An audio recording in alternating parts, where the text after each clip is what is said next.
anticipated addition to the Mummy series outfits is here. Paired with the new Ice Tube glider, the Polar Spectrophage set is just what you need to freeze your enemies. Or send them ablaze with the Inferno Fiend set's new upgradable Chain Inferno Uzi. All the Mummy outfits are back. Get them all. Join now and collect the whole series to turn all eyes on the battleground. Event period, July 10th, 2025 through September 2nd, 2025.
New Pulsar Legionnaire available now. First outfit with special head animations and voice lines. The Pulsar Legionnaire set comes with its own super cute voice lines that can be toggled on or off. What happened? Bye, friend. Hello, Earth. I'm here. It also features the upgradable Hyperion ship DSR and Jet Reaver glider with special animations. Experience parachuting like never before. That's not all. Even more rewards await. Event period, July 25th, 2025 through August 26th, 2025. What are you waiting for? Get the new Guild set now.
Cybertron's future is near.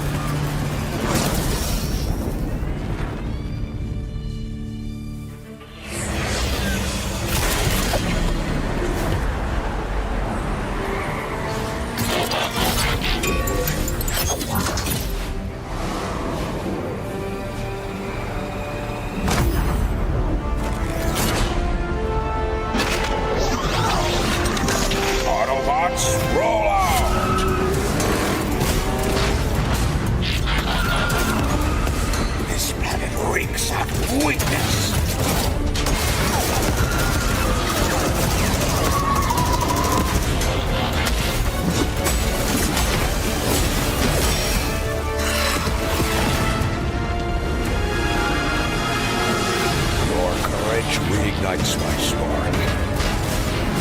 We'll crown a new lord of Cybertron.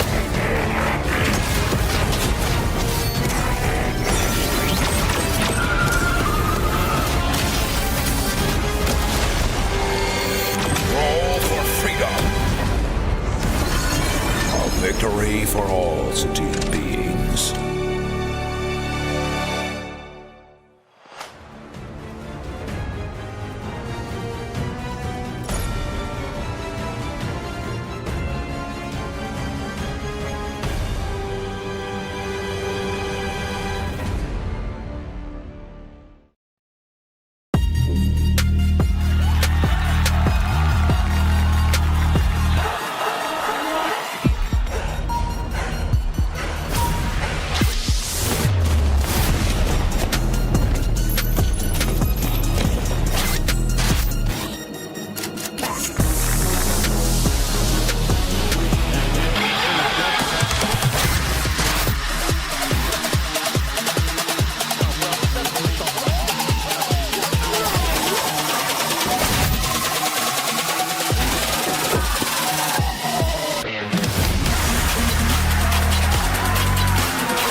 cháu qua rồi kiểu đã đi nào tìm đi đâu sáng học 你个三个钟头快个饭嘛，饭嘛吹一吹，你个三个钟快个饭嘛，其他老板都你看我都几嘛，有人给，没人嘛，有人给是都想要过来年请我走。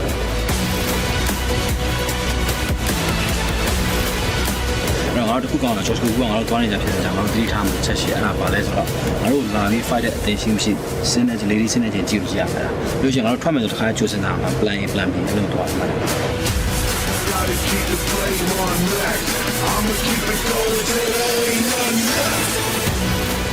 我也顾不他们家里面不都是那啥的，就让一起里面搞这些的，你从里面养，哎呀，这个对的，好了，你们老家也这样跑。一人给他说米亚马了，养嘛。啊对，米亚马养，啊米亚马了，一人给不要，然后不能在里面搞嘛呀。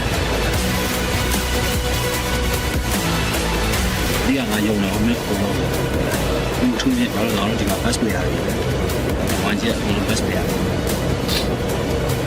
你看我们那个 smart 好过没？ Di semua menu ada tu. Nombor berapa? Yes.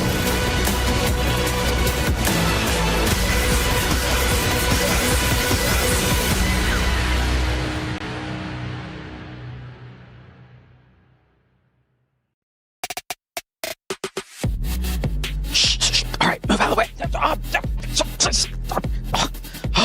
Boys and girls, it's time for the grand finals of PMWC. Shush, man.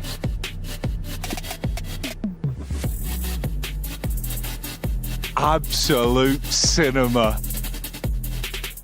What are you all doing here? You should have been at rehearsals hours ago.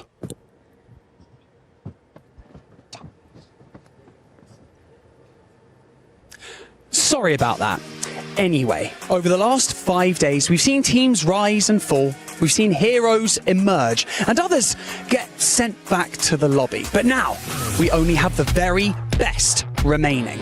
And so, grab your popcorn, because this isn't just any other show. This is the main event. This is the grand finals of the PMWC at the 2025 Esports World Cup.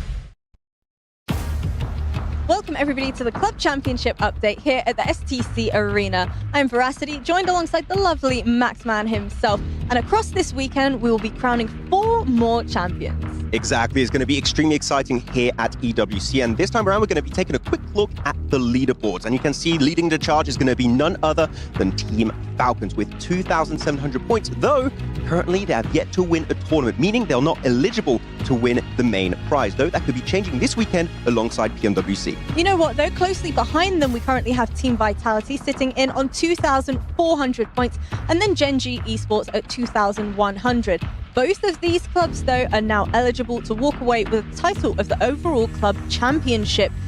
And you know what? There's plenty more opportunities to garner some more points under their belt too. Oh, for sure. But though looking at 2 other teams in currently our top 5 is going to be Team Liquid and AGAL. They're looking at Team Liquid here, Veracity. They have yet to also win a tournament, meaning that if they want to catch up to Team Falcons, they need to get a dub eventually, maybe this weekend. Luckily, we have an expert on hand to tell us exactly how the players can go about doing that. Let's go ahead and check in with him. Welcome to Winning with 7 at PMWC at EWC 2025. If any of these teams want to be able to become the champion on Sunday, they need to make sure that they are consistent. They need to make sure that they learn from all the mistakes they made in group stage and survival stage, because on Sunday, it's going to be completely different. We also have the smash rule at play. If there's any indecisions, you got to make the right call. If there isn't the right call, you got to be willing to take the risk if you want to become the champion. The thing about 7 is I just don't understand how so much energy can be compiled in one tiny little package. He's like a hamster on the little wheel going. It's like a chihuahua, just never stops talking. Never stops. It's only day 1 of PMWC Grand Finals. So much money on the line and a guaranteed new champion because Alpha 7 are gone. So now it's wide open for anyone to take it. Ups the stakes, it ups the pressure. Who wants to be champion and who wants the lion's share of a tremendous prize pool? Yeah, definitely. Not just, Alpha 7. Looking at Brazil as a whole, Influence, Rage gone, R8 gone as well from the other region. There are so many big names. You could see the emotions on their faces throughout all of that. It's devastating stuff for them, but that's the nature of competition. Without a doubt, and I think at this stage anyways, just making it to Grand Finals is a tremendous accomplishment. It means you are some of the best teams in the world. Granted, for some, they're not going to be satisfied with that. They want to cement their names in PUBG Mobile history. They want to win PMWC 2025, not only for the glory and the fame, but also for the big prize pool. A lot on the line, and tremendous pressure is going to only mount up as this is day 1. We got to continue on. 1.3 million already gone across all of these teams for the group stage as well as the survival. Now we have 1.7 million for the final. First place, $500,000. It is a lot of moolah. Insane, man, and life-changing indeed. Definitely so. But of course, there's big favorites there. Obviously, Alter Ego looked fantastic in that grand final. So did 4-5s, moving from those group stage as well. I've got them to look at here for the grand final. Let's get to it. And if that doesn't tell you everything you need to know about the survival stages, I don't know what does. Our teams have been fighting tooth and nail, but Alpha 7 falling, our defending champions out already. It is getting hardcore in here. It's crazy. 8 teams keys, not only the physical representation of their hopes and dreams, but the actual keys itself destroyed. And Alpha 7 dead in the center. Yeah, absolutely nasty stuff for Brazil as well, because right down to the wire, Influence Rage gave it their all, but they couldn't quite get through, so no representatives from Brazil in those final stages. It is getting messy here. And that's the crazy thing. That last game was the decider, the mid-portion, 1 point and 1 crushed key for Influence Rage. Well, that is going to be pretty disappointing for them, but there's plenty of other representatives from all around the world. Let's take a look at how the Falcons got here.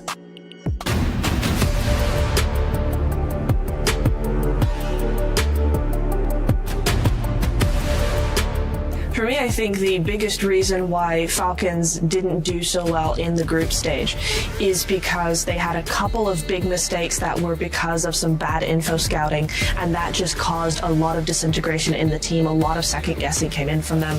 That is really what caused them to be down all the way down to the bottom. I think in the group stage our rank is probably just bad decision making overall from me, and there wasn't a lot of pressure on us, so we didn't play our best, so played our play style, I would say.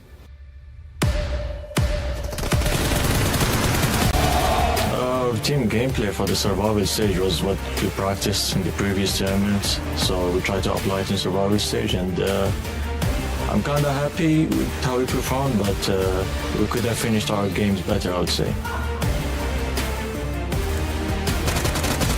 Their performance in the survival stage was surprising. I think they did the best they could with what they had at the time in terms of their mindset, but it was less than I expected from them, to be sure.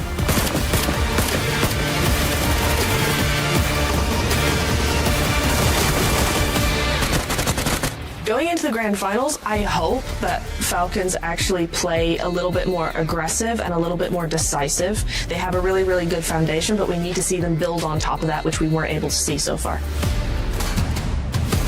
I think in the grand finals, for us to say as former, we just try to take less risks and play more as a team, make everything as a team and not do solo moves, and hopefully it works.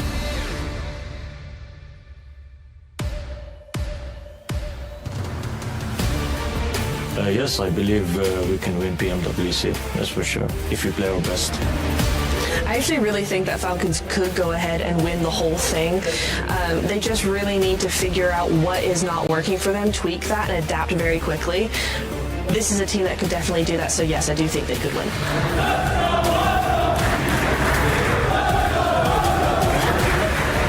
Fans supporting us in the grand finals. I know we didn't play our best in group stage and survival, but hopefully we do better in the grand final and make you happy, and we can make you enjoy watching us.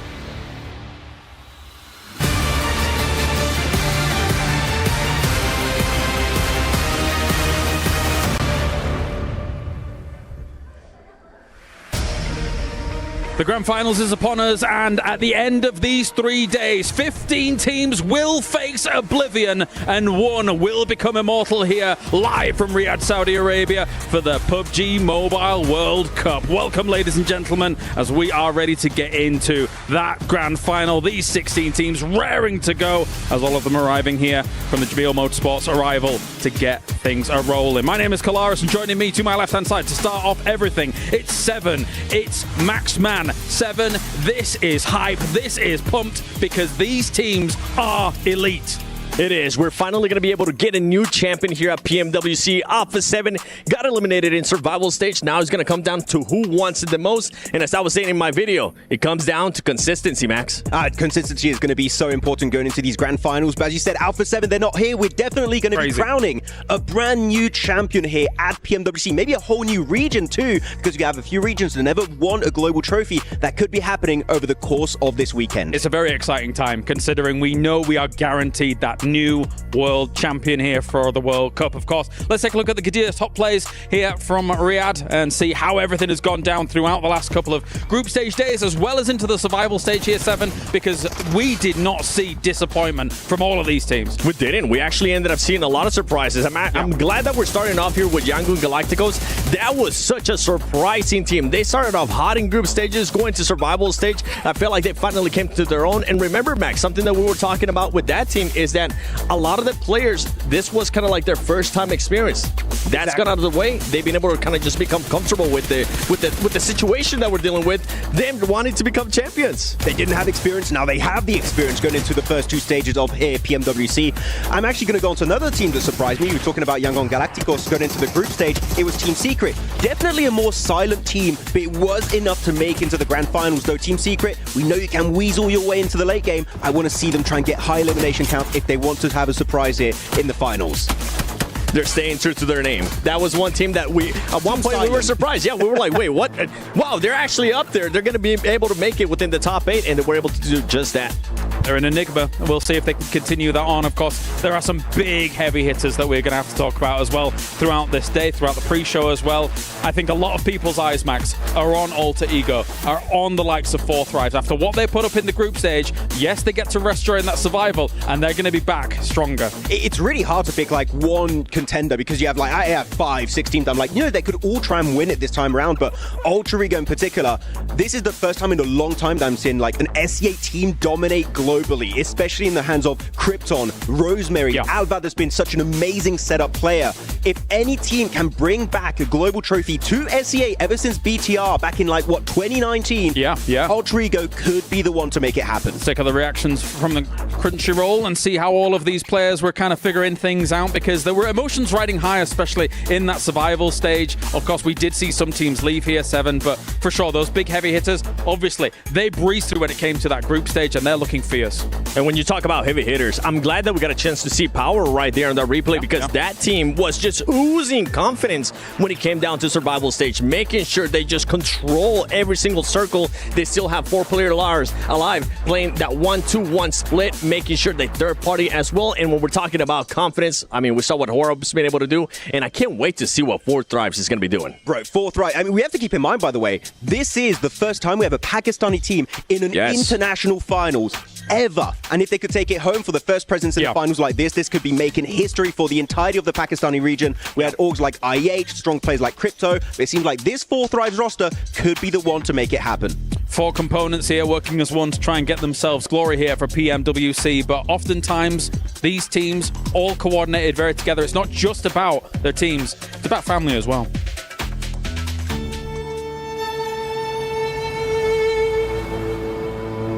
يمكن كنت غلطان بأن الشجاعة ليس فقط بالفوز ولكن بعدم الاستسلام.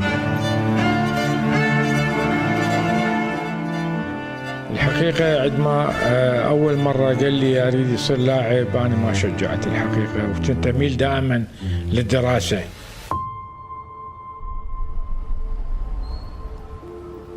لحين في يوم من الأيام أجا ابني خبرني قال لي بابا اكو موضوع عايز احكي وياه. قلت له تفضل ابني.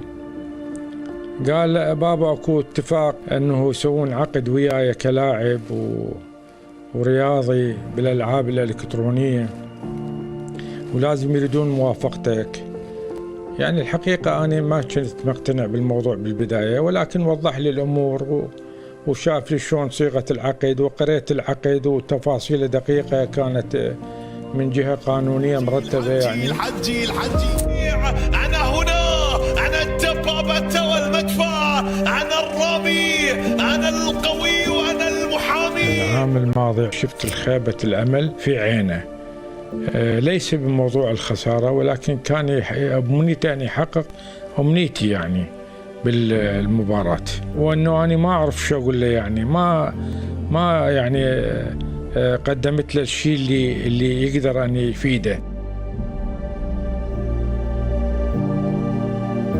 بس أتمنى كنت لو شايفه أني أو متكلم وياه قبل البطولة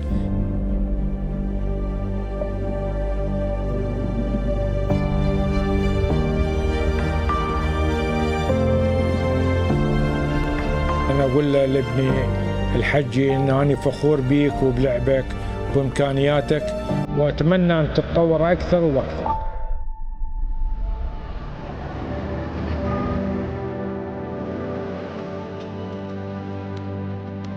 مو لازم ينتظر لحد ما يفوز حتى يحس إنه أنا شايفه متابع له.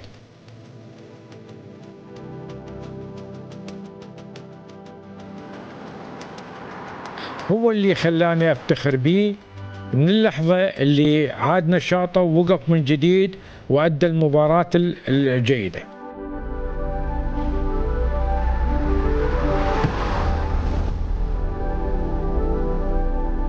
أريده يعرف إن كان فاز ولا خسر، إنه أنا دائما داعمه في كل مباراته، وإن شاء الله أتمنى له كل التوفيق. هالمرة ما راح أتأخر، إن شاء الله دائما وياه وأواكب وياه وأحضر كل مباراته إن شاء الله وأدعمه للفوز.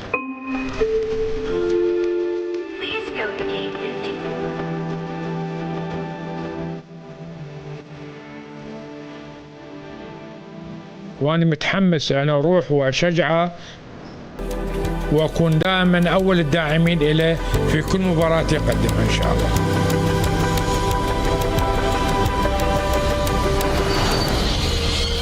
هنا البداية الآن، هنا الانطلاق الآن. باور الباور من جديد، وحجي جريح في هذه اللحظات. الباور يبحثون عن الانتفاضة، عن العودة، عن رد الاعتبار. صراحة أمنيتي من غير التتويج إنه يكون عائلتي موجودين هنا واحتفل أنا وعائلتي في المركز الأول يعني. هذا الشيء الأمنية اللي أتمناها يعني.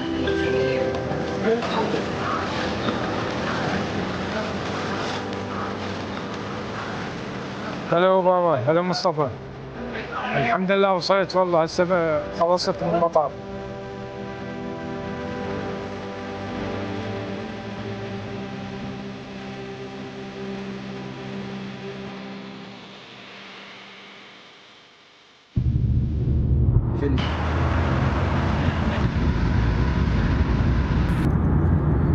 السلام عليكم، شلونك عيني؟ نورت الرياض. شلون الصحة؟ كيف صحتك؟ الله يسلمك، الله يحفظك، بارك الله فيك، مشتاقين. الله يحفظك. هلا عمو ابو عابد. هلا ابو عابد السلام. شلونكم عمو؟ الحمد لله والشكر، بس نتمنى نحقق الغاية من السفرة.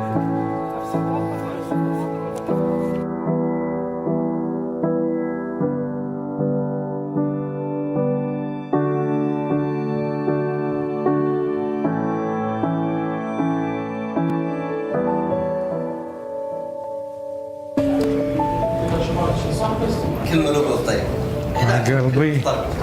قلبي الله يساعدك.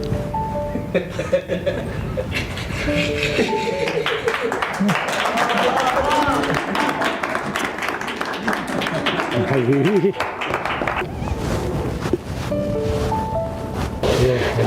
مشتاق لك حجي. هاي مفاجأة سويت لك اياها انا، جهودهم كلها مشكورة. الله يخليك. الله يسلمك حبيبي. خلنا نسلم على الفريق. خلنا نسلم على الفريق. يا مرحبا. كيف حبيبي مع السلامة. حبيبي. هلا حبيبي. الحمد لله سلامة. الحمد لله سلامة. شلون هي البيزا احنا؟ شلونك؟ طيب. يا مرحبا، حياك الله. شلون صحتك؟ زين ان شاء الله.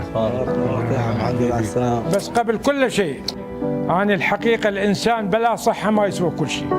انا اريد اهم شيء على حكاية المدرب الصحة. انا دكتور اله جايب له دواء يخلصه من الحاشباشي والشغلات اللي هذا.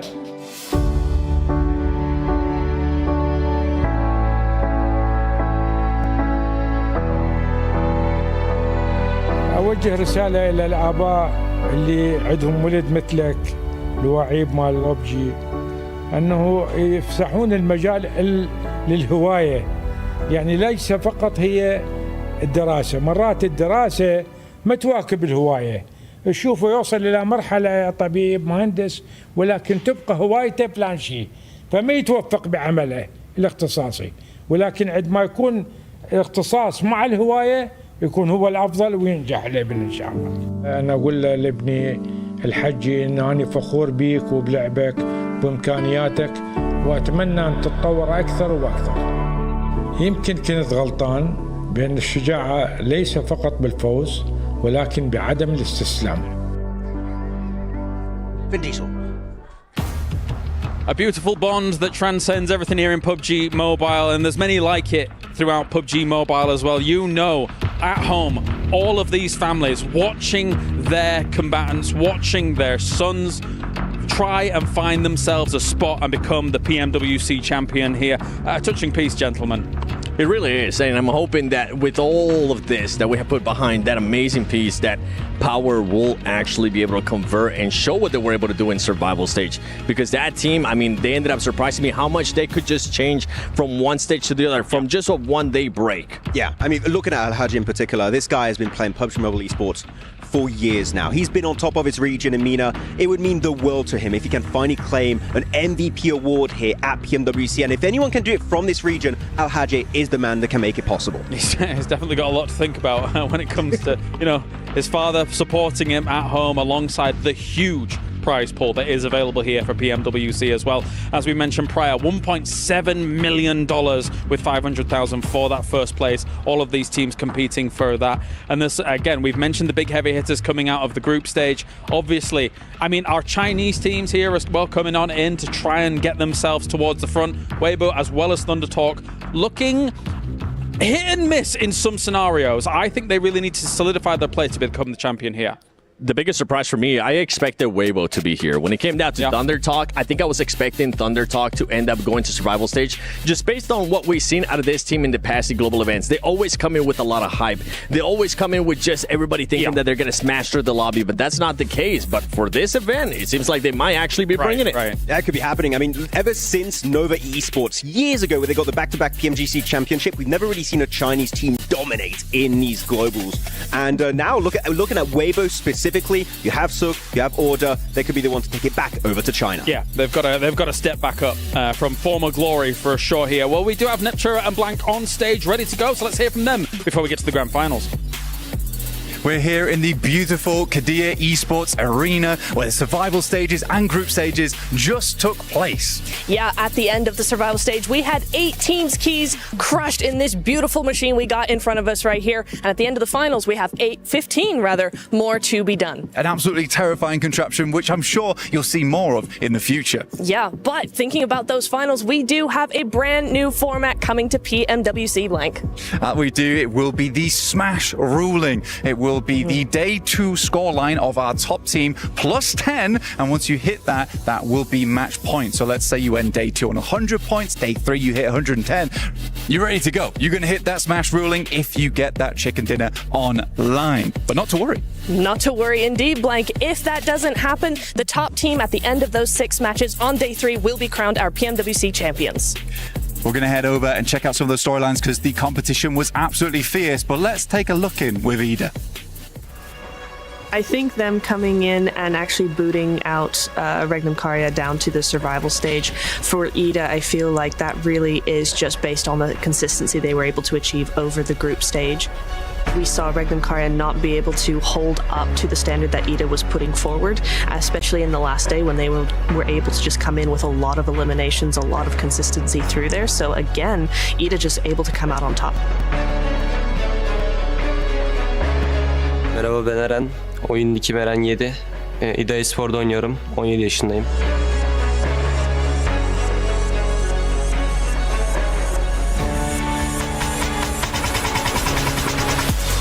Türk takımlar arasında en az deneyimli olarak biz son maç aldığımız puanla zaten çıktığımızı biliyorduk. Ama böyle biraz daha sıralarda bekliyordum ben. Yine 8. olarak bitirdik. Yani öyle bayağı iyi hissetmiştik kendimizi. Bence Türkiye bu konuda bayağı yani üst seviyelere çıktı. Artı Avrupa olarak da çıktık. Türkiye'nin ve Avrupa'nın prestijini arttıracağını düşünüyorum. Even though all 3 Turkish teams did make it to the grand finals, I still have concerns about whether they are a true contender against a lot of the other teams in the finals, just because the consistency with a huge amount of points just wasn't there over the various stages we saw all those teams in. For Ida, I think they have a very good chance of proving me wrong, but at the same time, I will be watching to see kind of how they adapt to the finalist teams. I think if Ida play similarly to how they played in the group stage, I think they have a huge chance of doing very, very well in the grand finals. I personally would just like to see them be a little bit more dominant to add to that foundation already. Oyun planımız yine aynı olacak. Yani son alanlara doğru yaşayıp son alanlarda agresif oynayıp killi son alanlara toplamaya çalışacağız. Finallerde hedef ilk 5 ama şampiyonluk içinde yarışacağız. Yapabiliriz. Yapamayacak bir takım değiliz. Finalleri bekliyoruz.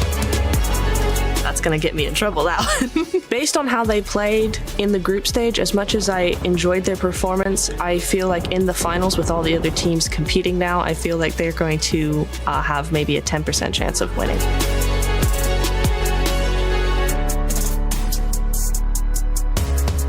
Bizim takımdaki en büyük şey çoğu zamandır birlikte oynadığımız için bir tek Emre değişti. Ama aramızdaki uyum sayesinde bence oyunda nerede ne yapacağımızı bildiğimiz için kendi oyunumuzu sergileyebiliyoruz. Bizi destekleyen herkese teşekkürler. Bizi desteklemeye devam edin.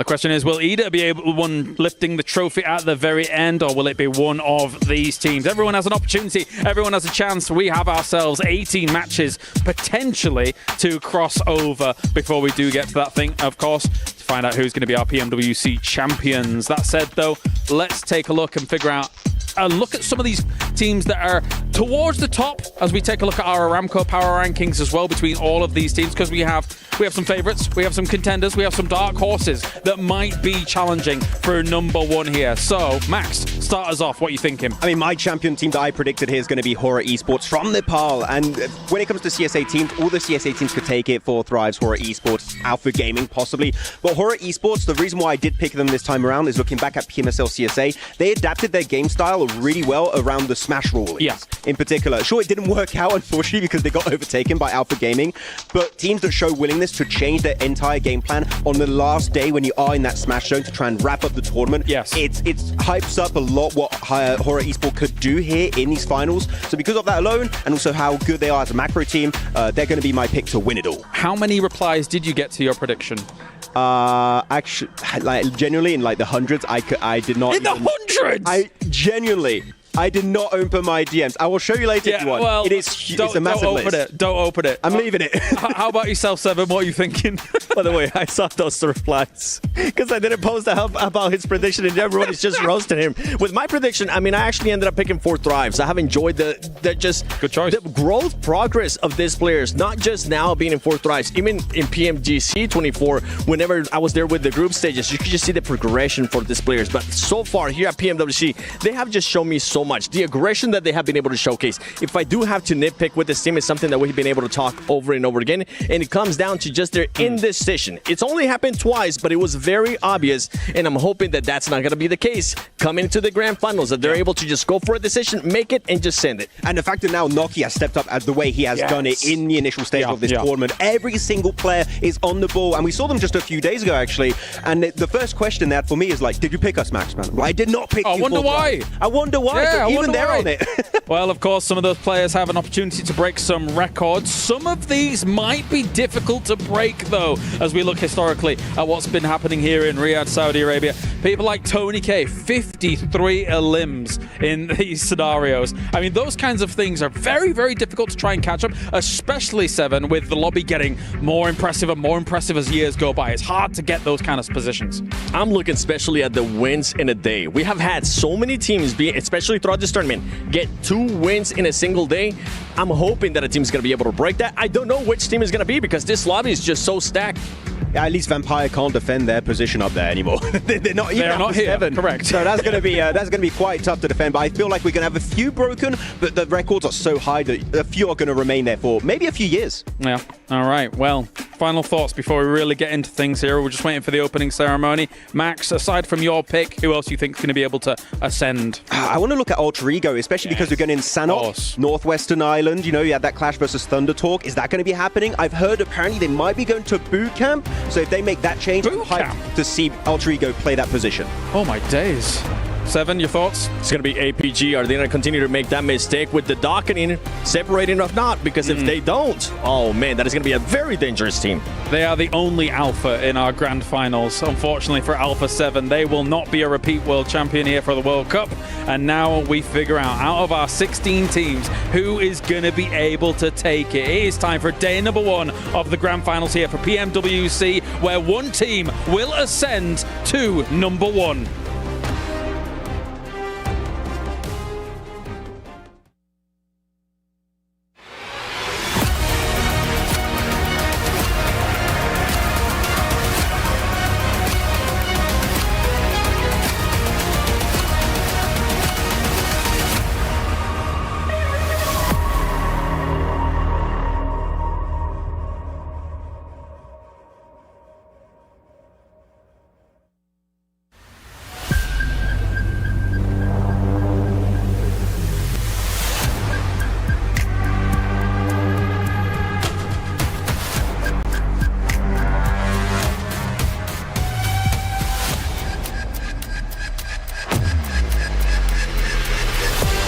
The defending champions will not be going through to the finals.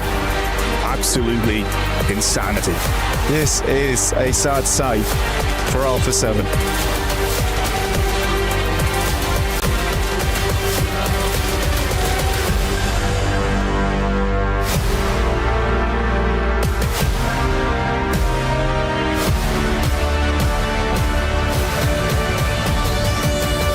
Four Thrives on top again and again. Power has more control over the circle. Alter Egos are looking like the top dogs here.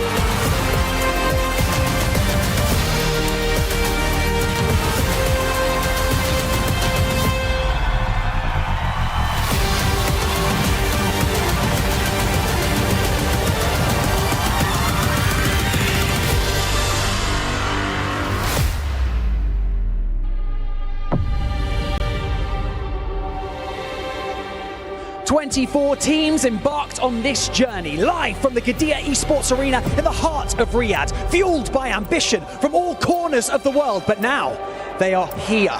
16 teams will land on one battlefield until one team is left standing. My name is Barney Banks, and I am your host, and welcome to the PMWC, and it is of course the grand finals live from the 2025 Esports World Cup. $3 million, one stunning trophy, and a legacy that will forever be forged onto the totem. And so, ladies and gentlemen, please join me in welcoming your finalists to the main stage, starting with Esports.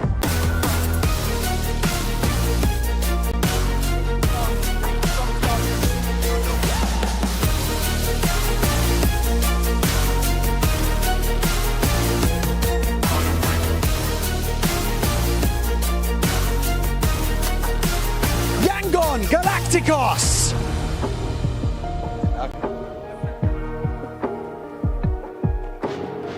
Undertalk Global!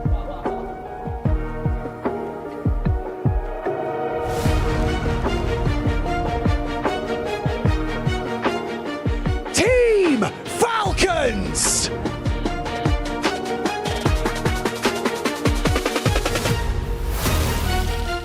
Team Secret!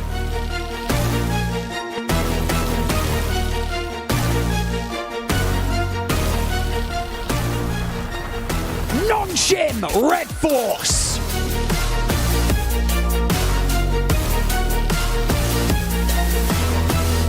Alpha Gaming!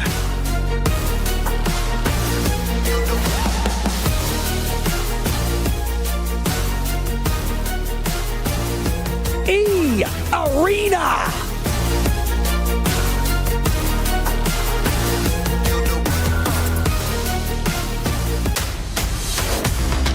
Weibo Gaming!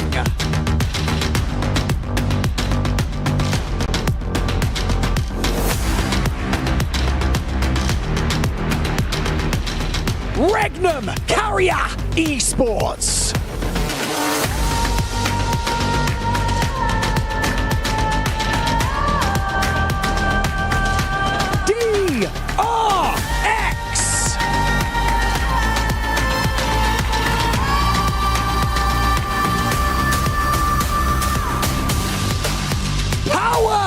Esports!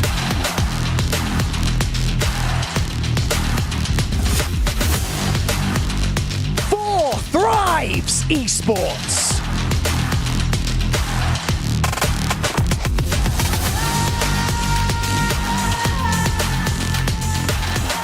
Fire Flux Esports!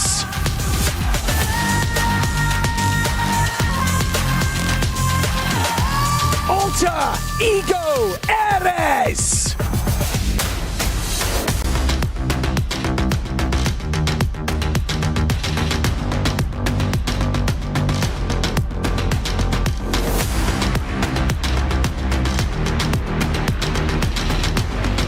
And finally, Hora Esports!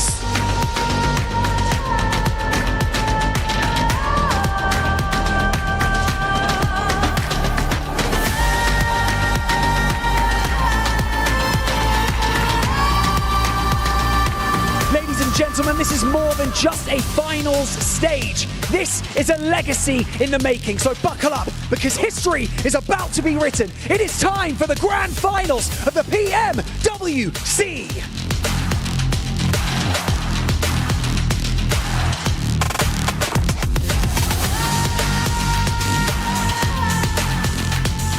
Every single one of these players, every single one of these teams has the opportunity to strike out at that trophy. Will they do it, though, across the next 3 days? We're about to find out. We're about to get the games rolling. Let the games begin as we start to break down what is going to be going on here for day number 1 of the Grand Finals for PMWC. Joining me, Seven as well as Maxman, to talk about these phenomenal teams.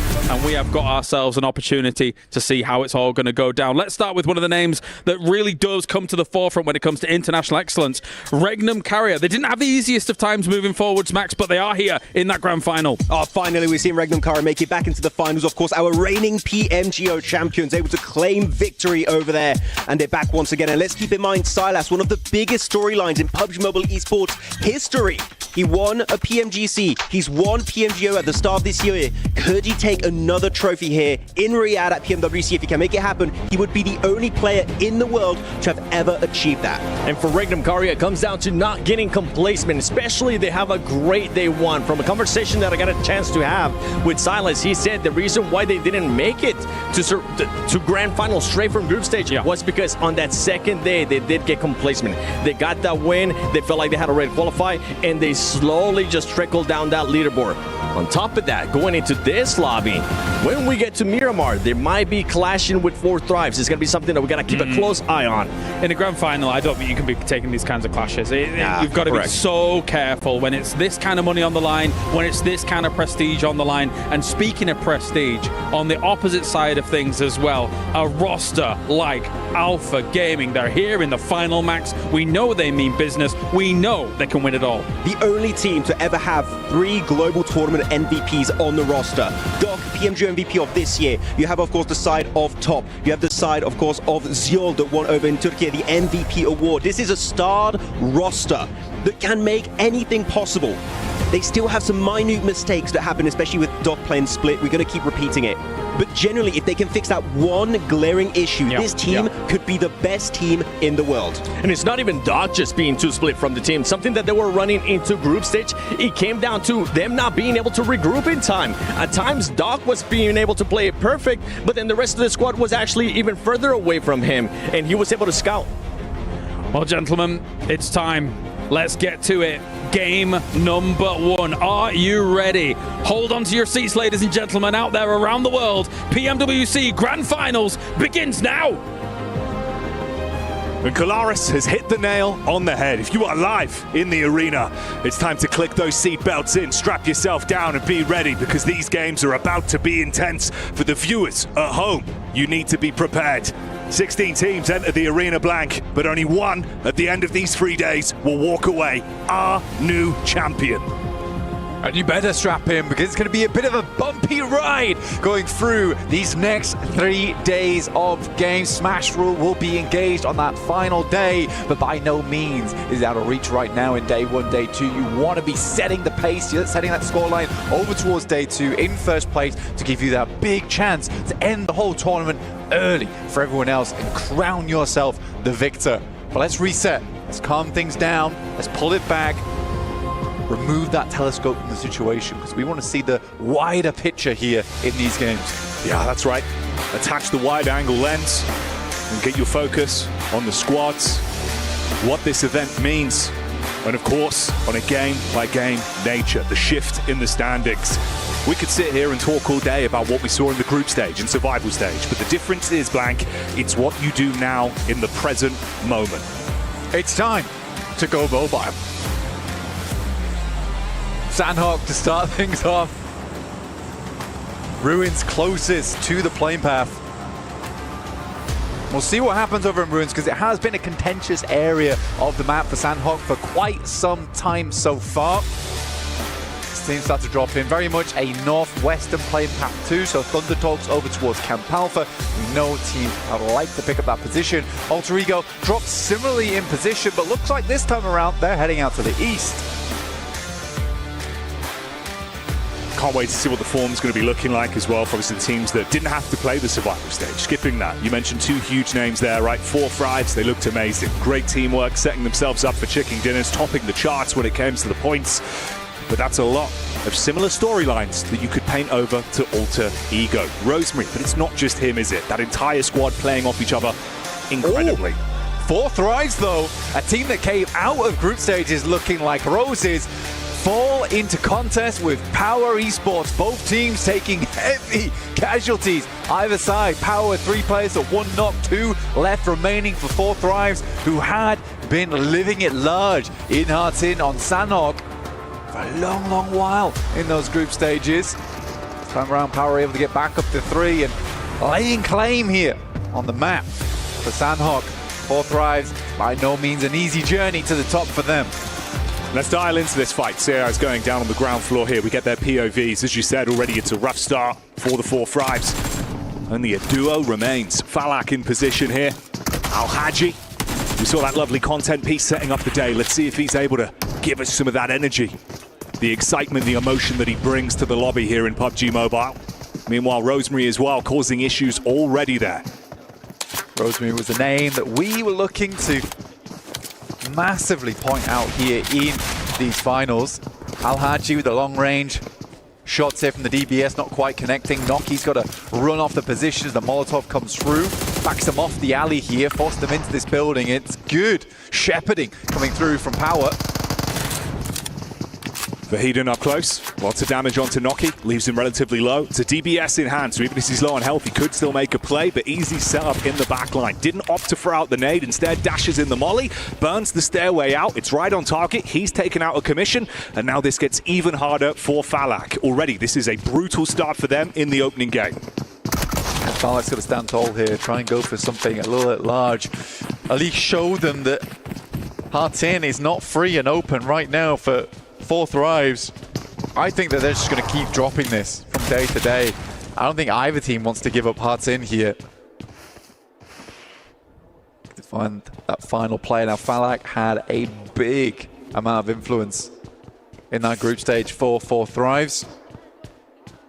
Let's see how well he can step up to the plate here versus Power, because you know this team is not going to go for the 1v1s. They're not going to send in like lemmings. That's going to be a very difficult task. S12K though, gets the reload on it. They hear it, trying to bait them out here. First connection's good. That's Al-Haji down.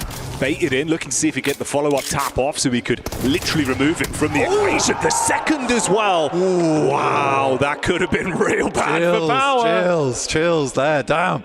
Yeah, that could have been very bad. Great setup though on the doorway, right? One either side. As soon as Al-Haji went down, they completely changed up the game plan. They sent in the hammer first and it was not enough, so they had to go for something a little bit more strategic.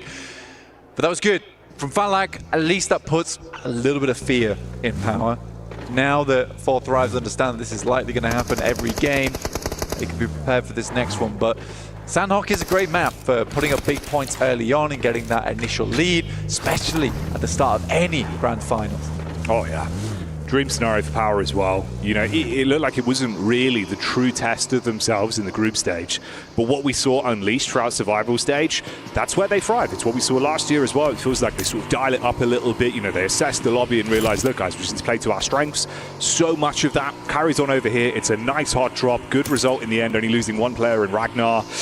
Could have gone bad, but you avoid that outcome, so they're going to be happy. For 4 Thrives, that's an instant red mark, though. It's one of those games where you're thinking, okay, got to sit here, watch the flow of the action. Half an hour later, we'll be back. And you imagine they'll probably have something to say against Power throughout the course of playoffs now. It's a big blemish. Definitely a big blemish coming through for the guys on 4 Thrives, but we know that they can bounce back. They had a little bit of a slip over towards their final matches. They still put up a huge scoreline, right? And I think if it wasn't for Alter Ego just blasting out of control, they would have remained in first place. So saying they had a slip is maybe a bit too bold from my camp, honestly. Fireflux, though, this is a team that did not slip up at all. They just kept on climbing. They were rung after rung on the ladder over in survival stage. That's why they looked fabulous. And it wasn't a case, in my opinion, that they looked great because it was weaker teams. I think for Fireflux, they had a real improvement over those 2 days. Oh, yeah. You think about the positioning, the way they were playing off one another. Similarly to obviously what we were describing there and highlighting as a good setup from Power, right? Those close quarters crossfires, the way they're playing off one another. That's what Fireflux were doing very consistently, but the rotations were on point. It did feel like they were hitting a skill ceiling of there's a lot this team can give, and we were just seeing it. It was super cool to me because I think in a lot of Fireflux's games in the past, it's usually either a case of you highlight Scarface or you highlight Ketch. It's never both players at the same time. I think here at PMWC, it is a wonderful experience to be able to watch Fireflux and see that both Ketch and Scarface are both on their A game at the same time. It's a rare scenario, but they're bringing it out where it counts here on the main stage. Weibo trying to rotate through here. This is over towards the eastern side around Yangon Galacticos. Already some heavy hits been sent their way.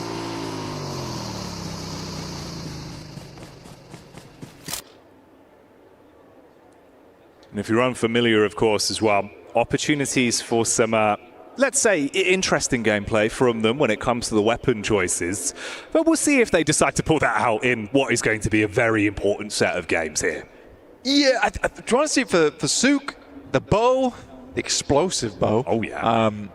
It looked cool, right? I think that we didn't necessarily see the true power of it because a lot of it was zoning and spacing for the team, as opposed to finding Nox, where he did find the flushes with it. It was a wonderful moment, you know. We got to really get hype about that.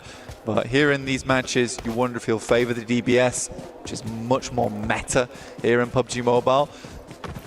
Over towards the northwest side, though, very hard shift. We pull this one close to the northwest island, but not all the way, over towards those confluence compounds. Alter Ego's in position to snatch that one up, and Eda's weakened earlier after Rosemary was able to have a little hello down towards that south side. They sent one player in, but can they withstand the weight of Alter Ego as they move in from the east? A lot of trust in that team. Feels like it doesn't matter if one player is popping off, they're able to sort of pass the baton quite quickly. A lot of respect for one another as well, and obviously that can go the extra distance, but seeing Rosemary already be able to get the blood pumping a little bit, it bodes well for this roster. They've been very exciting to watch. Ooh, Fireflux taking a knock there as well. That's over from Hora.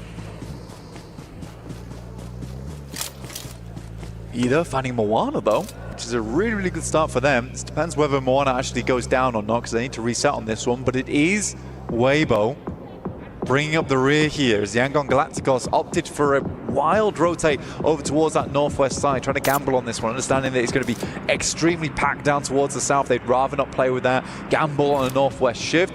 Power finding Silas. That is Al-Haji coming into contest as Regnum Karya made a big rotate over towards the northwest side as well on that bridge, and Power was comfortable just to wait that one out.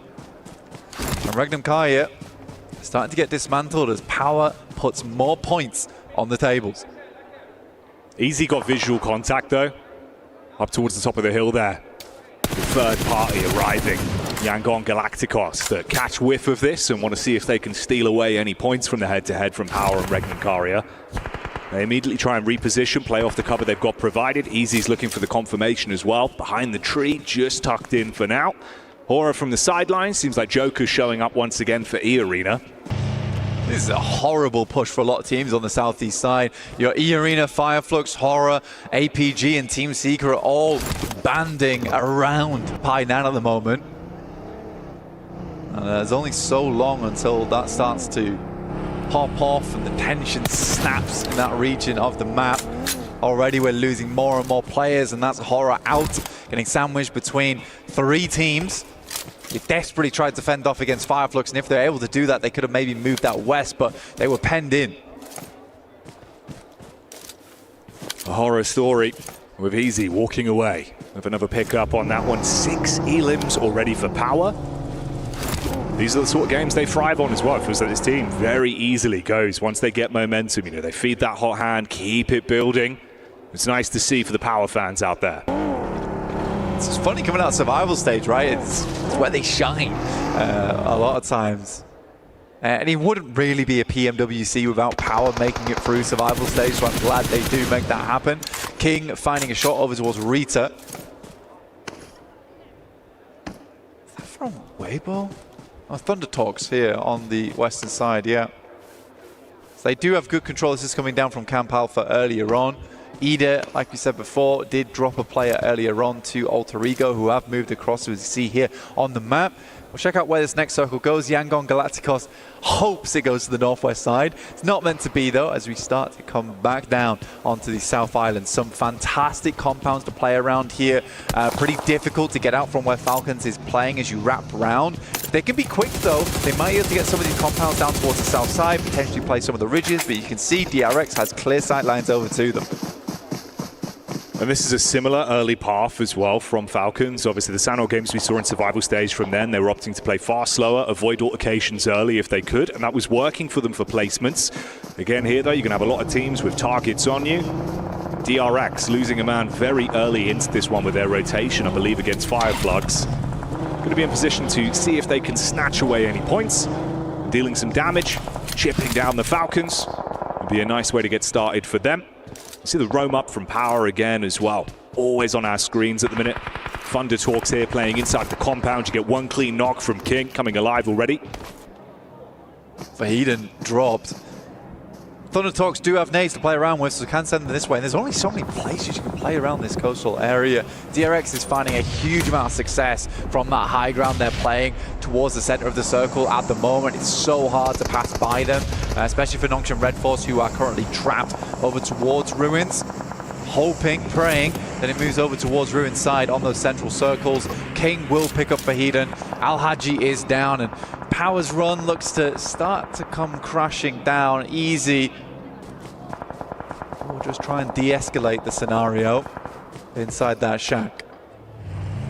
Steal from over the other side of the coast as well, actually. So Yangon Galacticos being able to rip that 1 point away. But that just sets the alarm bells for Regnum Karia, Loxy and Toshpik. From up top of the hillside, they get vision, take some bullets down range, and claim one back of their own. It's a horrible approach for Regnum Karia. And they have to send it. Romeo should have heard that. Loxy's going to send forward, so at least they have a player in the back line there. Nope, never mind, both get in. And Romeo yet to take shots.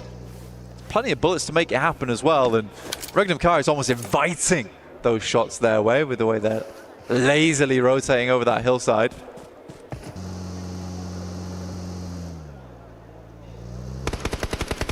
Regnum Karia on the drive-by. It's a very messy landing trying to get over the bridge, and this is Alter Ego that, of course, will bite the hand that feeds immediately. Krypton goes in to close the gap. Just Toshpik, really low on health, easy maneuvers, and you shut them both down. So goodbye, Regnum Karia. Yeah, it's an embarrassing flop on the vehicle. Yeah. Getting that across the shallows as well, usually fairly simple to do. I think they want to stop off over towards the bridge, but I think in that scenario, most teams have got these areas locked down. It's not the easiest game to play out, but we head up towards that northeast side, and suddenly things get a little bit more difficult, a little bit more interesting. Ruins being a big feature in this one, but Thunder Talks having this compound on the north side of it can cut out a lot of teams that want to come through on that western edge. DRX is going to struggle as they wrap around that high ground over towards Ida, who will have those nice sight lines. I'm more surprised by the fact that Scarface, as well as Ketch, have been able to live this long on Fireflux, just on 2 players. I think that's fantastic work from them. Falcons have been biding their time. Saw an opportunity here to attempt to engage from underneath the bridge with the nade to cast that one out. Not directly on target. Romeo as well being nipped at by the zone, so he goes down. So effectively just a duo. You can see he's back towards the bridge side, not really in a great position whatsoever. And for the Falcons, vehicles to play with, good split, all 4 players alive. Smile priming the nade, resetting that one until he sees an opportunity to actually get some chip damage off with it if they go for the crash down towards the bridge. DRX as well, finally getting revenge on Fireflux. Scarface going down there is a bit rough. Ketch should be running into Reefus from APG soon. The rest of the team's a little bit further over towards his northeast, trying to hold out versus Team Secret. as well as the split Weibo Gaming. Falcons just rock over towards Nongshin Red Force, and Narvalo's Elite's able to find one of them, but it was a quick descent into disaster here for the Falcons. And this could go even worse quite quickly. They're attempting to pick up the pieces. Doxy goes down with Narvalo responding, but look how low he is. DBS in the hands of Binny as well. Baiting out on the angle. A single shot is all that's required. Just trying to peek into it. Seeing if he can swing round. Dips behind the vehicle to stay alive. Alpha as well, shutting down Team Secret in the meantime. It's good from Alpha Gaming. They've been waiting for that push for a long, long time there. Finally make it work. Now they can start thinking about their next moves. Narvalo heads in, and what a performance so far from Narvalo. The rest of the team did not find the same kind of look, but again, it's like one of those scenarios where you had hoped the Falcons would make a more aggressive push over towards the bridge and over towards Thunder Talks. Yes, there's an opportunity to push through here, but it's likely that Nongshin Red Force is holding these angles. Even so, it's not the full squad from Nongshin Red Force which is able to tear you apart. It's a little bit of a limp approach from the Falcons. Next circle pops over towards Weibo. A big old split coming through from Alter Ego, who have all 4 players alive. Now, boys placed them in Dark Horse territory, but I think me and you are kind of clear in favor of Alter Ego, enjoying their rotates. Max brought up a good point to me earlier, saying perhaps their playstyle's unsustainable. My only counter to that is that I still think they would have done great even on the games where maybe they didn't deserve to get all the points in the world because it was off the back of team mistakes, but I still think that they would have got great placements, great points in those games regardless, just because of the way they played them. Yeah, I think it's been very heads-up PUBG Mobile from them. Super cerebral gameplay. A lot more positives than really negatives to highlight whatsoever. Krypton here as well, even being able to snatch away the last man there. So Narvalo goes down for Falcons. You do still have 2 solos, actually the 3 solos alive. Easy's still inside the little shed, bunkered down early. Kind of the secret agent in the backline of Alter Ego. Sakura as well here for E-Arena, spotting out onto Refus on the drive up. Couldn't get himself behind any hard cover, so he falls. Yeah, it's a really hard push. APG, they couldn't send all their players down either. Refus was sent in as almost a sacrificial lamb to try and get an opening knock, but they couldn't afford to have all their team down there, just in case they had to pivot. They also don't know that Ida's a weakened squad, in which case maybe they could have put pressure there. There is so many sidelines as you're passing through, though. It is unlikely that Alpha gets too much further into this game. Easy's been able to get the backstab onto Rosemary. This is what he was waiting for so long. You kind of forgot he was there, and you paid the comeuppance because of it. Even more damage from Easy, actually. That's onto Thunder Talks. For a solo dolo for power, still being able to steal away some additional points is actually huge. I mean, finally gets taken down, but what a run from them. 9 elims on the match. That's a good result. That's a great result. I don't know if they just got into placement point range there, but even so, it would have just been the 1 point anyway. But that does drop Alter Ego from a 4-man down to a 3, and you're losing your main man, Mr. Rosemary. Not always easy. And then again, Alva as well as Krypton have been having a big step up. It is not just the Rosemary show anymore. There's plenty more to this team. Might actually be a good storyline for us in the booth and the viewers at home as well, because that's something we've been trying to hammer home, right? How important Alva's been for this squad. And I think this is the sort of game where this trio can prove, just like Rosemary said, it's not just me, it's the entire squad. We play off each other very well, yes, but if things go wrong, we can still pivot. Crazy maneuvers from Easy there, just before he's taken out. Harassing both Alter Ego and Thunder Talks. The push up onto Weibo. Finish that off. So E-Arena snatching away the odd point here and there. 4 players alive for that squad as well, Blank. Could be a big talking point later. E-Arena had been a kind of eye-opening squad in terms of we saw them earlier. We're like, well, this not a team we've got our eyes glued to. But the more they've played, the more they've had these moments of success here and there. It's a hard team to pinpoint of whether they're a team that could challenge out for the first place spot or they're a team that's towards middle of the pack, because some plays are great, other plays not so much. It's hard to, I would say, pinpoint exactly how I feel about E-Arena. But there has been these good games, there has been some strong sweeps, and they're not a team that I think you could completely dismiss. No, I think that's really fair. For me, the litmus test has been how Joker's playing as well. Feels like if he's on form, the rest of the squad really gets riled up. Alter Ego still looking menacing. Bit of a chip back over, Sakura down. 3 players alive. I mean, Krypton, it's a rough position here on the hillside. It's a smart one, though. You play in front of the rock because you're assuming they're going to be sending those nades over the top of it anyway because they think you're hiding behind there. If they peeked up, they would have found a clear and easy shot over towards Krypton, but he takes that risk and he pays off here. Now they get the northeast shift on the circle. They know they need to start cleaning out E-Arena soon. Oh, Mormon. The starter step round from the side is good for 1. Get the first knock onto Alva, but Krypton and Moana playing off one another. Instantaneous response. Look at the spray down. Joker trapped in position, pinned by the barrage of bullets. You can still get the save onto your mate as well. Yeah, this is a great time to reset, recalculate here for Alter Ego. They know they've got a prime position inside the circle to play off with the 3 players. Awesome nade from Eren over the top there. Will take down Sakura. Perfect airburst on that one as well. Despite everything, it is Ida as well as Alter Ego getting it through to the late game. Good shots from Krypton. Keeps going forward. Like we said, it doesn't matter. No Rosemary doesn't mean that Alter Ego's down and out. And I'm loving the fact that he kept the pressure on as well. Whilst the team was trying to reset themselves from the pickup and the heal, he was harassing. So you're still a little bit more paranoid. You can't take the fight to them.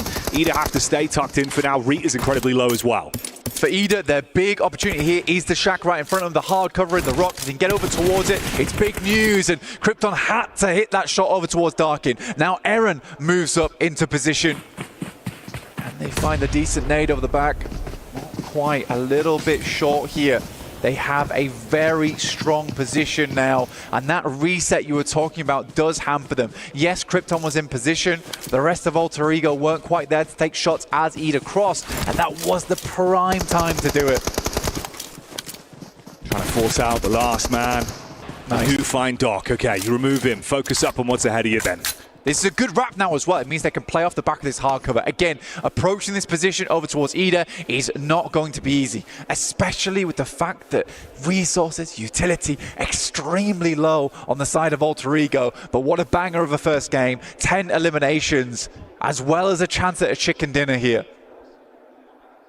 It would be massive for them. Keep that energy going from the group stage. Show us that it wasn't a fluke.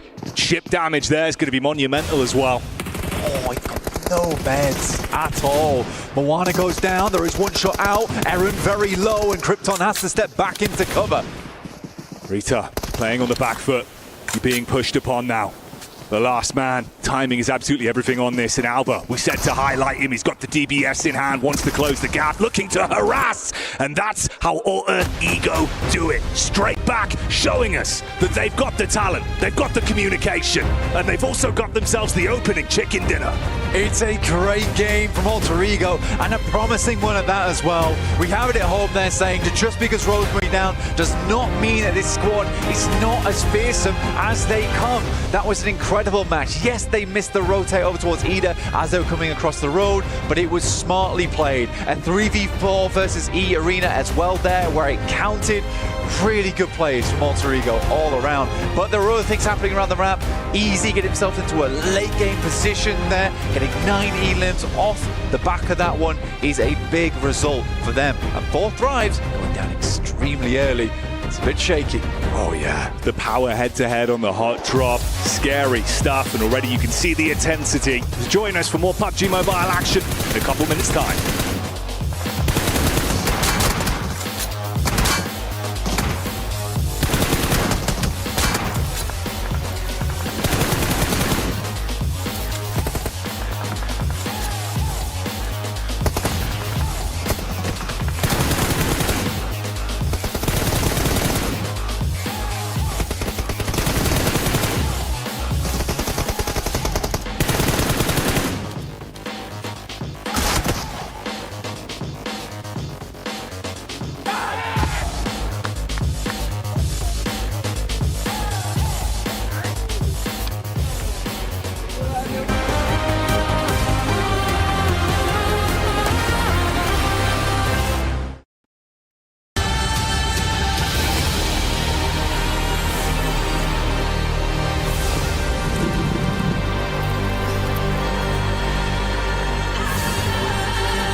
gear.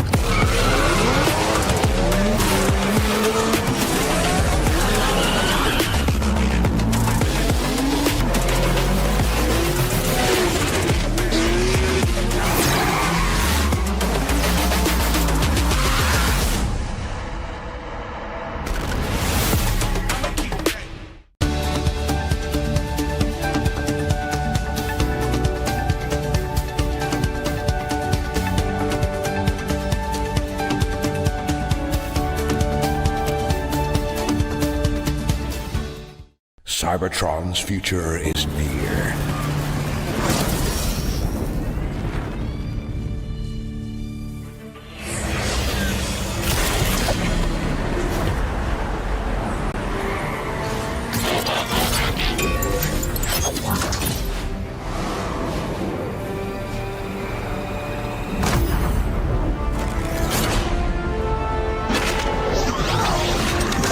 Autobots, roll out!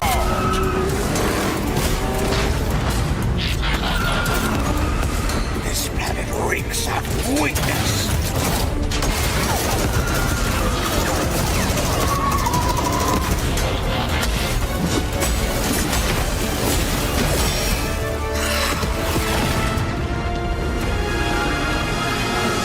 Your courage reignites my spark. We'll crown a new lord of Cybertron.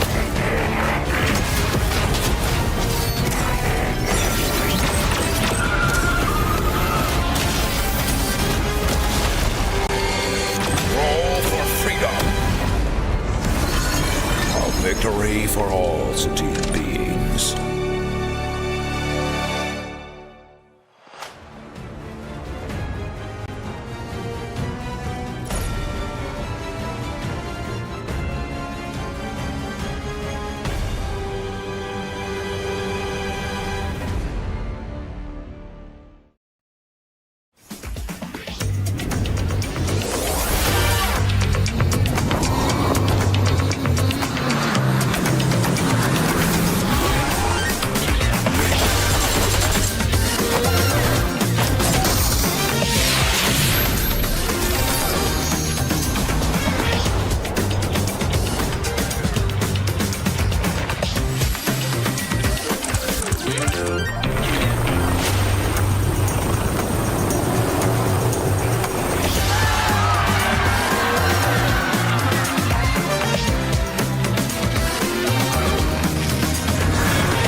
Gua ada prediksi sebelum semuanya terjadi.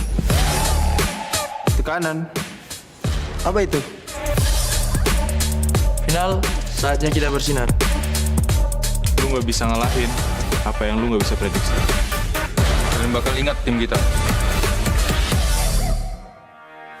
Number one in the groups and now number one to start off the grand finals for PMWC. Alter Ego is operating on another level. Who is going to be able to stop them? It's only one game down in the final, but that's a terrifying statement to make from the word go here, Seven.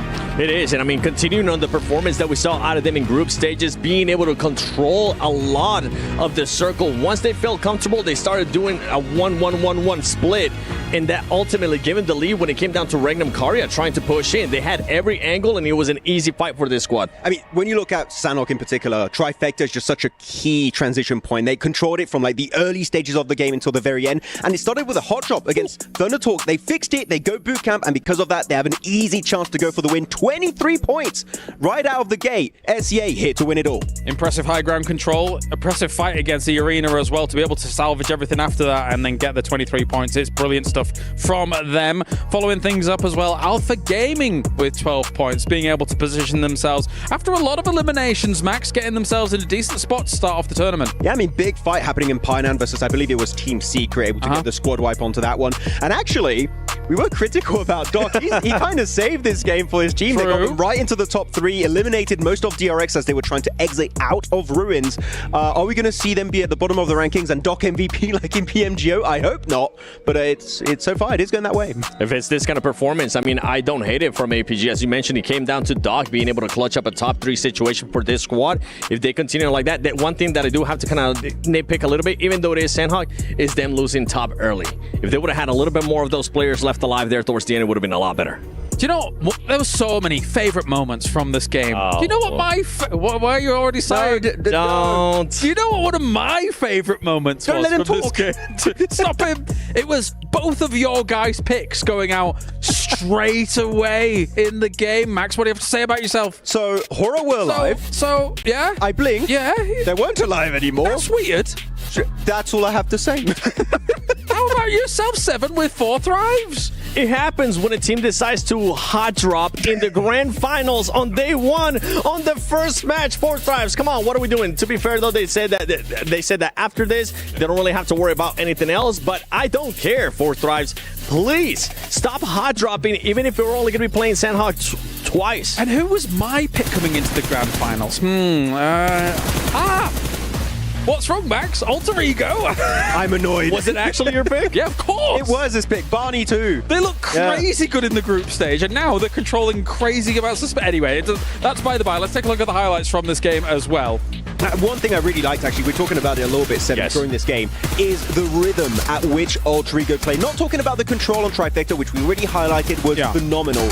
Is the way they take engagements that make sense. They take a big fight, they maybe take a few knocks, full reset, bring everyone back up, get information, transition to a better position. It's just very by the book, and yet so efficient, so well executed, so snappy. The Alter Ego, I was a little bit scared that what they did in group stage, it would be hard to replicate here in the finals, but they proved us wrong right away in the first game. The main one comes down to that scouting. I'm really enjoying the scouting that they do, and as you mentioned, just the pacing of their playing style, making sure that they do end up clearing everything. Rosemary, though, to be fair, Rosemary ended up getting caught off guard there by Power, and talking about Power, what an impressive match out of this team, too, winning that hot drop.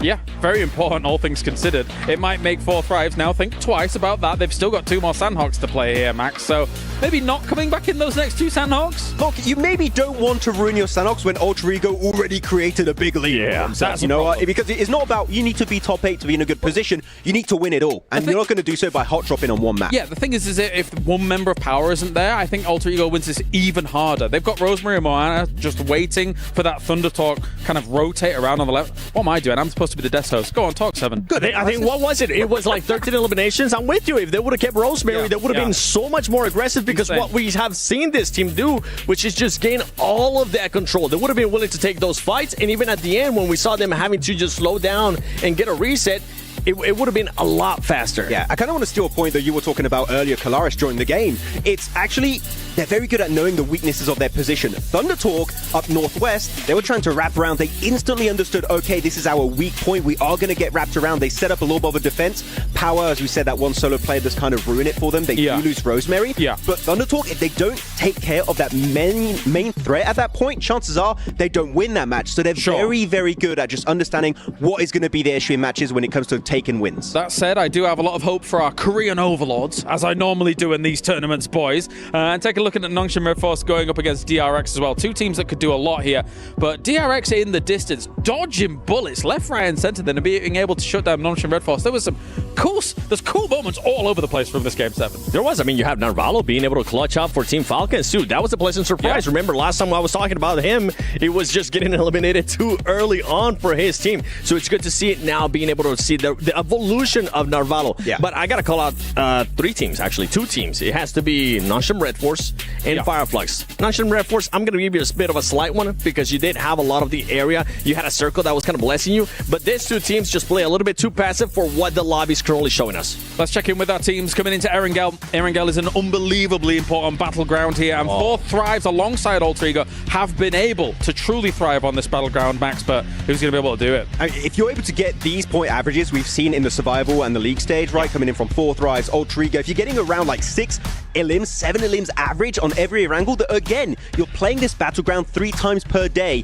you're going to start creating an even bigger lead. And the fact that Alter Ego start with a win, and they are our Erangel top fragger, bro, they're scary right out of the gate here. Yeah, definitely. With 50% of the maps being, of course, Erangel here, you need to be performing on the grassy pastures. Well, I mean, for 4 Thrives, as I was saying, okay, you know what? Let's get out of the way with Sandhog. You got that hot drop. Hopefully, you'll be able to learn for tomorrow. But now, going into Erangel, all their wins came in Erangel. Whenever we were in group stages, they ended up with, what was it, top 3, 4 times out of 6 matches that we played this. So they need to make sure they take full advantage of Erangel.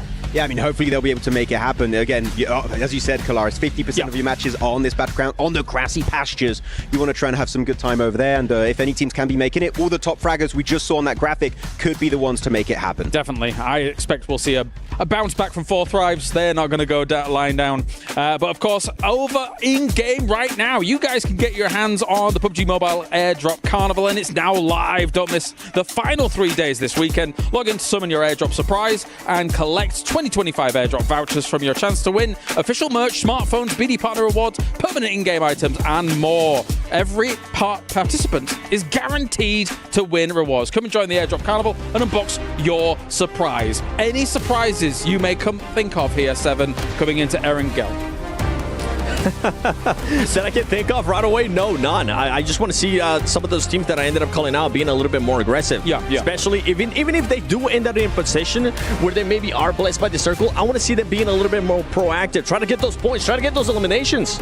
Yeah, I mean, one team I'm going to be looking at, especially this game, is going to be Regnum Karya. They drop in Rozok. There's no contention. There's no hot drop happening over there. They did have a really rough circle this time around on Sanhok, but Erangel is by far their best battleground. If there's any time Regnum Karya need to step up, it's right here, right now. And for the Regnum Karya, it's going to have to come down to just being able to rotate a little bit faster. We were talking about it during that last match, Max. We're saying they're rotating way too slow. It's going to end up hurting them. Guess what? Alter Ego was already set up. And when you have teams playing like how Alter Ego is, being able to control such a big area, if you're going to end up rotating late and not being able to scout, you're just pretty much going to get eliminated. Of course, you guys over at home as well can not only be watching the stream that's going on here, but make sure to have the map feed open too live, because obviously that is going to give you huge information regarding how these teams are going to be rotating, how they're moving. And speaking of that, I paid very close attention whilst I was kind of analysing the games from day to day, how Yangon was going to be rotating on things, because of course, coming from Military Island is not the easiest of things you have to do in this game,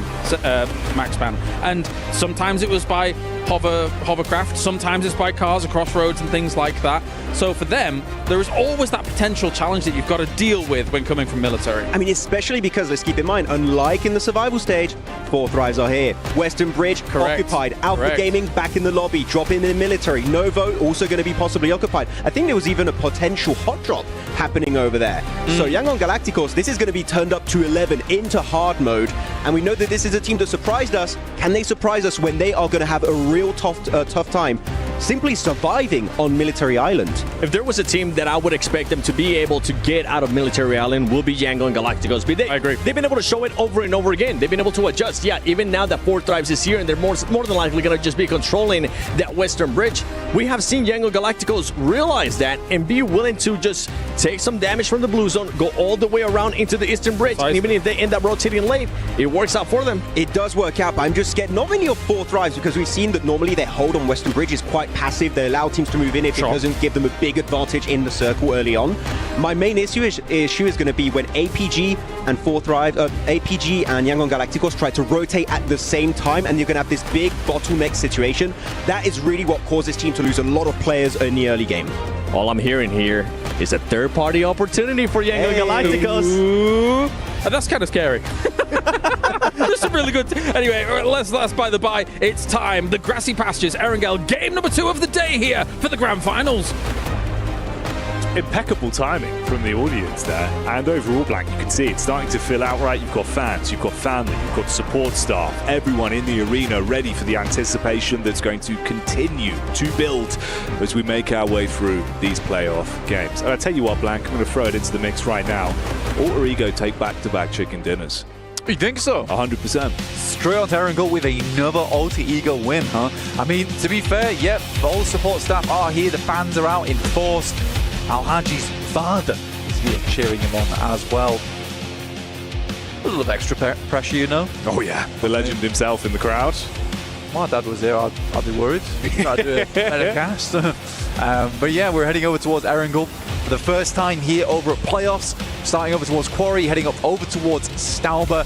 Very neat little playing path here for most teams, right? We'll be able to get out slightly early over towards Primos, very Pier, as well as Sosnovka, which gives you a little bit more time to figure out what your movement's going to be from Sosnovka, which is nice, especially if you drop down there. But meantime, teams heading over towards Yasnaya, Mansion, Lipovka, Prism. It's a little bit of a longer rotate that you're going to have to make. Time you have to spend inside the plane. I think for most teams, they'll be very, very happy with this kind of playing path. You can see how the standings are looking as well, of course, off the back of that opening game of the playoffs here. For Power, it was a very impressive hot drop, targeted one of the teams that everyone's had their eyes on, and that was 4 Thrives, who absolutely dominated back in the group stage. Is there going to be a bit of back for blood gameplay on that one? That's what I'm curious about. Are they going to have this revenge moment? You don't want to have 2 games for slow starts. That's a squad that needs to build. APG currently parachuting over the top of 4 Thrives. 4 Thrives already hit the ground running. We'll see if APG extends this parachute down towards Sosnovka. I think they have to at this point, especially now that 4 Thrives is already starting to get set up. We send over towards the eastern side of the map.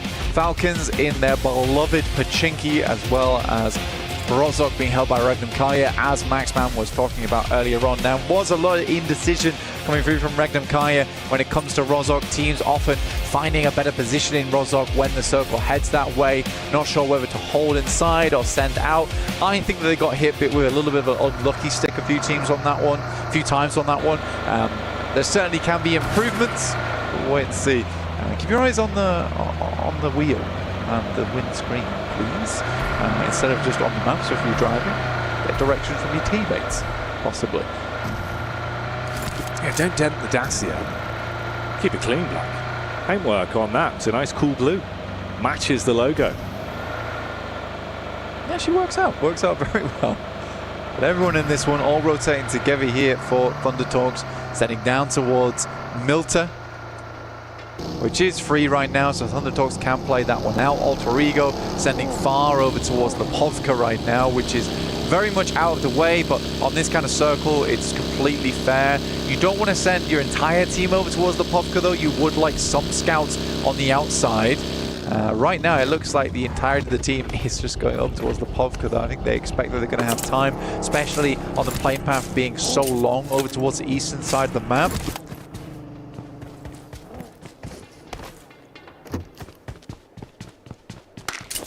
Curious as well. Position 10, Falcons tied points with Weibo and both Fire Flux as well. How they're going to be looking. Obviously, we saw in their Sandhawk games throughout survival stage, it was far slower pace. It worked for them there. It's going to be a bit different here. Teams that are going to look to try and take the fight to you, you're not going to get as many freebies. When they crashed into Nongshing Red Force, that's where it all went wrong. Hopefully they can avoid a similar outcome here. Forward scout on Ralph. Farther up ahead, it's Regnum Karia, Fireflux, and Power that are relatively close by. Power's getting a move on. Regnum Kaya also making that move, as you were saying, all in vehicles. They left Rozhok early. They want to pride themselves here, and I think that's fair enough, especially in the first circle. They don't want to spend too much time in Rozhok. They'd rather get a central position and then know that there is a chance to send back over towards Rozhok later on. So we're not doing any of these shenanigans where we leave 2 players behind, we send 2 players up front. They're going to play together. If it means they have to kind of work their way back into Rozhok, dig a tunnel back towards that region of the map, then sure, fair enough. But in the meantime, Regnum Kai is just going to try and take a central position, which they know they have priority on right now from the spot that they started in. Like you said, Power in a similar spot. Gondola here for Eren, as he will make the journey back down the mountain. This is over towards Stauber. This is intense. Eren, inside of the gondola. The ground shaking. It's not intense, it's in a gondola. Not as good as the horse, you know. I think horse, gondola, kind of, you know, different territory. Yeah, it's a completely alternate playing field. Right. It's incomparable. Exactly. Yeah, exactly. Stop that. You can tell we're a duo. Yeah, we can. Jinx padlock. Throw away the key. I'm glad you saved us. You know what, though? Glad we get a little bit of camera time with DRX here as well. Again, you know, they kind of had a rough early rotation where Fireflogs were able to take down one player from that team, but they kept it developing. And again, I think there's so much talent for this squad.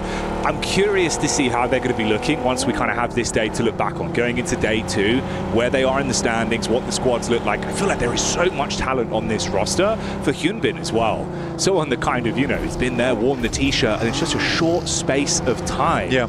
Meteoric rise for him. Very, very good talent to watch. Hyunbin's been very effective across esports in, like you said, the short time he's been here, relative to a lot of the veterans that are in PUBG Mobile.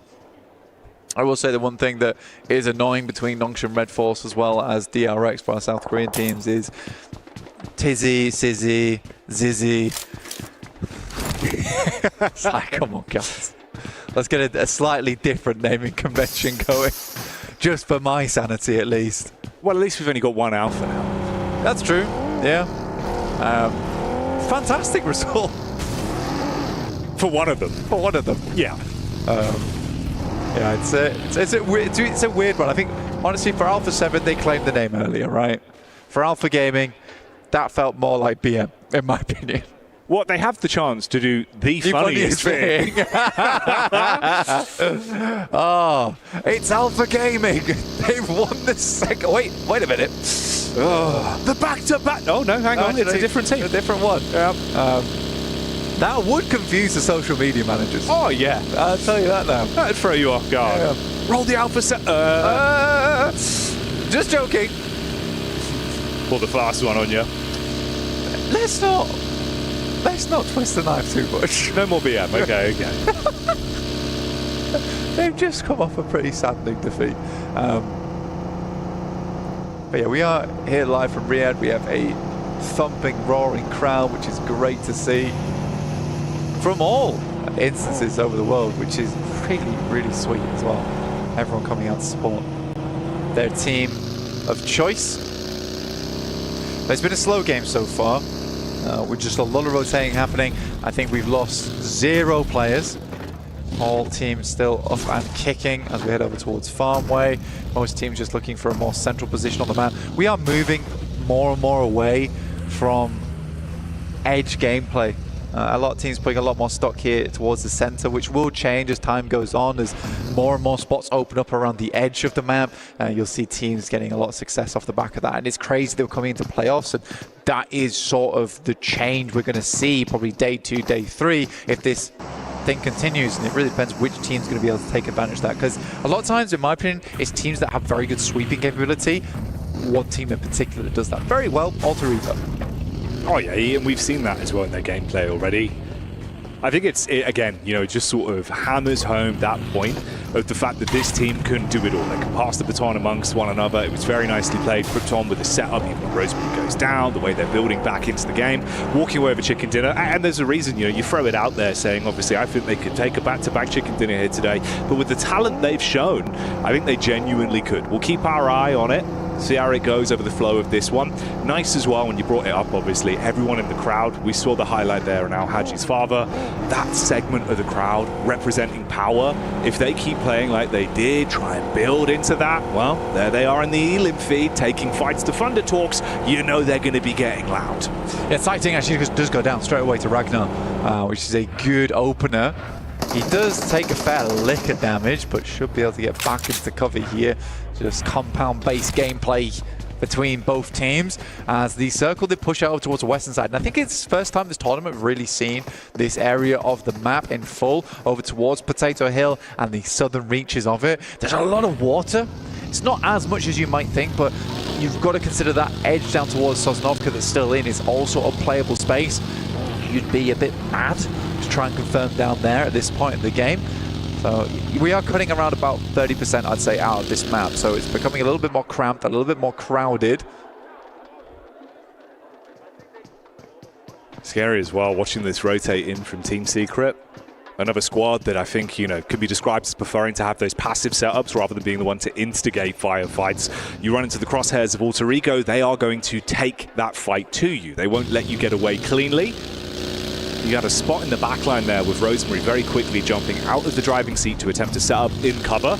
Didn't take the fight in the end. Hasn't fired out a few bullets to see if he can get a connection over, but they can still chase on this.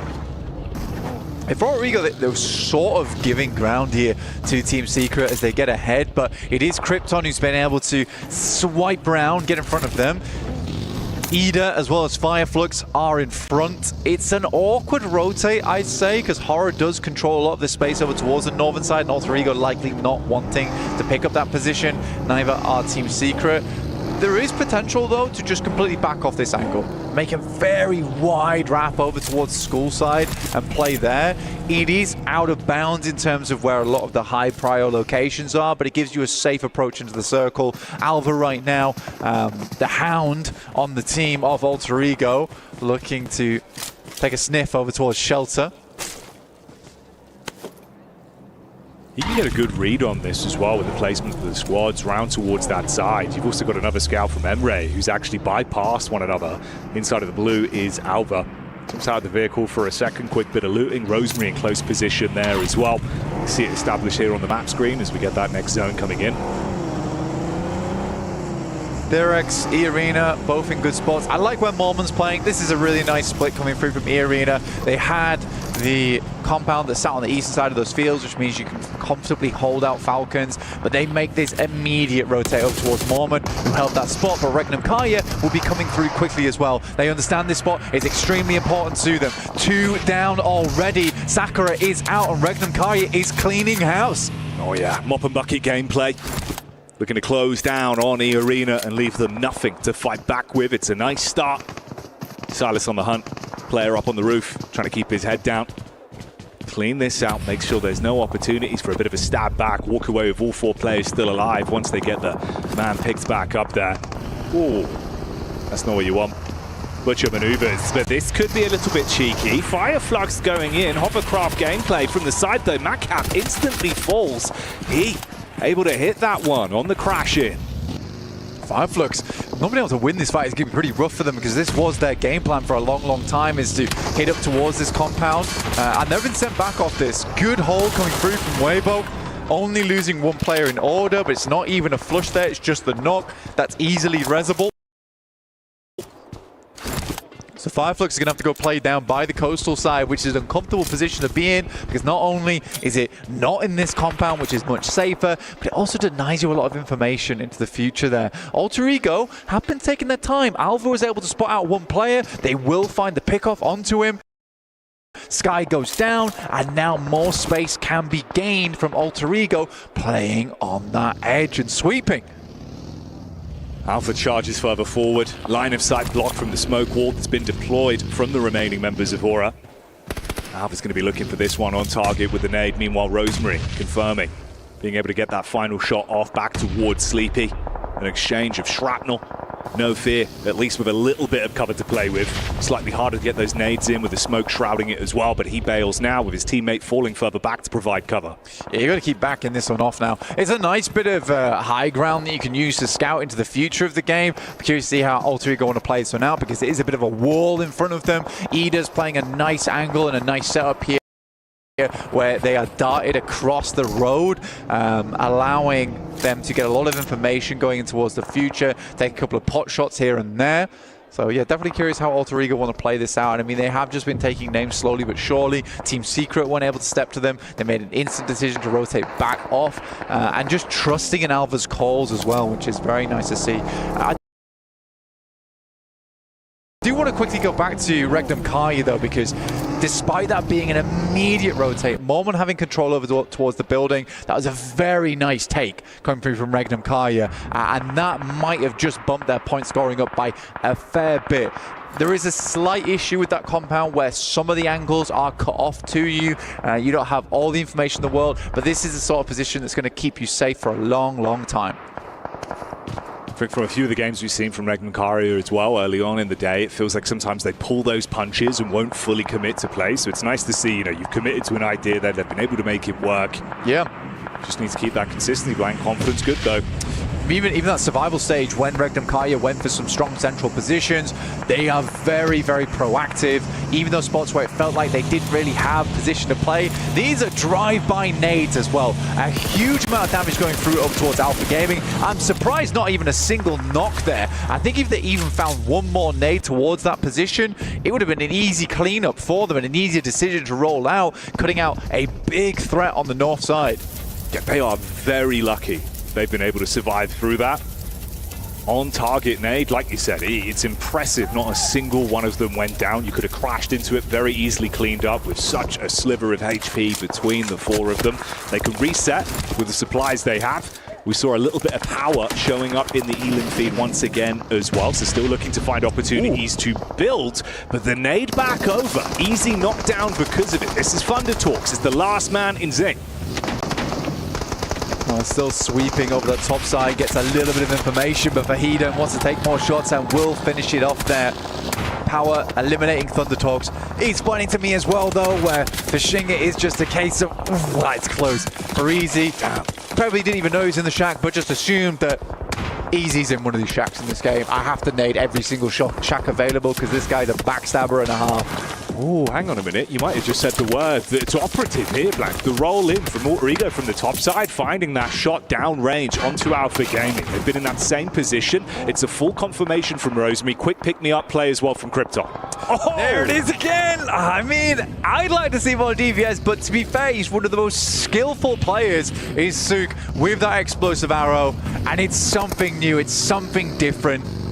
And he finds success out of it. Like we said, it doesn't always pop up too often in the Elim feed, but the amount of space that Weibo gains off of Sook, wielding the bow and letting loose some absolute ringers. Weaponizing the crowd there as well. You could see the excitement. We mentioned it, man. Would we be seeing it in playoffs? Yeah, he doesn't give a damn. Grand stage, important matchups. He'll still be playing to his best, playing his flavor of PUBG Mobile. That's actually the final knock onto E-Arena as well, of course, removing them. And like you said, this now presents more opportunities for other teams to move further up. It's not the craziest point disparity in the mid portion there, but you're going to take that if they're not here. So some very obvious priority compounds here inside this circle, which you can easily spot. If you're watching the map feed, which is available over at PUBG Mobile Esports at YouTube, you'll see that Nocturne Red Force currently have the one over towards east, Red Kaya playing on the west, and DRX down towards that mass of compounds on that south side. None is direct central, but they all have very, very good use cases into the future. In the meantime, here's 4 Thrives going up against the Falcons right on the edge, and they are backed up against the wall. Ralph is trying to get Narvalo back up on his feet, but the nades continue to rain through. This is an important knock that they need. A Redox misses. The timing on it. I mean, he's able to re-engage at least with a quick switch.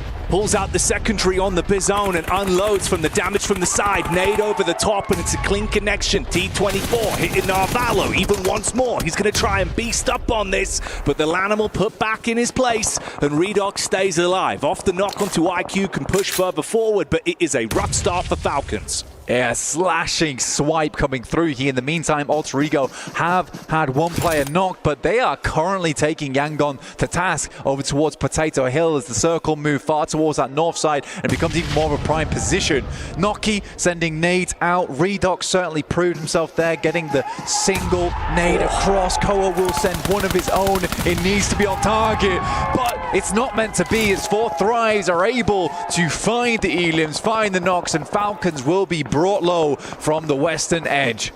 And they've been wanting to play that slower style into these games. Here, though, 4 Thrives take the fight straight to you. Yes, they lose one player, but they can reset from it. Bit of Weibo action going on again here as well, with Fireflux having a real struggle start going into playoffs already, again, removed from the equation. Alter Ego continue unloading the mortar strike. Nade after nade on top. This has been an extremely extended fight. I think we've seen knocks coming through across the board, but Ida starts to get involved now over towards Alter Ego. I think they just lost one. Krypton is down. Now Albert needs to pull out something special. Yangon Galacticos down to just the 2 players. 2 players knocked for them. Alva Belly crawling, using the grass and the ridge side to provide him some additional cover. Quick jump spot, seeing if he can get visual contact over the edge, over the smoke. Vahidan as well takes a stray bullet from the side. Nonshin Red Force building into this one. They just need to pick Krypton back up again. Technically, he is in cover. So Alpha will head back down there, but a full 3v3 and plenty of nades to work with. Saycloud might just be on target there with that one. Descends over the top, and it won't be a lot of damage needed to take Krypton out, and it will be a knockover towards Alpha. And despite a massive spree coming through in this game from Alter Ego over towards Yangon Galacticos, it is the Galactic comeback coming through on the north side of the map. Very surprising that Yangon comes out of this one with the 3 players. That's the go pistol to push up for them as well. And similarly for Moana, it's time to bail. That fight has gone no way near how they wanted it to go down. Trapped as well as he gets the overall lay of the land with the squads that are close by. He's just got to get his head down, tuck into position. It's Ida from the sideline that takes shots towards him, opens up an opportunity for Nonshin. Alpha with the nade, rolls it on target, and it is a strike from Rufus. That is a unreal nade through the trees, through the leaves. And like a dead leaf falling, that will be the final player from Alter Ego out. Incredible stuff there. You don't see those ones every day. No back-to-back chicken dinners to start us off. Another team will walk away with a big W on this one as the battle continues. Nice distance firefights here onto 4 Thrives as well. Good aim. Weird location on the map, man. Ida currently looking very good from this spot, but we moved away from a lot of the more prominent compounds on the map. Regnum Kaya looking just to finish off those players down on that south side.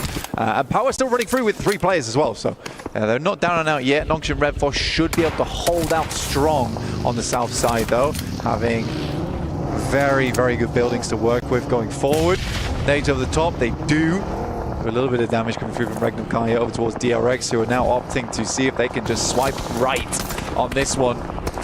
Spin out on the burst tire as well, because Ida are just firing shots down Rage. You've instantly got to try and reset from this one, but there's further damage done. Knock behind the tree. Quick bandage from Hyunbin, looking to reset himself. Easy sees that opportunity though. Clean connection back onto DRX. But DRX trying to get through here. Nongshim Red Force wasn't going to let it happen. Al-Haji finding Hyunbin as well on the back lines there. Very, very long-range spray to make it work. Make it work, it does. There is still one building available for Regnum Guy to be playing out on the very edge of the circle. I'd be excited to see a Yangon podium finish here just because of how hard they had to fight for their lives on the north side. It's a hefty investment from Power. They really clamored to try and steal away some points from that one. Damage is good onto DRX, but they both go down because of it, resulting in a bit of a stalemate from the crash in, only leaving one representative of Power left. It was Weibo that were able to cause issues behind that smoke wall. And then, of course, Regnum Karo, the compound high ground position as well. The nice split, Silas set up further ahead. Yeah, this is going to get more and more intense. Secret, catching vision. This is the nice thing about Regnum Kari as well, is that we mentioned it beforehand, where they're a proactive team. They don't allow themselves to be caught up in the moment and just sit around, feet up, watching telly inside these compounds. They are very much active on the outside there. They took shots over towards Alpha Gaming. They cut out over towards that south side. It's not a crazy amount of points they're able to find this game in terms of elims, just the 3, but they've confirmed a strong spot on that southwest side. Weibo are in front of them, as you've mentioned. I'd like to see how they're going to handle this into the future, because it's some weird terrain that they'll have to push through.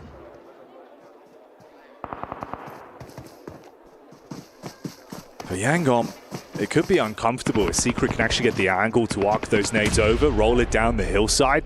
Spacing could be problematic.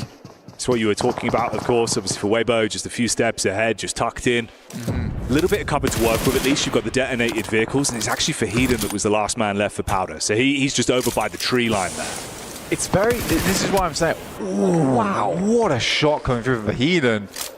a fair chance as well, and he took it immediately. This is what I mean for Regnum Kai. It's very hard because you want to take shots down towards Weibo Gaming, but as soon as you leave this compound, you're in sight lines of Ida going forwards. That next circle doesn't cut Ida out either, so now Regnum Kai has to go for something very quick. They know the exact location of Alpha Gaming though. At this point, it sort of does feel like you're going to need a crash here for Regnum Kai. Over towards that north side. I don't think it's going to be effective at all trying to wrap out over towards the east. If he down though, maybe there's a chance on towards these two players, play behind the car cover, but then what chances do you have later into the game? That's the real issue. So it looks like they are going to roll out over towards this north side, as I was mentioning. And as we've seen, Ida have been able to do so much from this position. This might actually give them an opportunity. Yeah, Nonshing engaging. Yeah, this is go time for both squads. You've got to build off the back of this. Crash in, up towards the compound. Nade close. Zizzy takes the brunt of the damage. Aaron priming another one as well. It's Doc C. He saw him. What's going on? Goes back in for a second look. Finally shuts down Rita. That was crazy. Silas moving up top there. We'll find Silas. We'll finish him off there as well. I mean, Regnum Kaya just spent all the way over towards Yangon Galacticos, and they were doing damage, but they're out now. What? You knew about Alpha for so long. The minute an opportunity was presented from the commotion thrown between this fight on your screens, they go for it, but Alpha just absolutely upset. Goodbye Regnum Karia. It's now not a bad position for them to build from. Not at all. I think Alpha Gaming played a bit of a blinder on that one, but blinding powder over to Regnum Kaya, it would seem. Doc C moves up over towards Ida, finding Darkin, more DPS shot through the window, not quite connecting just yet. There's a Molotov sent through. Murnat will finish off top on an explosion on the vehicle. They are just trying to hold on as much as possible here, and once again, it is Yangon Galacticos to make it through. This team is bulletproof. You got Team Secret as well, playing that classic slow build, playing from distance, looking to third party onto this one. This elongated bout between Nonshin and Ida. Aaron dodged the explosives, but he can't dodge the slugs. That's the peek up from Doc C. The DBS finally able to finish him off, but at what cost? One player left, just him. Gives me Yangon Galacticos as well, as Team Secret has some very favorable positions going in towards the future. They can effectively sort of ignore one another and rather take shots down towards that south side at teams that will be making their way up this hillside. I think it's going to be tough.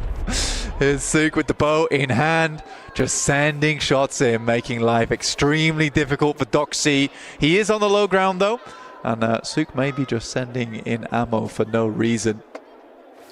I mean, with 20 arrows left, he could zone you for quite some time. Just make it impossible to go for a peek out. He's got to leave at some point as well, is the thing. Oh, they're getting close. This consistent bombardment. Doxy's struggling. Now moving forward, Suk will see a nade come his way. I'm a little bit upset about the nades coming down though. Might pivot off. Spots Doc C isn't quite as effective with the assault rifle as he is with the bow. The team will support him there, still make it happen. Weibo attempting to move up, but it's those two angles. Like I said, it's an efficient, I don't want to call it teamwork between both teams, but it's an agreement, right? You both have an extremely strong position. Let's get rid of the teams that could cause problems for us later on before we engage in one-on-one combat. Yeah, you know to prioritize first. Don't poke the hornet's nest until it's time to engage. Frankie with a move up. Wow. Damage back over. Slapping him there. Forcing him into a bit of a rough spot. 3 squads going head-to-head, of course. And Alpha Gaming only have the one man left alive. That's Refus that's further down. This will be the second game in a row that Alpha Gaming have been able to get themselves a podium finish with a solo player towards these end circles. He's going to make a break for it. Murnat definitely saw him, was wondering why he went for that play. I don't think he had much choice in that situation. Murnat had actually pushed off that position as well. It's just unlucky that he comes out at that timing. Trang will go down. Shots back and forth, trades on either side. Intensity building. Saycloud looking for the angle. Murnat from further back, able to assist. They can focus fire on Frankie. He's removed, cauterize it, and reset. 2 players alive, focusing on the pickup as well. Grab Romeo. I mean, just make it as hard as possible. A 3v1. There's absolutely no way that Jaiki should be able to get himself out of this one with Yangon Galacticos starting to move up. And the map is enveloped by space as they suffocate out the rest of the teams from the high ground, picking themselves up a big chicken dinner. Not only against some of the hardest spots in the lobby like Alter Ego, but Regdom Kaya, who sent their way up there earlier, who did get backstabbed by Alpha Gaming, but what can you say about that one? They knew where they were. There were some weird plays this game, but it was terrifying terrain to play around with. You see the celebration and elation from the team as well. Some nice, solid slaps of the hands. Everyone congratulating one another.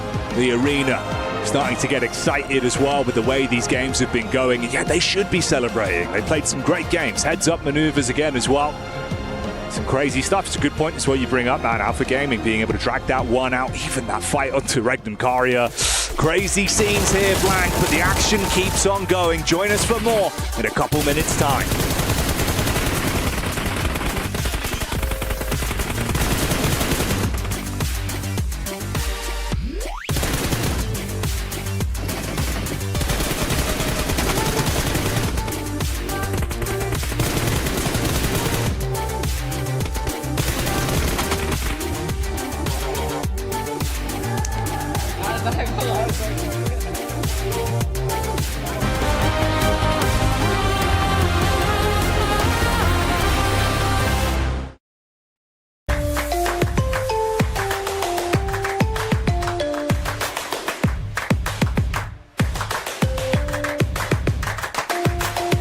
Level up your gaming experience with over 8 billion playlists, only on Spotify, the official audio streaming partner for the 2025 Esports World Cup.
Yangon Galacticos blasting off at the speed of light. All the other teams better surrender now or prepare to fight. We have got ourselves 7 and Maxman here to talk about this victory from them, coming in from Potato Hill, looking really cool, looking strong, taking out the previous winners from the previous games. Maxman, Yangon. I think they're happy they had a very northern plane that was not good for them, because that allowed them to drop into crates in George Bowl and actually get the northern rotate into the circle. And actually, there were very little teams going up in that northern position. We did have Ultrigo eventually try and clash on Potato Hill itself, but the nades from Say Cloud in particular were key to claim all of Potato Hill for themselves and take the win at the end. One of the slowest teams to rotate as well. They took their sweet time. I think at one point it was Circle 3. All the teams were just focusing on that center area, and Yangon Galacticos were the ones towards the north. I really enjoyed how they were able to surprise Alter Ego. Alter Ego was not expecting the team to be able to come up from behind them. And then, I mean, for Yangon Galacticos, I think they were waiting in Potato Hill. You were saying during that break too, while we were watching the game, they just waited for so long. That's the scary thing about Potato Hill, right? Like, you can have multiple teams exist up there, and them also have very decent defensive positions as well. So for Yangon, they took that fight perfectly against Alter Ego, who was going to be a huge threat. And then Team Secret moves in later on here, Max. I mean, actually looking at Team Secret, they also had a really good match this time around. 11 points on the board. Again, a normally pretty silent team, but they were going quite aggressive here versus Yangon Galacticos, trying to push uphill, Potato Hill, claim all of the northeastern edge, and also keeping teams down low, such as Weibo, away from the fight. So actually, Team Secret, they showed me a little bit more than what we saw back in the group stage, which sets up a very good precedent here for the finals. Yeah, for Team Secret, I would have actually loved them to commit to that fight against Yangon Galacticos, even though they were being able to control in Potato Hill. I don't know if you agree or disagree with me on this one, but ultimately, they were going to have to take that fight at one point or another. I'm scared that if they take the fight onto Yangon Galacticos a little bit earlier, teams such as maybe Weibo can just full send it and third party that fight and just wrap up the chicken dinner. I do get why they were delaying it, but the more you delay it, the bigger advantage you're giving to Yangon, and then you just cannot win that fight anymore. That says, whilst we took a look at the points, Alpha Gaming once again being able to get into some of the later stages of this match here, 7. It came down to what they were able to do with the 4 vehicles. They had 4 vehicles being able to just create a big barrier, and on top of that, for this team, they kept getting blessed by the circle. They really didn't have to do much. They were able to just hold off a lot of people, and that's the scariest thing with this team. We know they have the fragging power. We know if they set themselves in a position where they actually have the full squad, they're going to be super scary, and they were able to showcase it perfectly in that scenario. Yeah, I mean, if they're able to survive a little bit more like that every single match, that one big chicken dinner could set them apart from the rest of the lobby. That's Yangon wall-to-wall for our match report here. Not too much surprise considering the space that they were able to control. Say Cloud, as you were mentioning before, Max, looking fantastic in this game. Yeah, I mean, almost 1.4k damage right there. He is very high in that one angle. I didn't make a noise. Yeah, do the noise. Wow! There you go. I missed that. I mean, actually, it's been actually worth it. Over a year since I've been able to make a noise. So there you go. It's been so long. I know. Next is going to be a jingle. We got to figure out a jingle. I'll figure out a jingle. Don't you worry. I don't know who for. I thought it was going to be on the spot. Man, that would have been insane. Look, we're seeing some replays actually of the Car 4 here from Alpha Gaming, and we don't have hovercraft. We've got hovercraft at home. It's just a 4-car fortress created on the edge of Potato Hill, and it was really good to get them in that podium finish at the end. So Nongshim Red Force, I think that was a team that you and me both wanted to talk about here, actually, 7. Their breach onto Ida's Harry Potter Tower, I like the idea going for the breach, but it took so long to wrap up that fight. Big third parties from Weibo in particular did come through at the end. That's the thing right there. I was talking about this too, the Fireflux and Nongshim Red Force, especially with Nongshim Red Force. I was talking about how this team just tends to play so slow that they might not be used to just making those quick pushes, and I felt like it showcased perfectly in that scenario right there. And then on top of that, for Fireflux, they were also trying to do a crash on WBG. They seemed like they got ahead too. They ended up getting a knock, but they were just too slow to react and ends up backing away. For this teams, they got to be able to adjust on how aggressive the lobby is. I think Nongshim was happy to gamble on that compound, right? Because if it does go to that compound, the circle, then it's so hard for these teams to push into that. So they were also thinking about where they were going to transition and how they were going to transition, Max. It gets dicey trying to go up to the Wizard Tower, trying to do something there and keep yourself going in the later stages. You cannot say the Nongshim don't know the terrain. They know in that specific circle, that compound with the 3 buildings is just exceptionally strong and able to defend it quite well until the very end of the game. Then they do have to go onto the Harry Potter Tower. Though if we go on teams that try and crash on those positions, I kind of want to pivot the conversation over to Power. Sure. I think we're very indecisive. There are 2 options. Maybe you fight Regnum Karya, maybe you fight the side of Nongshim Red Force. they decide to send it in the center between those two teams, and unfortunately because of that, they just don't survive at all in the later stage. I think at that point, you pick a compound, you breach it, and you just hope for the best. There's, of course, Al-Hajj's dad as Power, as you mentioned in.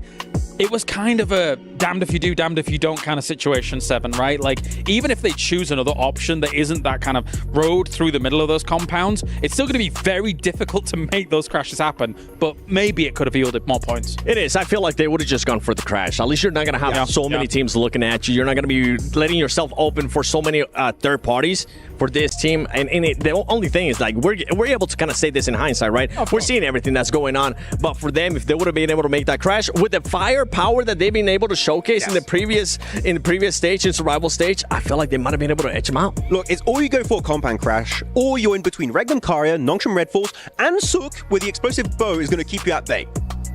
I would take my chances on a compound crash. I have a bone to pick with Sook and the explosive bow, because you and I have been talking about this for the longest time. I really enjoy it. But one thing that Sook needs to be able to do is make sure that he doesn't get tunnel vision. And I feel like that's exactly what was happening there in that scenario. He was just super tunnel vision, and then whenever he actually decided to go away from the explosive bow, he lost the focus, and the Nongshim Red Force guy was able to knock him. Yeah, there was only so much you can do with that explosive bow, right? Like, he was just saying, okay, I don't know exactly where you are at that wizard tower, so I'm just going to spam into it. And as you said, that really has your full focus, your full attention, and then you just get knocked from the other side. It's problematic, for sure. I don't hate it. That's the thing. I don't hate it. I just wish that he wouldn't be so just over-focused on it. And it was good suppression, but the team wasn't able to get angles on the guy because they just had so much smokes. Oh, wait. Is that for today only? 3,000 damage from Al-Hajj. There's no way. No. They have this many eliminations? I mean, they fought 4 thrives on the first game, right, going into Sanhok, and that survival time is very low. What is that? We'll have to Anyway, moving on.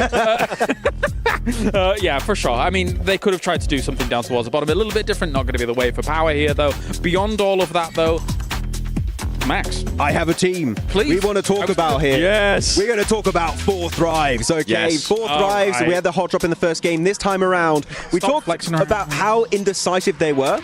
For me, this game, they weren't indecisive. They actually made a really good call trying to surround Falcons on the western side. They just got a little bit too excited about that fight, a little bit too involved, and they just wanted to rush it, and that caused their demise at the end versus Falcons. And I feel like from that indecisiveness that we've been talking about during group stages, maybe that's why they became so impatient, because they're trying to change that, and I'm hoping that they don't end up overdoing it. All right, well, let's get to it then. Let's see if all of these teams can put those learnings into practice for our second Erangel of the day. Halfway point of the day, game 3 already. Some trials and tribulations for teams that were looking very dominant back in the group stage. Some good head-to-heads and some interesting PUBG Mobile up to this point blank. We've seen the crowd getting excited, rooting for their hometown heroes, seeing who's going to be able to walk away at the top of the standings today.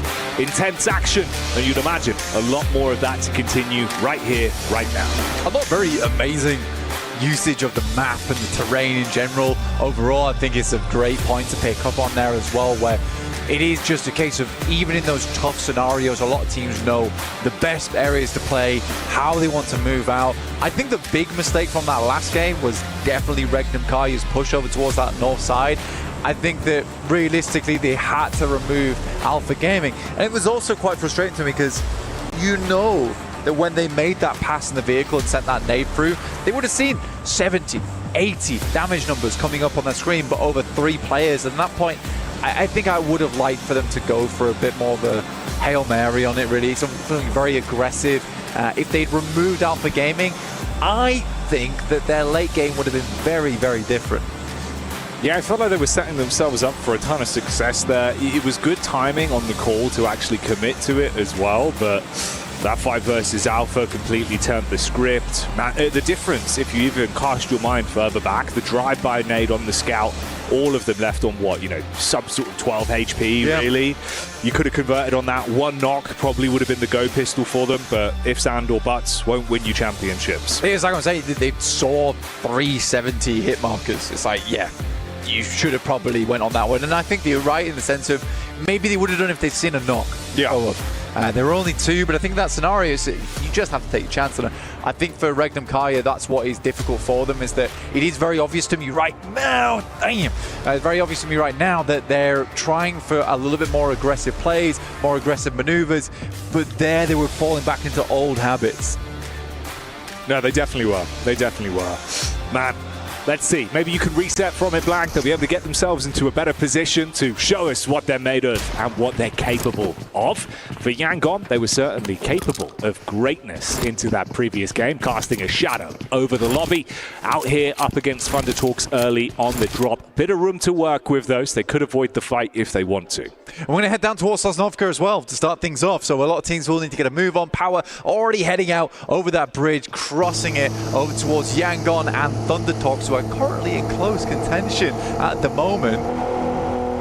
See how that fight does pan out between those two teams. Yangon Galacticos obviously coming off from a big high from that last game.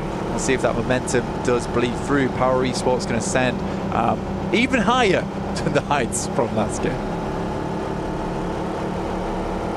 It's been some good signs from Power as well. You know, individually, I think the gun skill's certainly there today, playing to their strengths. Not in a bad spot whatsoever. Tied at the minute. Ooh. This is back over towards our drop fight that we were mentioning, of course. Thunder Talks out with the Tommy, teaching you lessons from distance. Where art thou, Romeo? I think he should have just kept crawling. I get a moment of, if I stop crawling, maybe he'll miss the shots. Maybe I need to like fake him out a little bit. Instead, just made it extremely easy to line up that shot. Still impressive with the Tommy as well to hit at that distance. Ulrigo aren't done yet either, as they pick up an initial knock over towards Fireflux, which is one of their most difficult rotation contenders, right? Where Ulrigo need to come out from the Povka. I like that they send a player out early in Rosemary, I believe it is, who is a player that you would desperately want in your front line. It's Krypton, in fact, that's sent out first, who has been stepping up, right, to the plate. So it's nice to see him get an initial knock, and that's going to make their rotation down towards the south much easier playing against a 3-man squad. That changes their rotation. It changes their plan on this entire map. Scary as well for Fireflux as a roster overall, because I think that squad, you know, we were sort of talking about this idea of being able to build your confidence, feed the hot hand, keep that momentum going. They've been hitting dead stops again and again, where it feels like, you know, the floor falls out from underneath them, they're not able to build themselves, not getting too late into these games, and that could come back to haunt them. Oh, you're just bullying on the exit as well. They're literally trying to retreat from this, and you still find a second knock into a full takedown on SayCloud. Wow, that's a bit of a rough start, considering you've just taken your opening chicken dinner. Yeah, King living up to the name of the weapon used there. Getting a nasty mark over towards Yangon Galacticos with the Scar. There's that shot from... Oh, it was Rosemary, it wasn't from seeing things. But yeah, so nice play from Rosemary there. Able to find the initial player coming through from Fireflux, and as Yangon Galacticos tried to escape, it's no secret that that kind of rotation is not going to go unpunished. Felt rough to watch that one. Kind of uncomfortable, really. In the tree line now, and Xeris is going to send forward. It's a straight shot over towards him. Murnat likely to go out, and Yangon Galacticos, after what was an incredible performance last Erangel, do end up going out in 16th here in our second Erangel of the day. That could have been a moment to put up more points and add a bit of a buffer up towards the top side of the tables. Instead, it's all for naught here. If you're one of these squads as well that are only a few points behind, your eyes are now going to light up. That's a prime opportunity, right, where you're thinking, okay, tied with Alpha, both having 23 points. You get no elims from that, no placements. We can start to lap you. We can start to climb further up that ladder. And at the halfway point of day one, only 3 days of intense competition here for playoffs, you have to grab the ball by the horns. You can't afford to leave it up to another team to decide your fate for you.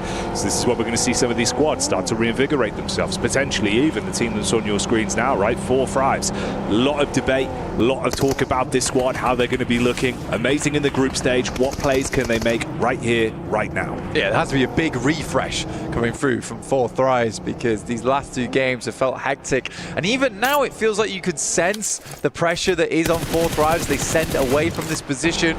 They might have wanted to challenge for it. They realize players are there, so they're going to look for something a bit more open for them. There's no way! Okay, I thought he hit him on the barrel roll. I mean, that's still impressive to get it out there and still make that shot happen. But if he'd hit him on the barrel roll, that would have probably been the play of the year so far. Before Thrives, yeah, they're looking for a more open area on the map. They're going to head over towards Airstrip to make that one work. For Alter Ego, though, this is an important game for them, in my opinion. Setting that marker really high early on in the tournament, super important, because with Smash ruling, day 1, day 2 become a bit of a sprint to get towards that top side and at least get as close as possible to first place or be in first place to open up match point on day 3.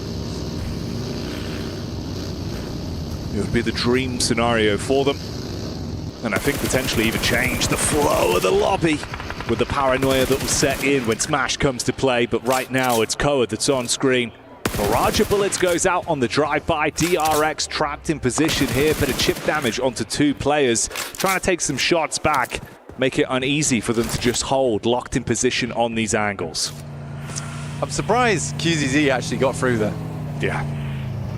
He was snaking it a little bit, but the shot didn't seem too hard to hit, and I think that he was playing so wobbly that it caught even Falcons off balance there. Now they have to send back over towards a more secure location. Can't afford to hold up DRX for much longer. They're going to all jump in the water and rotate across to their buddy, who is on the north coast, playing around the beachhead.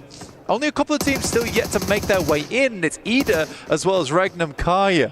The upstarts from Turkey versus the Titans. Going head to head here in Rozhok, both teams will need to leave soon as there's a lot of squads already confirming over towards Sosnovka. Late aquatic rotate as well for Alter Ego there, keeping themselves distance on the wrap round the back. And like you say, Regenkarin and Ida potentially thrown into a bit of a fist fight where maybe only one of them limps away. Ooh, limited space inside of the zone as well. Large body of water removing play space between these teams. Horror can just move across, should be able to move across pretty comfortably as well. I don't think this is too treacherous of a path for them. No Indiana Jones style type of traps on that bridge right now as Scarface starts to move over towards the west. So this is a real easy rotate for them. For Regnum Kai Ida though, yet less of a ease of access, but they could head over towards the coastal side on Erangel main island, swim across or just send the vehicles in and try and play on that beachhead, which is definitely a possibility, especially as we start to move further north on this circle. Teams could try for that one. DRX had, it's just a surprisingly easy approach. Hardly any clapback coming through from the Falcons. Vahiden from a distance, able to keep them pinned at bay on their rotate over. Meanwhile, you've seen in the Elim feed that 4 Thrives took the fight straight to Team Secret, forced them out of position, but made it really uncomfortable here.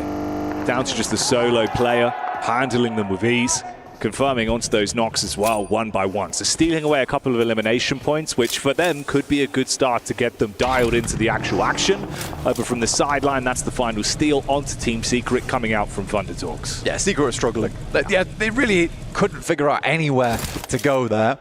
Constantly bumping into teams left, right, and center, and it turns out their over-aggressive push down over towards Yangon Galacticos is the thing to force that final nail in their coffin. Power still hitting some nasty shots over towards Weibo, playing on that coastal side. I think that drops Weibo now down to just the 2 players. Don't think they're getting Suk back up again. Al-Haji is going to wait for this fish to resurface. He knows he's got to come up for air at some point. He can sit pretty and wait to finish that man off. So Power looking to just take away points where possible. He'll just commit to it. Left in the blue, gone for good, down in the deep depths. Regnum Kai's still in Rozhok? Lost school now, actually. It's crazy on the indecision where they're happy to send straight out when it's around Rozhok area. But when we get Sosnovka finished, they decide that they're going to stick on the northern side of the map for a long time.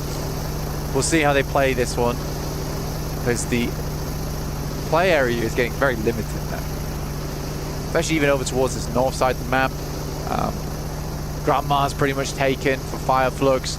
The small compounds that are available on that side, pretty much going to be playing around the tree line, but potentially over towards the western side, or using that ridge as cover, as we do confirm even further over towards the north here. I think we're on zone 3 now, so the circle and the blue will start to tickle quite a bit before we head towards stage 4, where it's advisable not to still be in that blue for too long. You do wonder if that'll be a bit of paralysis by analysis there for Regnum Caria, taking a very slow approach this one. A snail's pace that could come back to bite them in the bottom. We'll see. They're starting to get a bit of a move on now, though, and so are the remaining squads on the periphery of the zone here, slowly advancing further forward. You were fragmented down towards the south side. It was a bit uncomfortable. A bit of a push-up now. Alpha Gaming coming over, 4-5's in position there as well. Nongshing Red Force feels like they've been really willing to take a good majority of their fights. So I wouldn't be surprised if we see some sparks starting to fly, especially with this rotate coming in from Ida. Oh, Nongshing Red Force has a real glint in their eye during these games. An aggressive team, a hunger for team fights. And you're right in the sense that they're a scary team to come up against, because you just never know when they're going to pull that trigger. It might just be you that faces the ire of Nongshing Red Force in the end. Falcons find themselves a nice central position on this circle, though. We'll see what they can get done with it. Usually Falcons can find themselves over towards the late game with 4 players.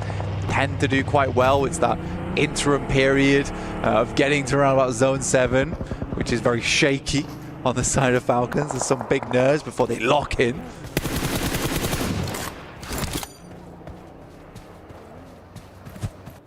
Ragnar here, priming the nade.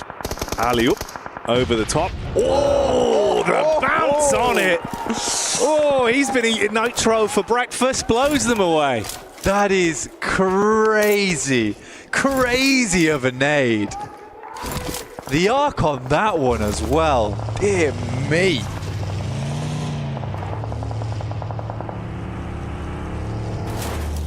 You love to see it.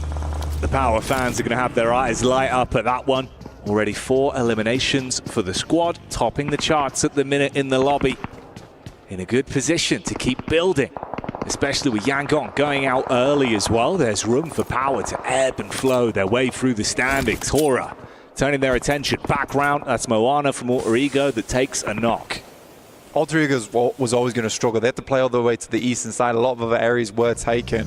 They dropped the smoke over towards Moana. Rosemary's worried whether this is even worth going for. The res on this starts to back out and allow Rosemary time to crawl back through that smoke. But I think it does feel like a little bit of an abandoned ship here for him. And Sleepy will draw him low and put him back to sleep. Not sure what E-Arena's game plan's been here, but they have taken a nasty punishment on that south side. One player even going down towards the blue there. Get a replay on this one, because this was disgusting. They lined up at the right time, start to turn it, and pretty much as they turn, the nade fumbles through the window. Very Maxim-esque on the nade. Maxman's going to be loving that one. Thalak getting thrown into the action here as well. It's Alpha Gaming that are taking some serious damage. So 4-5's continuing to attempt to build here. Get themselves into a position where they feel handy with their steal. This was always going to be an issue for Alter Ego as well on the rotate. You had Power ahead of you. They go for the wide berth round, back through the blue, kick off the engagement. It's the third party as well, with Fireflux being able to find damage from the backline. So easy suffering there. That was unreal. Steps out onto the side seat. We'll find one. Rosemary gives his life for the rest of the team to get further into the circle. And Fireflux will take the reins off the back of that fight versus Power. Now down to 3 players, but 5 elims. Not a bad start for them this game. Heading up towards 15 minutes into this one. Solus attempts to hit the shots, but he's off target. Yeah, bullets just whizzing by. None of them connecting, and the problem is that opens an opportunity for the counterplay from Power. So instantly on target, they respond back over and stop what could have been a hell of a scorer there from Fireflux. Instead, in reality, it's just Ketch. At least he's got some heavy armor to work with, diving inside the hovercraft, but he's got to peace out, got to give up the goose. Let's leave it alone. That could have been a great third party. It could have been an amazing third party. You're right in terms of the roaming wall in the hovercraft being the biggest boon here for him. Has to wander back, let it explode. This is not the most ideal location for him to end up. There's these shots coming through from earlier. Falak with some fantastic maneuvers. Again, such a precise player. Never over-egging the pudding as well when it comes to those peaks. Really, really nice to watch when he's on form. Yeah, playing the angle perfectly, like you say, it's the peaks. Really nicely played for him, keeping himself in cover, taking some clean firefights. Ooh, this might be anything but clean. Close quarters engagement, the shotty from the side, good for one, but the backstab from Silas at least stops it before it got out of hand. If he was able to find even more damage there, suddenly you're thinking, ooh, this is again another game where Regnum Kari feel like they should be able to build. And again, actually, it's interesting to see how Regnum Kari are going to play this one out. Obviously, it's a far slower game from them. They're in the forefront of it now. That chase has not stopped at all as well. Power going from target to target, everyone running them down. It's Thunder Talks again now, pushing up. They've got angles, but smoke's down to provide some cover for the quick heals. Good elim count though so far, 7, highest in the lobby. 4 Thrives just 1 elim behind that. Singh's going to move forward over towards Al-Haji, confirmed towards him. Gets caught underneath the wheel, wrapped up in burnt rubber.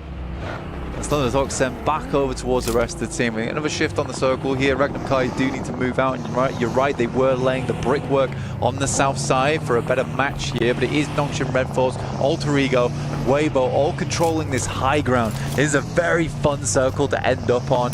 A lot of cheeky maneuvers that are available here. Vader with the nades. Just slightly off target.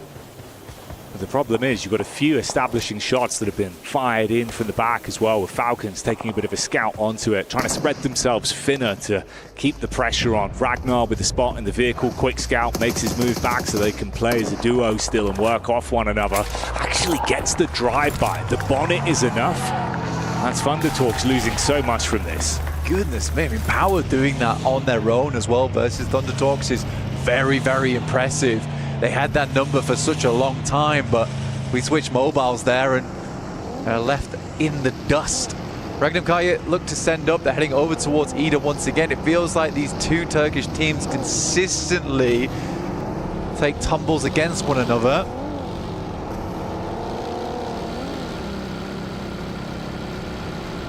They're going to send far over towards Alter Ego. Alva as well as Krypton. Ooh, just nipping the back of the heel for Krypton is enough to shut him down. An instant connection from Silas onto Alva as well. It's a good heads-up play. You're saying, look, they're going to cast round towards Ida. Instead, they avoid that cut, center circle, straight path, shut down a big squad there as well, stop them from stealing away points. And get a fairly decent position. We know how much Regnum Kaya do like their ditches.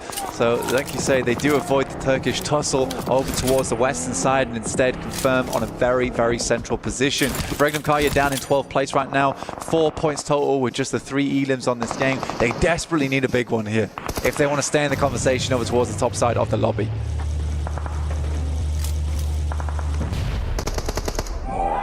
This is for Hedown, finally going for Hedown as he gets finished off by Falak there. Shots to the side. 5 elims for Falak as well. I mean, he is going off this game. It makes sense as well. I mean, he's always been such a strong player on the squad. Ragnar steps up. Falak won't quite find it, but 8 nades to work with. Yeah, he's probably going down. Such an easy lineup as well. Only took one. Still 7 in the back pocket for play later. The crowd enjoying that one. So Power go down. Vahidan and his brother in arms finished off. Falak certainly showing us what he's made of, and the Falcons still attempting to find opportunities to scramble some points away on this one. Top 4 are all out, so this is a great opportunity for the teams underneath to equalize now. We're looking at Ida, Weibo, 4 Thrives as well. 8 elims this match, which is phenomenal, by the way. 6 of them on Falak so far, and he looks to push that number up slightly, just a little bit to the left. He may have just found that knock. Looking to explode the vehicle instead. It's Noki who moves forward, will knock a grenade of his own, sends it through, might just be far enough, but they turn tail and run, and sprint they'll have to. You are so low though. Bounce around the tree. Redox on the drop, belly on the ground, but it's not enough for the follow-up T24 with that one. Navalo is so far away, couldn't assist for the rest of the squad. He's tucked in for cover, but it's just him now. This feels like classic for Thrives as well. The nade play has been wonderful to watch. 4 players sweeping in from that eastern side, and from fight to fight, they've looked strong. Not really been much response their way either. Very much a one-sided argument for Thrive so far. Nade's been sent over now to DRX. This is from Horror attempting to cut their way in on the northeast side. Regnum Kaya much more concerned right now with the beast lying in wait on the east side and 4 Thrives. That's what we wanted to see. 4 Thrives, not just surviving, but like we've said time and time again, absolutely thriving in the lobby, living up to their old tricks, showing us the powerhouse that they could really be. Aura here trapped in commotion versus DRX as well, no fear. He bails out, quick move, Silas still finding impact in the Elim feed as another squad feels the wrath of Regnum Karia. With 33Z going down, now we're in a full-on brawl, likely to spark soon between 4 Thrives as well as Regnum Kaya, but it's Horror coming in from that northern edge. T24 immediately passes that information back, and Noki will stand at the forefront as the vanguard versus Horror. IQ playing far back down towards the southeast, trying to gather some information over towards Regnum Kaya. And all the while, Nongshan Red Force has been living it large inside their mansion, almost. Yeah, living their movie, sitting pretty. No one's contested them. They really haven't had to do too much whatsoever to get closer and closer towards some sweet, sweet high-end placement points on this one. Falak, though, finally comes unstuck. He's been ripping and tearing his way through everyone in this lobby, but now you've got to play medic if you want to save him. IQ from the side, hits back onto the sky. Sleepy, closing the gap with the scout in play, bails out the vehicle. Oh, the shots connect as well. 4 Thrives losing a lot of their stock on this one now. But Regnum Kaya trying to steal away some of these elims. They will find a couple, and Wild will find another knock. Falcons go down to DRX as they try to get involved in this one. But it's Regnum Kaya taking that opportunity. It's a perfect opportunity for them to swing round on that southeast edge. They want to clear as many teams as possible. 4 Thrives move back over towards Horror here. And for Regnum Kaya, that was a lovely trade for them. Aura going to be dropping the hoorah as the energy's there. You've still got to contain yourself, reset from the angles that are in play. Sleepy and No Fear, they're split up. Hyunbin finding impact back over onto Ida as well, and this story continues. DRX decimating onto Ida, and Nongshan Red Force finally, they get thrown a bit of a deathly blow as there'll be a connection back over from Regnum Karia. Handle them, keep them at bay here, and it has to be done as we get through in towards our next circles. Most teams desperate for this one to move away from Nongshan Red Force, but will it ever? Directly on top of them, and realistically for a lot of our other teams, they're playing for second now. Nongshan Red Force, as aggressive team as they are, will just have to bide their time. They're going to have to sit still and just make sure that blood doesn't thump too hard and they get the signal to send out of the building with the rage that is building. Getting ants in your pants at a time like this could be the worst outcome for them. You've got to say, I mean, props to Regnum Karia, very proactive heads-up gameplay right now with the fights that they've been willing to take. They started slow, but they have not stopped since they found momentum. Nades being thrown back out as well, trying to get that one on target down towards Aura. And then DRX ushered further forward, slowly advancing, looking to play off one another with cover. Sleepy in the vehicle makes a move. Ida still getting hit by the play zone as well. Really could not move at all here. Regnum Kaya is trying to slow things down. Thinking they're looking for that second place here. They know they need to get the placements as well as the elims. It's tough for them, it's difficult. Aaron, start play coming through from Ida, wanders through onto that western side, will make a quick sweep before making the pit stop on the northwest side of Nongshan Red Force. Nade just stopped short there of Horror. Regnum Karia's got a different prey on their mind, looking over towards Nongshim Red Force, trying to see if they can find a singular knock before trying to take that task to them.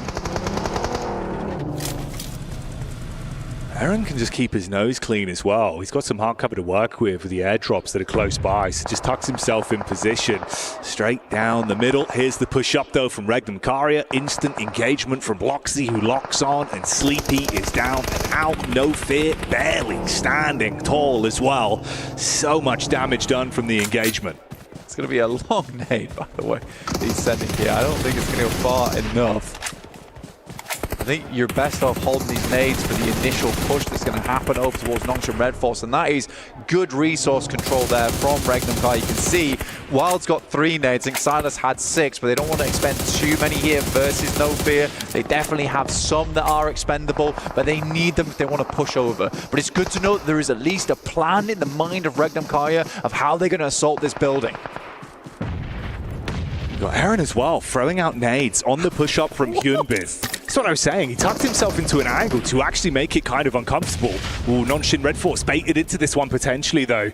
Looking for a look over the top of the ridge. Aaron trying to keep himself down. Nades coming in. First's on target. Follow-up's good. Doxy dismantles Ida. They're out of the running now. There is a slight distraction here. Going through towards Nongshim Red Force. I think that Regnum Karya is going to try and play this one out for Zone 9, honestly, and hope that this is not central. I don't think it is, and it will force Nongshim Red Force out. But Toshpik sends in first and will manage to get towards the backside here. Nongshim Red Force weren't able to control it, and Nongshim Red Force, they see red. They move out of the building, and Regnum Karya's picked up position. DRX are dealing damage and handling themselves up close and personal. For Nongshim, it's going wrong. Binny now with a thin veil of smoke to protect himself, but look at all of the nades. Everyone priming these from the top of the roof, dashing them down.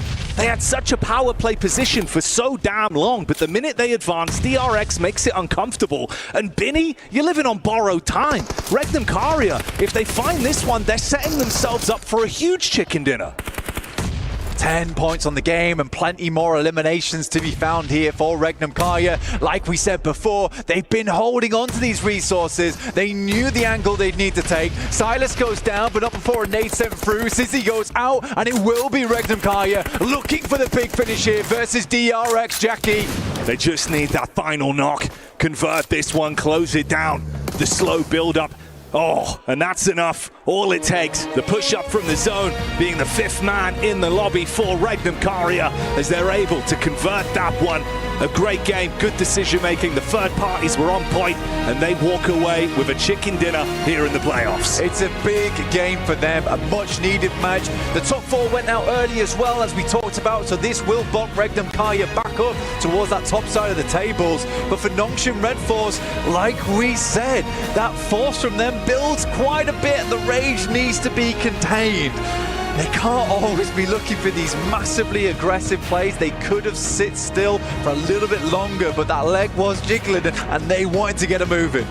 Yeah, baited out by the last man from Ida. Aaron just behind the box causes problems against DRX. They swoop in thinking we could just clean up on this one, take it all home, but it was not a spilled drink. They did not clean it easy, and it presented opportunities for this team on your screens to run away with it.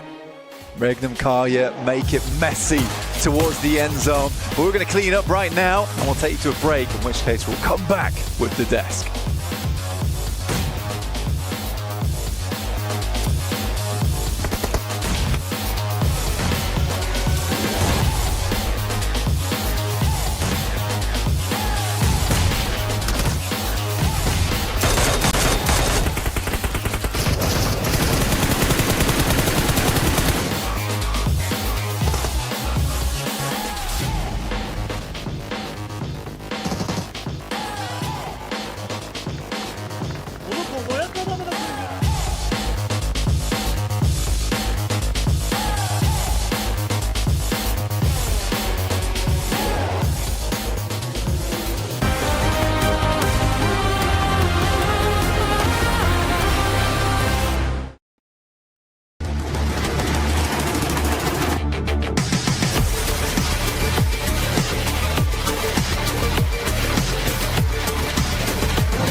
This land is calling.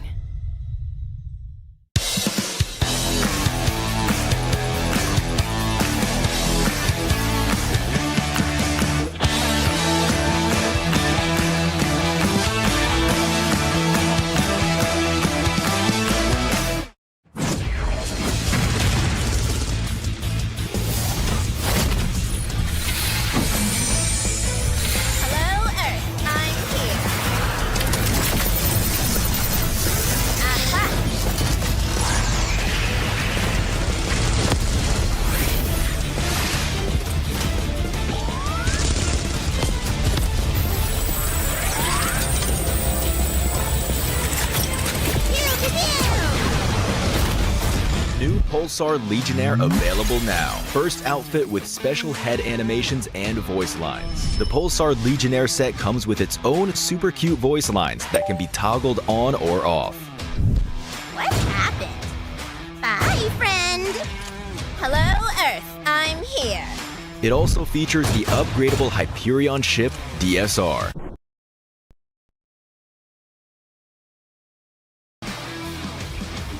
And Jet Reaver Glider with special animations. Experience parachuting like never before. That's not all. Even more rewards await. Event period, July 25th, 2025 through August 26th, 2025. What are you waiting for? Get the new Guild set now.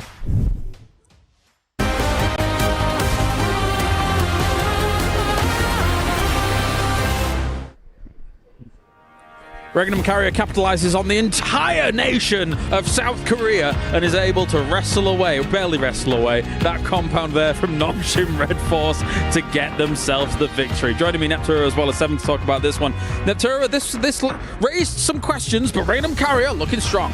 They are looking strong. After a confusing start, for me personally, they are looking very, very strong indeed. I'm not sure what was happening in the early game. They were still in Roshawk in phase 2, still in the blue, still out there in phase 3 even, but I actually really like their wide wraparound, and it really set them off for the rest of the game.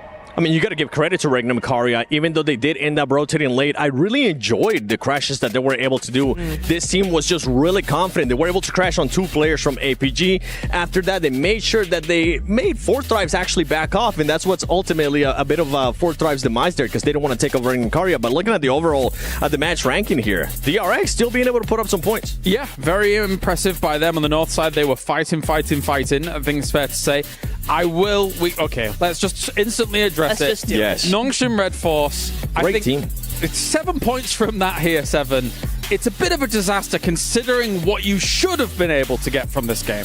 Yeah, you're an evil person. I'm old now. You would send it to me too, because man, I was fuming as soon as I saw this team leave the compound after not doing absolutely a damn thing throughout the whole match, saying this is why this team is so passive. You were saying it perfectly too, Cal. You thought that this team was going to end up maybe a little bit scared of getting sandwiched, but even then, just try to use that utility. There was already so many smokes there on that compound, and you decide to give the high ground to Regnum Carrier of all teams? The green room was in shambles, weren't we? When they made that play, it was like, what are you doing? I mean, if you want to go for a harebrained push like that, at least just use 2. If you're going to go, we've got some opening knocks onto DRX. No, I don't agree with it at all. But I would agree with it better than sending all 4 off of those houses. It shouldn't have been done in the first place, but it is what it is. And Regnum Carrier, I will say Regnum Carrier's timing on that, as soon as they saw, hang on a second, they've made a massive blunder. We can take advantage of this. They full sent to that. It was really, really nicely played from them. I do want to go very quickly back to Regnum, though, because that initial south rotation early on in the game, it actually was a really good play for them, because they were able to come up behind Fourth Thrives, behind APG as well. And as those teams moved up and got fought on that hillside, they were actually able to come up and sandwich behind them. So it was actually really well set up from them as well. So coming in through that and then getting all that momentum, third-partying everything they could find up against a Nongshim who hasn't done anything all game except sit in a compound and then make a mistake. I mean, it was a very easy win for them. Yeah, for Regnum Carrier, it just came down to that aggression that they were showing throughout the match. But let's go back to Nongshim Red Force. Yeah. You were talking about maybe sending 2. Don't send in anybody. No. What are you doing? What are you doing giving your high ground to another team? And if there were gonna be wanting to do anything, we're actually talking about this. Maybe try to set up a player on the roof of that compound because you already have utility. You didn't have to do anything throughout the match. You can use that utility to defend yourself from DRX and be ready for any type of push that Regnum Karya was gonna have to do on you. If anything, it would have yielded more limbs. Never mind Exactly. like a potential win or something like that. But anyway, that's by the by. Other teams that we want to focus on as well. Good old 4 Thrives. The team that Mr. 7 did pick to do well. Talk to me. I mean, it was just an amazing play out of this team. Being able to rotate early on to the southwest of the military island. After that, they were able to spot that APG had moved on. And I think this is one thing that Max and I were talking about throughout the match. We were expecting APG to actually be in military apartments. They gave that up, and 4 Thrives was able to take full advantage of it. You can see exactly why, as Falak was able to get 6 eliminations, and I actually enjoyed what Falak was doing. He still overextended a little bit there towards the end. The team was a bit too split, and Hora ended up just capitalizing on that. But before that, they were just being proactive. They were showing the aggression that we have seen out of this team in group stage. Yeah, I mean, for example, I really liked Falak's nade over onto Power, right? Was it Ragnar, the last player? He actually, with that nade, not only got rid of a team, but he opened up a position for his own team, right? So they were able to push on top of that. So he, even though he does overextend just a little bit, he's doing so much for his team as an entry point. Well, if you want to extend on that too, this team kept on sweeping. That's what I enjoyed, wanting to gain control. And if we talk about sweeping, one team that was able to do that great was Power. Yeah, they were looking good. They were looking good for it. But I'm getting word that we are ready to head over to Barney, who is actually with Suk from Weibo after their couple of games here for the grand final. Welcome back to the main stage where I've got Suk here from Weibo Gaming. We are 3 maps into day 1 of the grand finals and things are starting to heat up already. Suk, the first thing I want to ask you, it's the grand finals. You guys are performing pretty well straight off the bat. I want to ask you how you feel like your games are going so far, what can be improved on and what's going well? 首先就是你们现在已经到了总决赛嘛，然后在总决赛当中，你们今天一开始的时候感觉状态还是挺好的，就是打的成绩也不错。就想问你个人来讲的话，你觉得你今天发挥怎么样呢？哪里有什么要进步的，以及要调整的吗？还好，只不过我们在世界赛这个舞台好像有一些困难需要去克服，就比如说对手他的一些不按套路出牌，然后他们可能做出一些针对，比如说我们上一把的海岛在机场被 Power 所针对了一下，因为正常情况下他一个 M 层队伍可能会去正常运营，但是他选择来到海边堵我们一个 P 港进圈的路线，所以我们可能在接下来的比赛会去着重往这方面去优化。Well, it's we have done pretty well so far, but we do feel like this is the grand finals, this is the main stage. We are noticing that some of the other teams are obviously doing or at least strategizing around us. Like for example, in the last map, Erangel, when we landed at the airport, I think P team they are a team that usually lands in like an M city or something, and then they actually came over to airport with us, and they kind of targeted us. So we kind of need to adapt around that. We need to make sure that we are more on our toes and be able to counter whatever strategies that our opponents have prepared for us. You sound like you know what's going on. I think that something I need to mention as well, something that's been really amazing to see here in the Gidea Esports Arena, is how many Chinese fans that we have in the crowd cheering you on. It's been so amazing to see. How does it feel having this kind of national support here at the Esports World Cup? And is there anything you'd like to say to them? 就现在你到这个主舞台上面呢，也有来了很多中国的粉丝到现场来支持你们。你有什么话想跟就是你现在感觉怎么样？有这些粉丝在这边在现场能支持你，以及有什么话想跟他们说的吗？无需多言 ，I love you。 I understood that one. That's awesome. Thank you so much for joining us in this interview, Suk. You're doing really well so far, but obviously we've got 3 more maps today and of course the rest of the weekend to see if you guys can prove yourself and lift that trophy. But for now, let's head back to you guys. Well, there you have it. There is Suk giving us some info about what's going on in Weibo at the moment here. But let's talk about some of the other teams from these Erangels, of course. Hora. They were able to put themselves in a better position, I feel, compared to the previous games. I have to agree. I think they actually did a really, really good job of not only positioning themselves correctly, but also being more aggressive with these things, you know? We saw some really great pushes, some really good timing, some really good third parties, and I I want to predict that they will win a game today because that's how they're looking. Yeah, well, we'll go back on Hora in a bit. We will. I'm actually impressed at just first place to 8th place, currently only being separated by 8 points. Whoa. This might be the closest first 3 games we have ever had at an international. Before we even move on, I want you to take a look at Power. Power's all points are just coming in from eliminations. I've never seen that before, especially for a team that's in top 4. Well, it's consistent with their brand, right? Because let's be real, in the, I think it was either group stages or survival, I think it was like 40 elims compared to about 10 or 15 placement points. So we know that they can frag out. And usually, Neptura, as we take a look through at 9th and 16th, when a team is able to frag out like that, eventually placement points will come. So maybe this is a good omen for Power. I should hope so. I've really enjoyed how they played so far today. I do agree that I think we are going to see probably a lot more placements coming their way because we've seen it from them before as well, haven't we? Certainly in the survival stage, they were doing a lot in terms of those placement points, really able to control those end zones and getting a win a lot of the time. So it's bound to happen. The way that they've been aggressive, that's what was impressive to me in that last match. The way that they were able to spread out, they were showing us exactly how they were able to play in survival stage, making sure they had those big splits, get a big area on the zone, and going to Hora, they're pretty much doing the same thing too. They were having 1-2-1 splits that worked out wonders for them, and at the end, took the 5 to 4 drives and actually won it until they got third party. I've been impressed by their glow up from group stage through into survival stage and now here in the final. Let's see if they can continue it as well. But also, we have another opportunity for you guys at home to be involved, because starting from August the 1st, that's today, we have the PDP Global Fashion Icon Contest officially kicking off. So the cool thing about this competition is it accepts both in-game outfit design submissions as well as people participating by showcasing their real-life outfits for you guys to wear at home in real life as well. So use your sense of fashion to influence the world, and the total prize pool can reach up to $120,000. To participate or view detailed rules, please visit the PDP section on the official PUBG mobile website or follow the official social media accounts. Exciting stuff. I think, Seven, you've got a great fashion sense. You could win. I'm just lying, of course. All right, well, let's head on over to Barney now, as well as Veracity. They're ready to kick off the half time. Ladies and gentlemen, welcome to the Qiddiya Esports Arena, where we are halfway through day 1 of the Grand Finals, and things are really starting to heat up. The spectacle is growing. We've had some amazing performances so far, and it's starting to heat up. Veracity. It certainly is, Barney. I'm super excited for the first day of our Grand Finals here in the Qiddiya Esports Arena.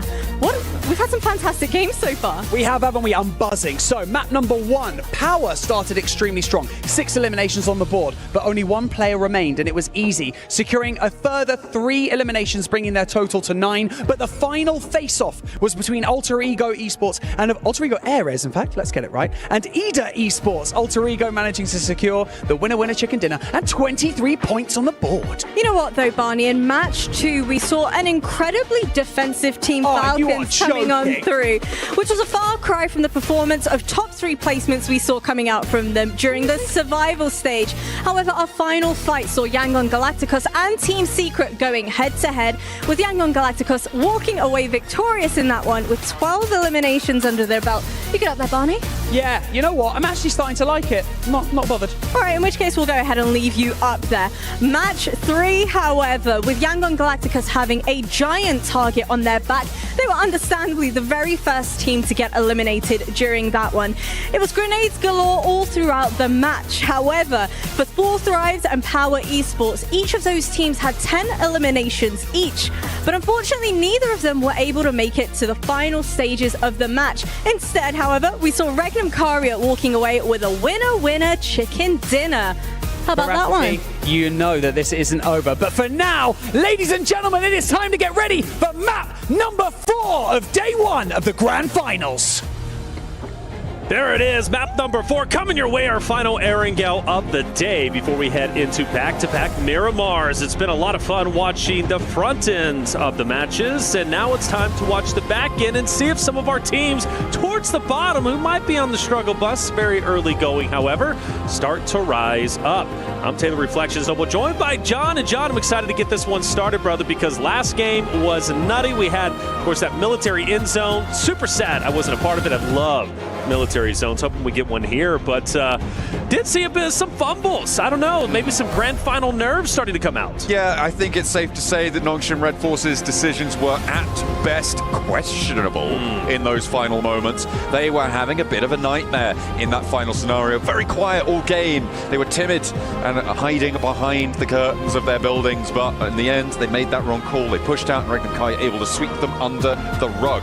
It has been quite a different story in each of our matches. That's what's led to the tables being as they are. It is very, very close towards the top side. There is no clear front runner right now, even if we've got a team at the top of the tables. As much as it's nice to be there, it is not a secure place. So, with another Erangel to play today, we are going to be kicking things off for one more grassy pastures. I can see they've gotten rid of Barney off that stage. His square has descended and he's allowed back to the green room. He can have a drink of water, get refreshed, because it is about to get messy. Let's get it going. Game number 4, back to Erangel, and time to see who's ready to perform and who is ready, well, to drop the ball.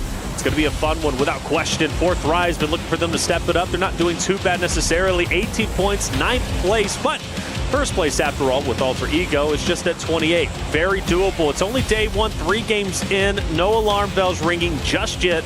Maybe we'll start some tomorrow when we get into game 4, 5, and 6. I do want to see Horda, though, do a lot better than where they currently are at 13. I really think that's a roster that performed very, very well throughout the group stages, obviously throughout the survival stages. But today, been falling a bit flat. And the same could be said for Team Falcons, who obviously the home team going for that club championship race. That's a roster that needs a top 8 finish. Right now in 15th, just one spot away from the bottom.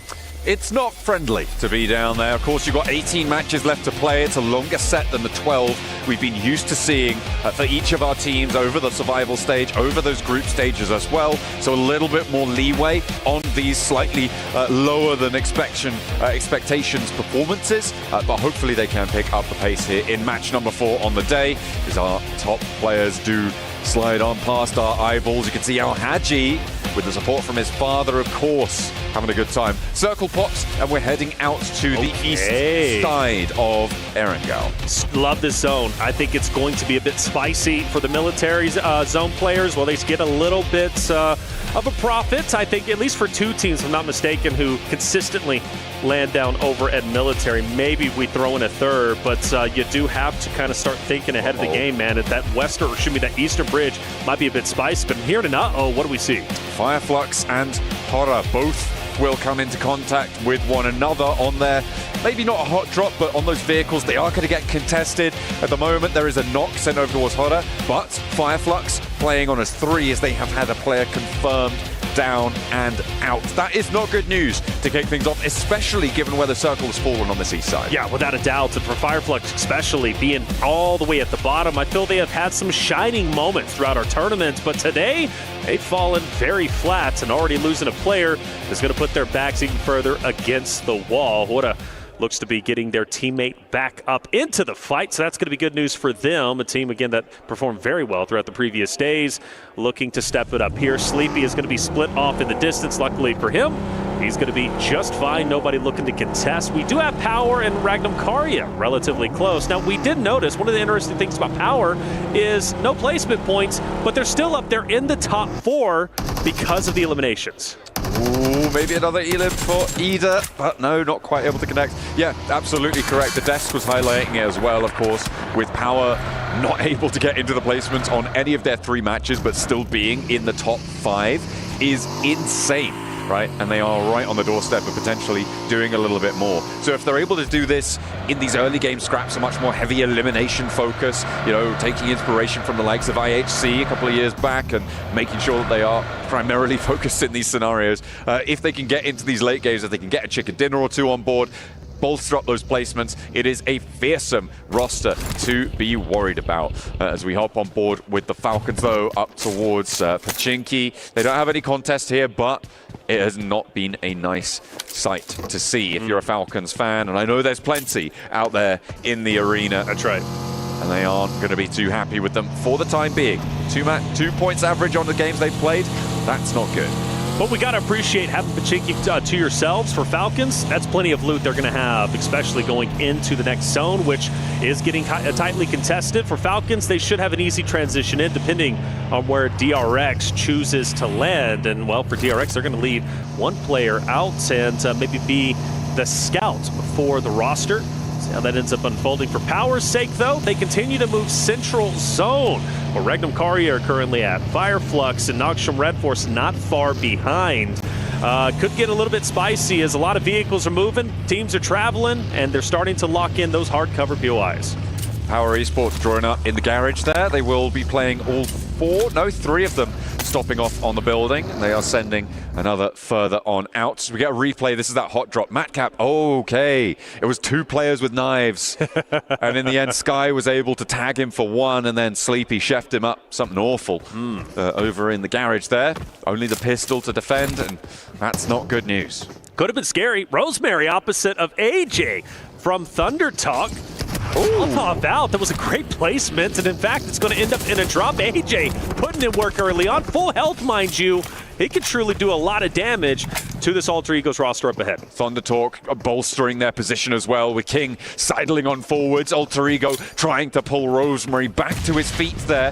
They are going to put a lot of investment into it, but Moana, goes for the nade and flushes his own teammate out. That is not a good start for Alter Ego to try and defend this top spot on the table.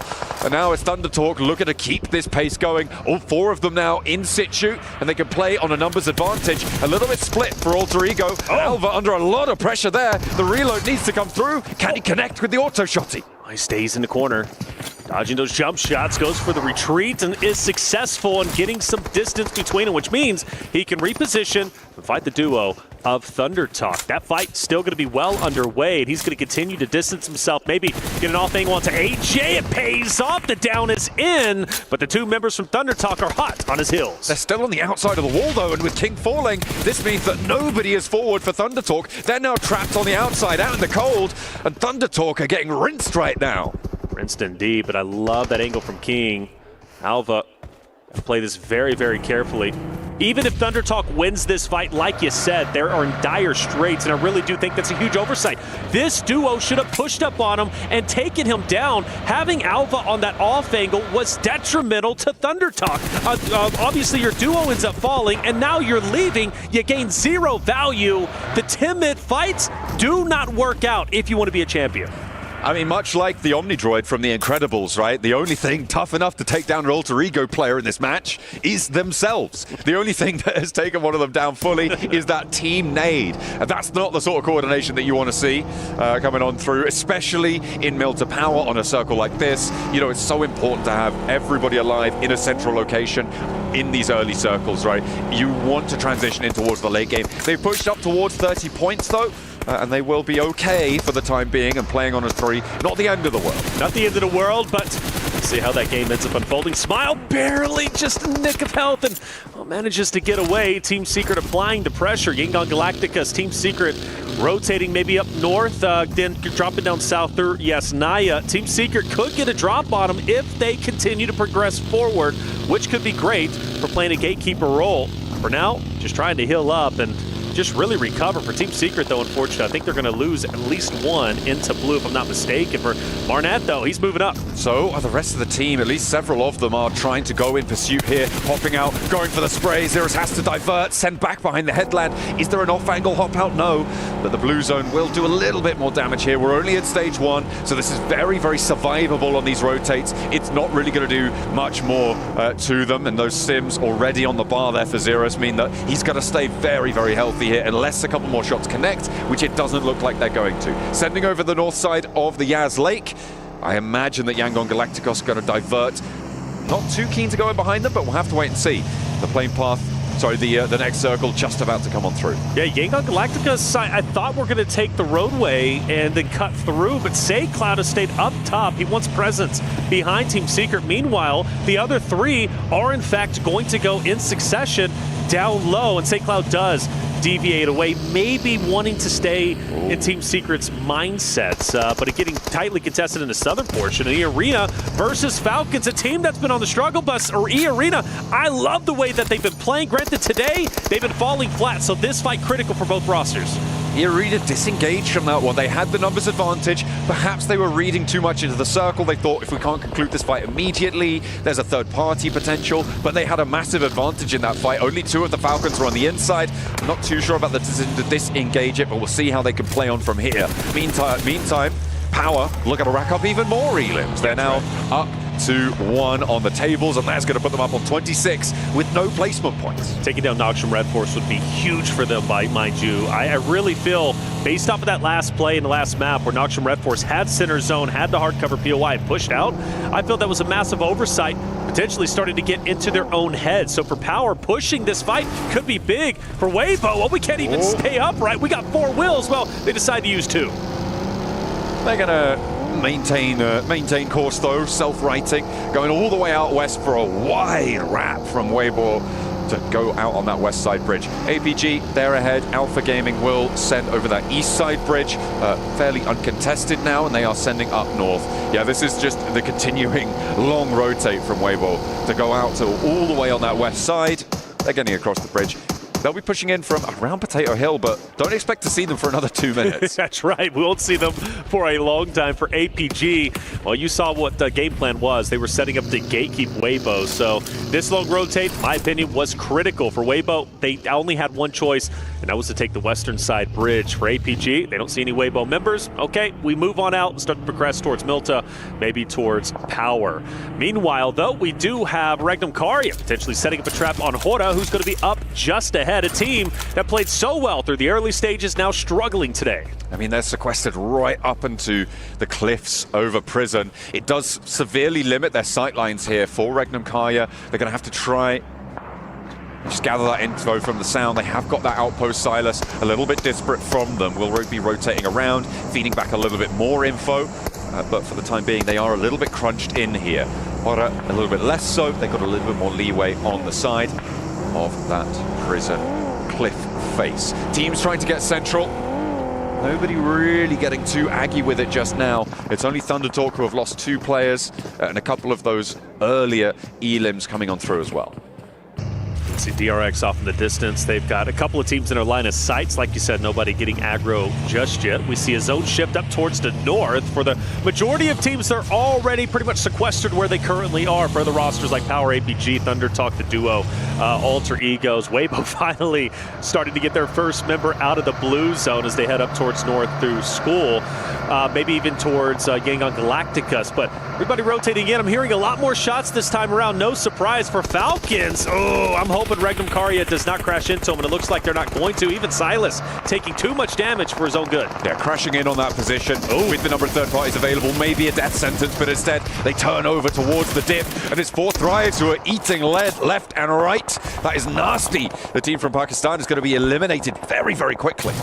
4 Thrives get melted off the map. You know, a team that dominated throughout group stage, struggling today. We questioned those days off throughout survival stage.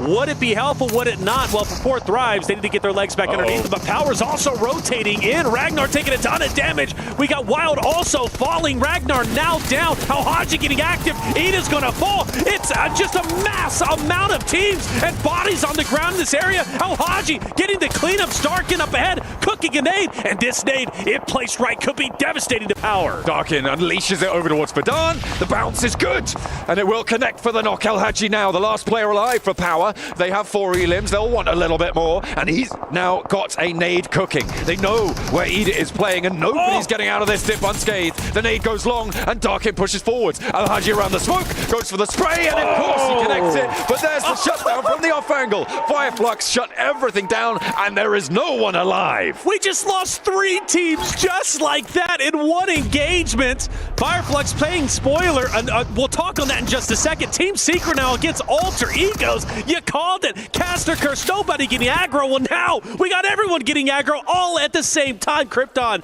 going to pick up Ayala over in the corner, and another team has been lost. We just lost 4 teams in the span of about 45 seconds. That was insane. 4 teams went into that dip, and none of them got out of it. It It was insane. Wow.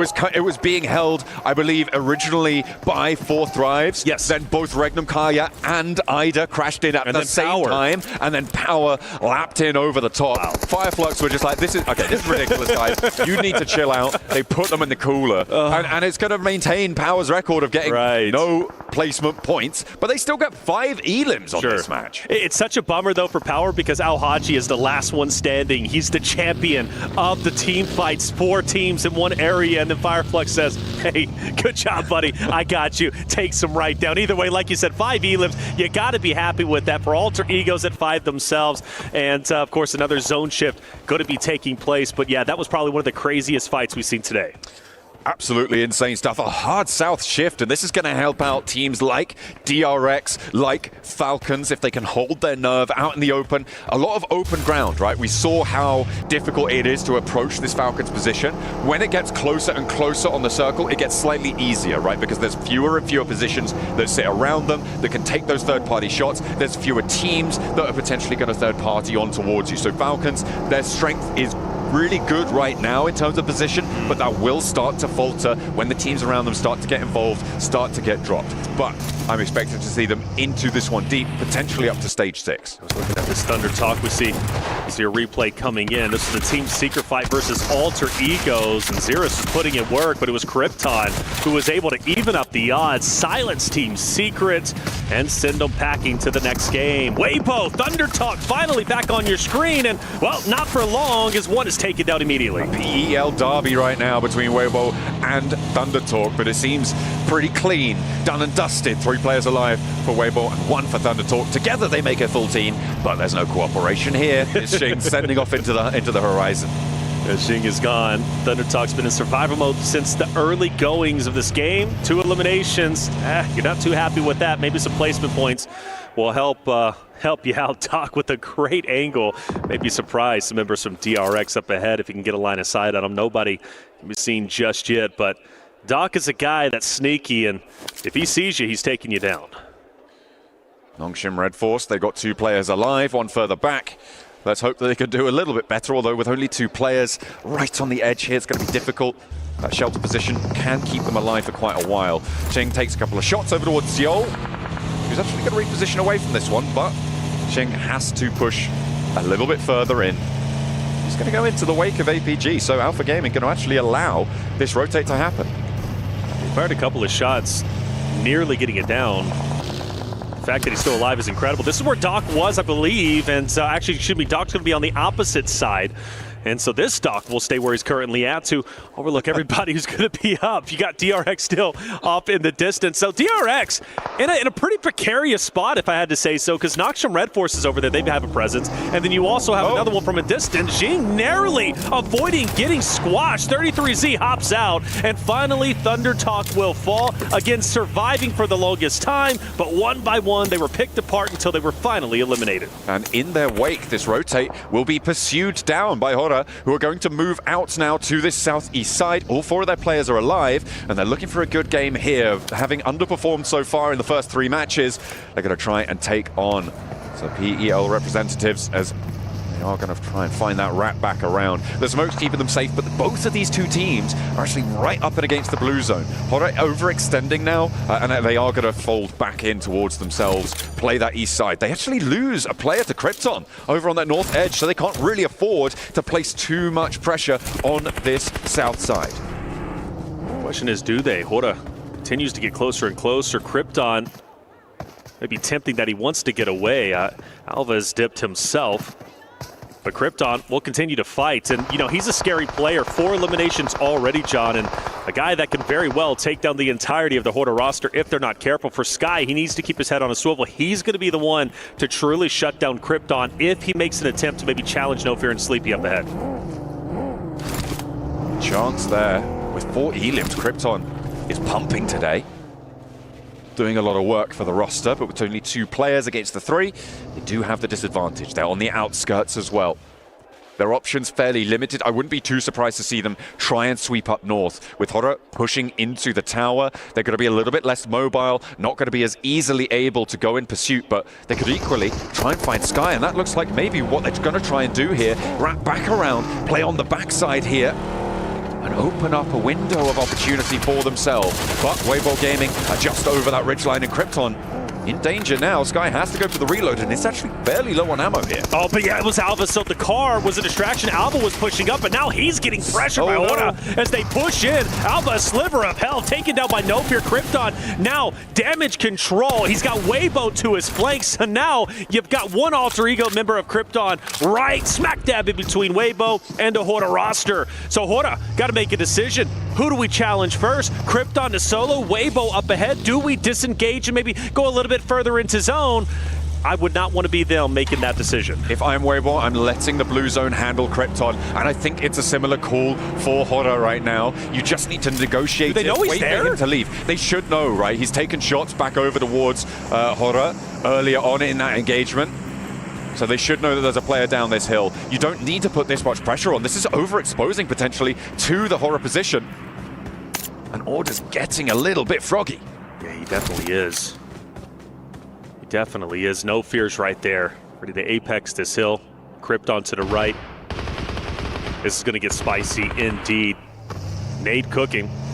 Krypton going on the attack. Surely No Fear takes down Krypton in this moment, but no, Krypton's going to be free and clear to make this push up. He finally starts to take a little bit of damage, and rightly so. It was No Fear along with Order who takes him down. Order getting the elimination. Now, Weibo can put all their eggs in one basket and focus on Hora, who's up ahead.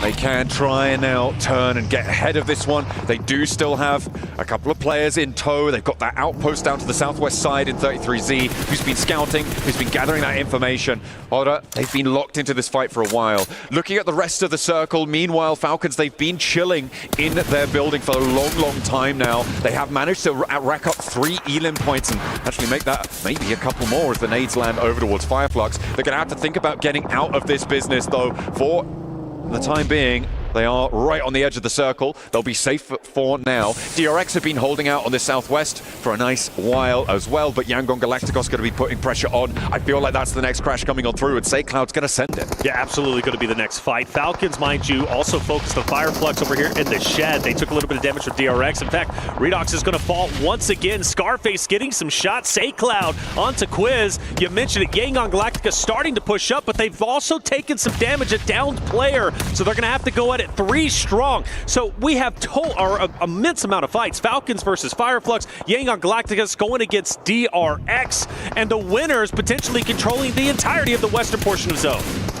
It's going to be really difficult to move as Falcons when Yangon Galacticos or DRX are able to claim this one, but so far nobody is dead on that southwest border. All the teams there have 4 players alive, both of them maintaining the entire roster. Alpha could potentially have an impact here with Top and Zeol on the south side, but I imagine they're going to be thinking more about going east. You can see Top trying to hold face, and around this shelter entrance, it's just nobody making that first move right now, and they can chill out for a little bit longer with the circle.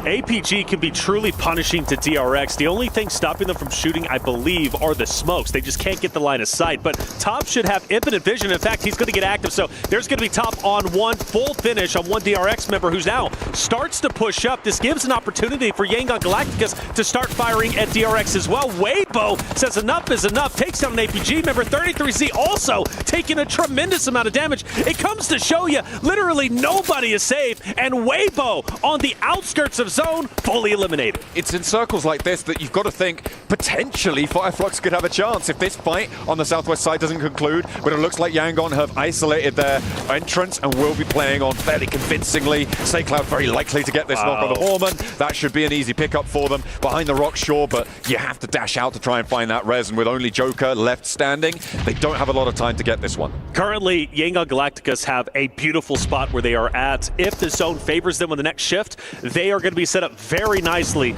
to control the end game.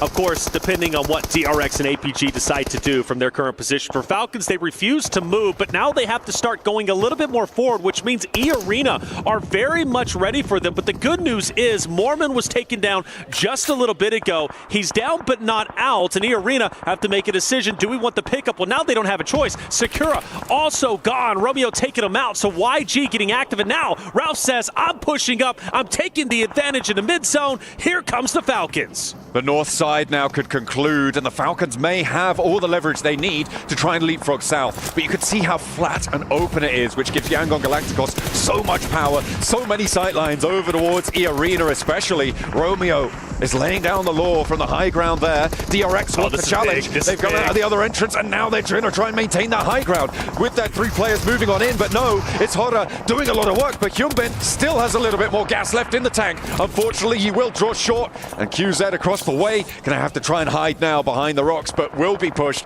by that blue zone. DRX on the precipice. And it looks like Falcons, E Arena are also popping up against each other. Joker is going to fall, so is Sakura. Fully eliminated. E Arena are out of there, and now Falcons have a good foothold on the northern part of the zone. So really, Falcons, Yangon Galacticos in an absolute power spot, you would have to assume, unless the solo from DRX can dismantle piece by piece the Yangon Galacticos roster just up ahead. And let's not forget Scarface, another solo for Fireflux, who's going to be dead center. Falcons get blessed by zone. Yangon Galacticos now have to push up, and so does Hora. With this zone, it keeps this little hill that you can see in front of Koa inside this zone, and you're right, they are getting blessed. But if Redox keeps going down like this, it's going to get a little bit more tenuous here on the northern side. Redox not happy. Behind the wall for Falcons to flex back out. I don't know if they can commit to this. They'd have to expend a lot of smokes. In the meantime, Yangon Galacticos, they are going to have to make a move. Yes, they got to push forward, and there's a lot of open space. They've been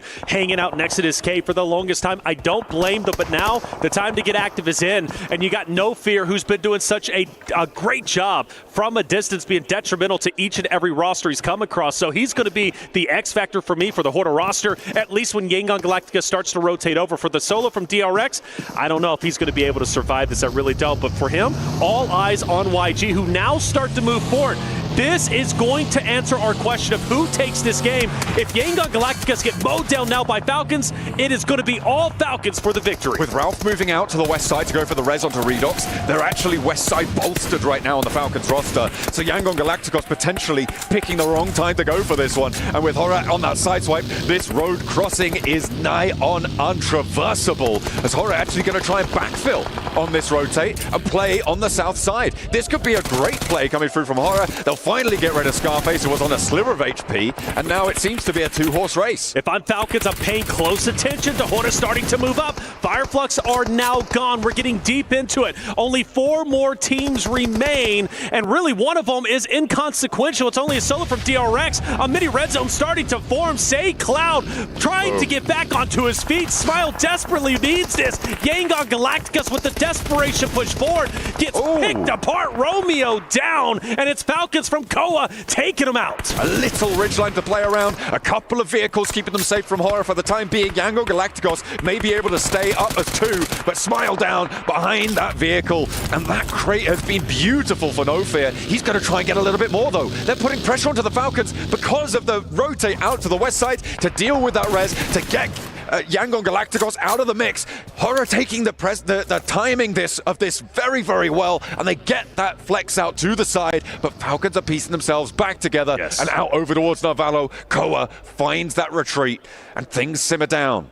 No Fear has been the guy, the linchpin for the Hora roster, and now he has totally caught Redox and Ralph off guard. They know where he's at, but he still has such a great advantage. Now this rotate's going to be big, and Koa is going to knock down one. A second is also going to fall. Hora starting to collapse. No Fear needs to get active. A Hail Mary attempt, but is this Falcons? It looks to be the case. No Fear, does he have it in him to clutch this up while he continues to push up? Falcons can hit the shots needed, but they finally do it, and Falcons will get their first win during this, the grand final stage. A big finish for the Falcons. The north side control was great. That first rotation on in to the mansion to play on that location. They held ground, and on the north side, nobody challenged them. I felt like Hora maybe were able to slip the noose there, but in the end, they were hung out to dry, and that is a beautiful way to close it down. A nice chunk of elims as well added on to the Falcons count, But not only that, Yangon Galacticos, Yes. they're pulling down numbers in that final serve. Without a doubt, and you can also give their flowers over to Hora. Hora needed some points. They were down in 13th place at the start of the game. Getting that second is going to be massive. And while the same thing could be said for Fireflux, surviving as long as they did, yes, it's not going to be a tremendous amount, but it's at least a start. It's something. It gives you new life. It's only game number 4. 2 more to go today, and therefore a big chance to rise up the ranks. There it is. Our final airing gale has concluded. Team Falcons on top. 2 Miramars coming your way after the break.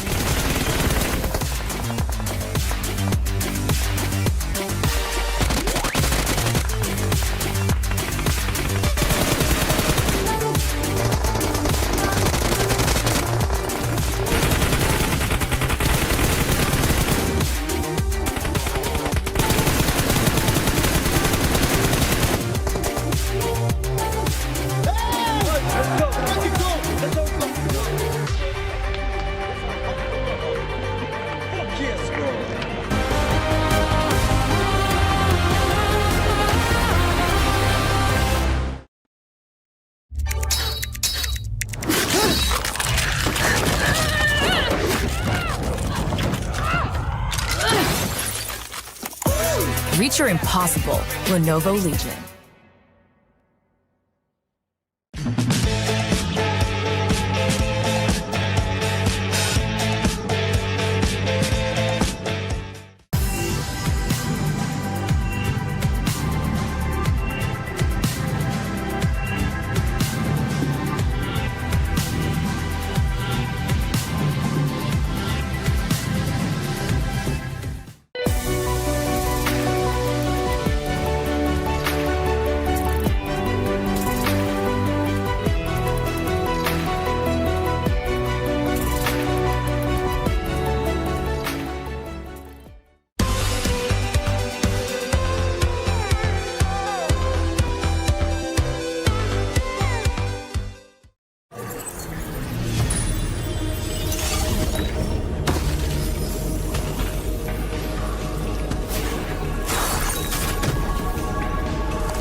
The highly anticipated addition to the Mummy series outfits is here.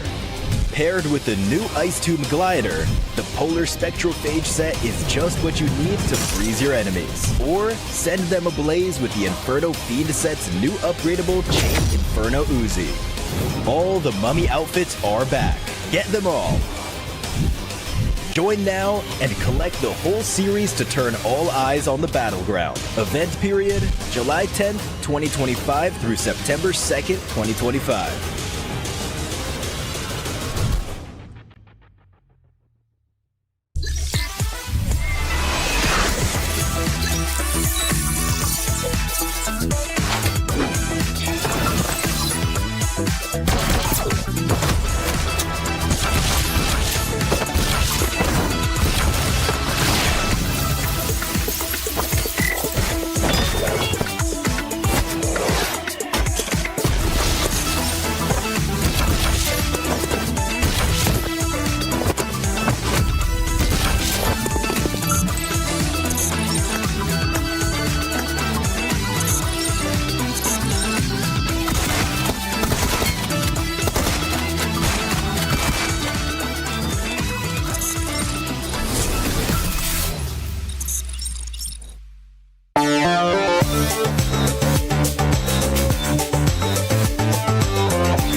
Falcons flying high for the last Erangel of the day for day number 1 of the grand finals and looking to be one step closer towards that trophy. Joining me, Neptura, as well as Seven to talk about this game. Neptura, Falcons had a good compound and they were able to play it out nicely in the end. Finally, it's about time we see something from the Falcons.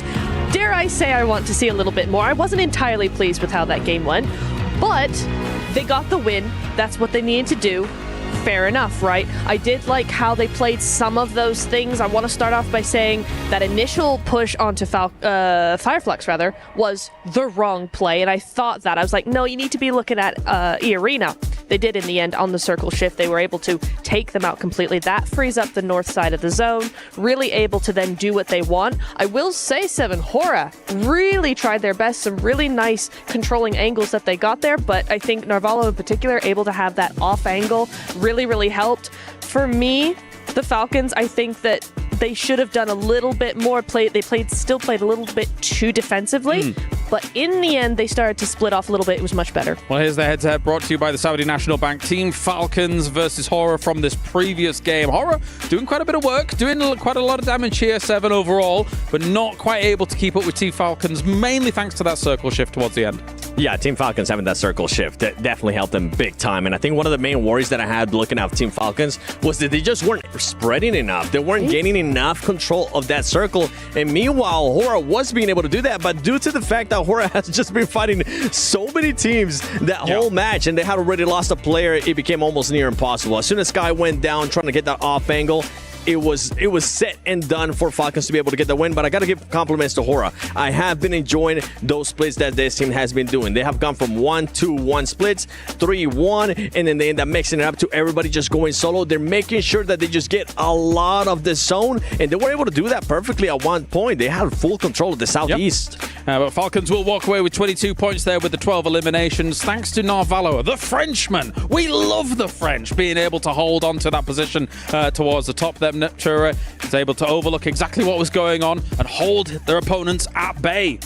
You know what's so interesting about the overalls being so close as well? Is Falcons were at the bottom of the leaderboard with 22 points. Yep. They are now looking at the top 8, which is a really nice setup for the last 2 games of the day, going into tomorrow as well. This is exactly, I think, the right timing for them to get a win, because now that mindset should be super refreshed. Did Power get a lot of eliminations and no placement points against Evan? Power's like placement points. What are those? We're just going to go with, you know what? Let's continue to be aggressive. Yeah, they ended up with 5 eliminations. No surprise there out of that team. DRX, I was actually really surprised at the push that DRX ended up doing on Young Galacticos. They thought that maybe they were going to be able to just win that engagement, but little did they know Hora was looking to third-party that fight, and it kind of opened later the area of just for Hora to try to gain more control of the circles. Yeah, that's kind of the important thing when you get a shift like that, right? Neptura, the fact that those teams down in the south, they're very likely to not win out that game. So focus on those eliminations down to the south with the Yangon and the Hora situation going on. And Hora was able to do that brilliantly, I think, in those final moments. They were. I mean, I think Yangon did the only thing they could do. It's so open. It's such a wide area to use. Yeah. They did what they could. Hora were very, very proactive. I love this new Hora that we're seeing, that they're able to not only control and be passive, but also be super aggressive and take those fights. Yeah, and for Yangon, I got to give them some props, because as you mentioned, they did exactly what they needed to do, which was making sure that they were proactive and backing people off. They made DRX back off early on. DRX ultimately wanted to take that fight. It didn't end up working out. And for Young Galacticos, they were looking at E-Arena. They were making sure that they made the rotations hard. They were just trying to get any point possible getting those eliminations. I wish they would have made a sooner decision on just making a full push towards where Team Falcons was. That would have been the winning play for that squad. Potentially. And now, though, with Erangel done, we move on to Miramar and see how it's going to play out for the last 2 games here of the day. Let's take a look at the breakdown of the numbers, see who's able to perform. And you've got teams in there like Hora. I think Weibo as well still needs to do a little bit more here. Neptura overall. Alter Ego, strong in that first game of the day, but so far beyond that, been a bit more quiet, I think. They have. It's almost like they're waiting for something, which makes me nervous, because last time they just kind of held their peace and waited a little while. We saw a very strong day from them, so we'll see about that. I am interested as well, though. I'm kind of surprised that APG are not here. Alpha Gaming, not on this list. Historically, a team that's very, very good on Miramar, just not making those numbers. Yeah, one of the teams that I'm going to be looking at that was there towards the top is going to be none other than Rangam Karya. This team has been so aggressive. I feel like going into Miramar, I'm hoping that we get to see a little bit more tactical play out of this squad, being able to actually take their time, Scott, because right now it's just full go, go, go whenever they do end up pushing. And you can see Young and Galacticos with that play doing just enough, being in first place. Just 11 points between number 1 and 8th. But yes, as you say, Yangon Galacticos being able to wrestle away number 1 from Alter Ego is definitely a big move. What are you laughing at? What's wrong? I just find it insane that we are in the grand finals of PMWC at EWC 25, and Power Esports somehow has managed to find themselves 4th place, 0 placement points, 30 eliminations.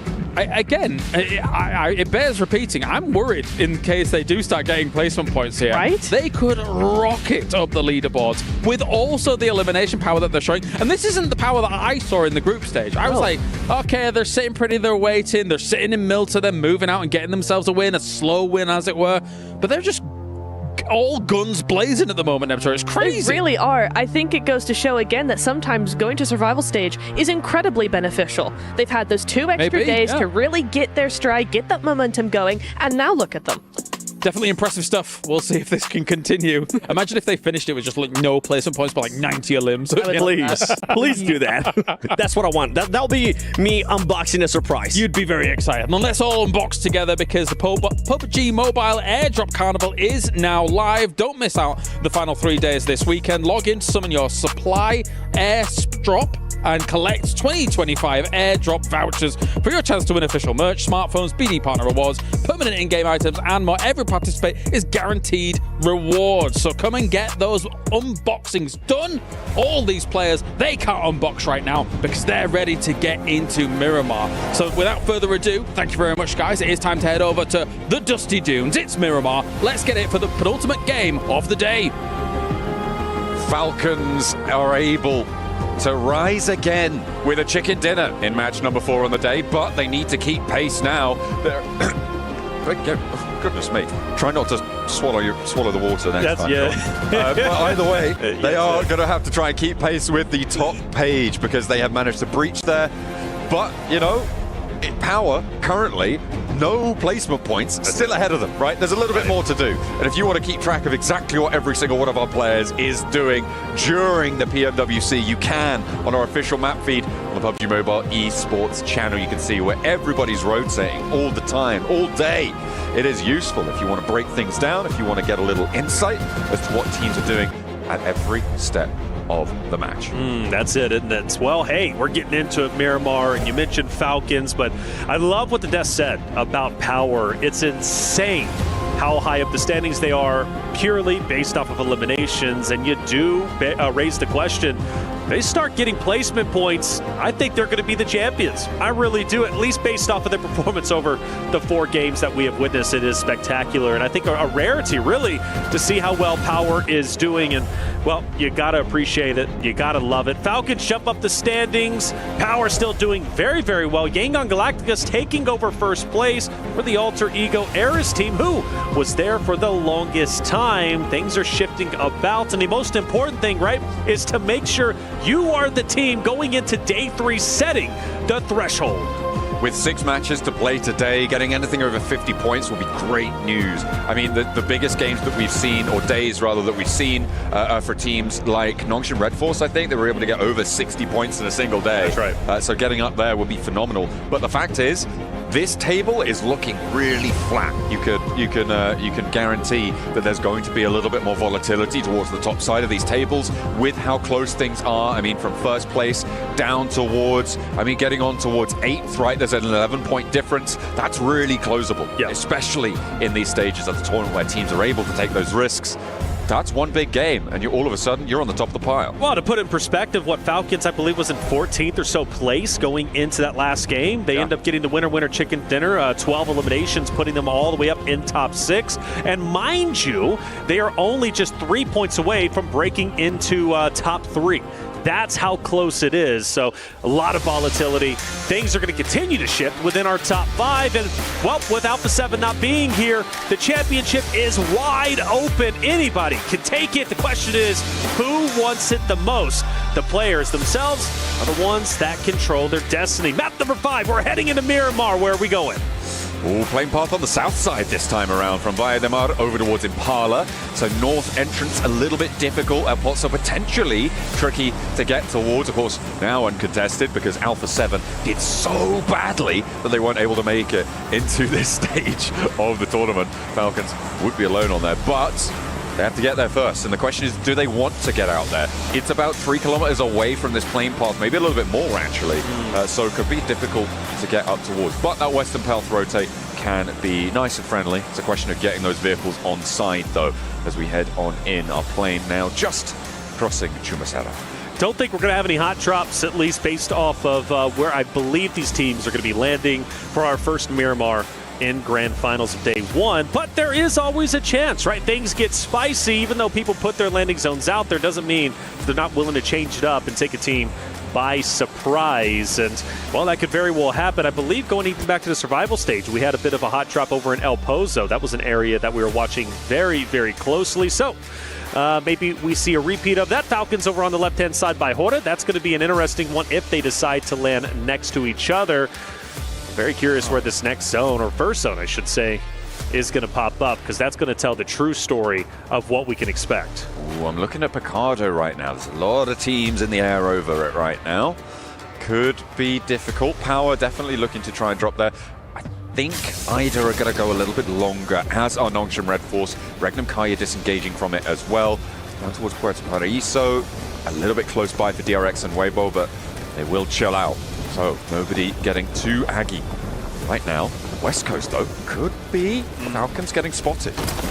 Yeah, I'm thinking so. Falcons, Hora, well, they're relatively close to each other. Obviously trying to land on those vehicles so they can have them for rotates, maybe even we're taking high ground a little bit later on, but they do separate themselves. I always gets concerned when I start to see some split drops, and at least coming into this, I was expecting at least 3 split drops, which we do get a couple of them. The Falcons by far taking the cake with Ralph all the way in the south, forced to go up north to join Narvalo and Koa, which he's going to be doing exactly that. Horner, though, not far behind necessarily. I'm curious if they decide to challenge the solo of Ralph, if they choose to get spicy. I don't think this is a good idea. If Oro want to head up towards the north, I wouldn't be surprised to see them send all the way to a place like Cobraria, currently unoccupied.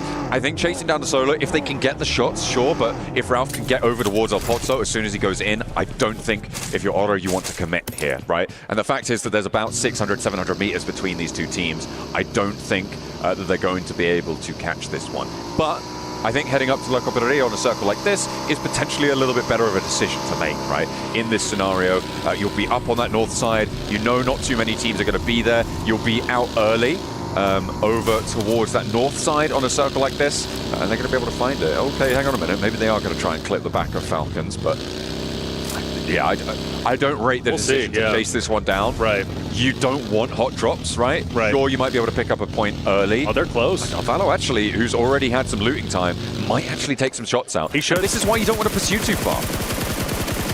Oh, gets a little bit of damage onto Jiggle, but not enough to drop him. If Hora was wanting to pursue Falcons, I believe those shots ringing out is going to change their minds, and they'll continue to go up north. And for Falcons, they'll continue to distance themselves, go towards El Pozo, and loot up. So this fight most likely not going to happen anymore. Maybe Hora was thinking about it, but the shots were enough to deter them. Now we start to look more into the stage, and Nongshim Red Force, great spot central. We also have Alter Egos, who are set up quite nicely. They've got the 2-2 split, plenty of loot between them.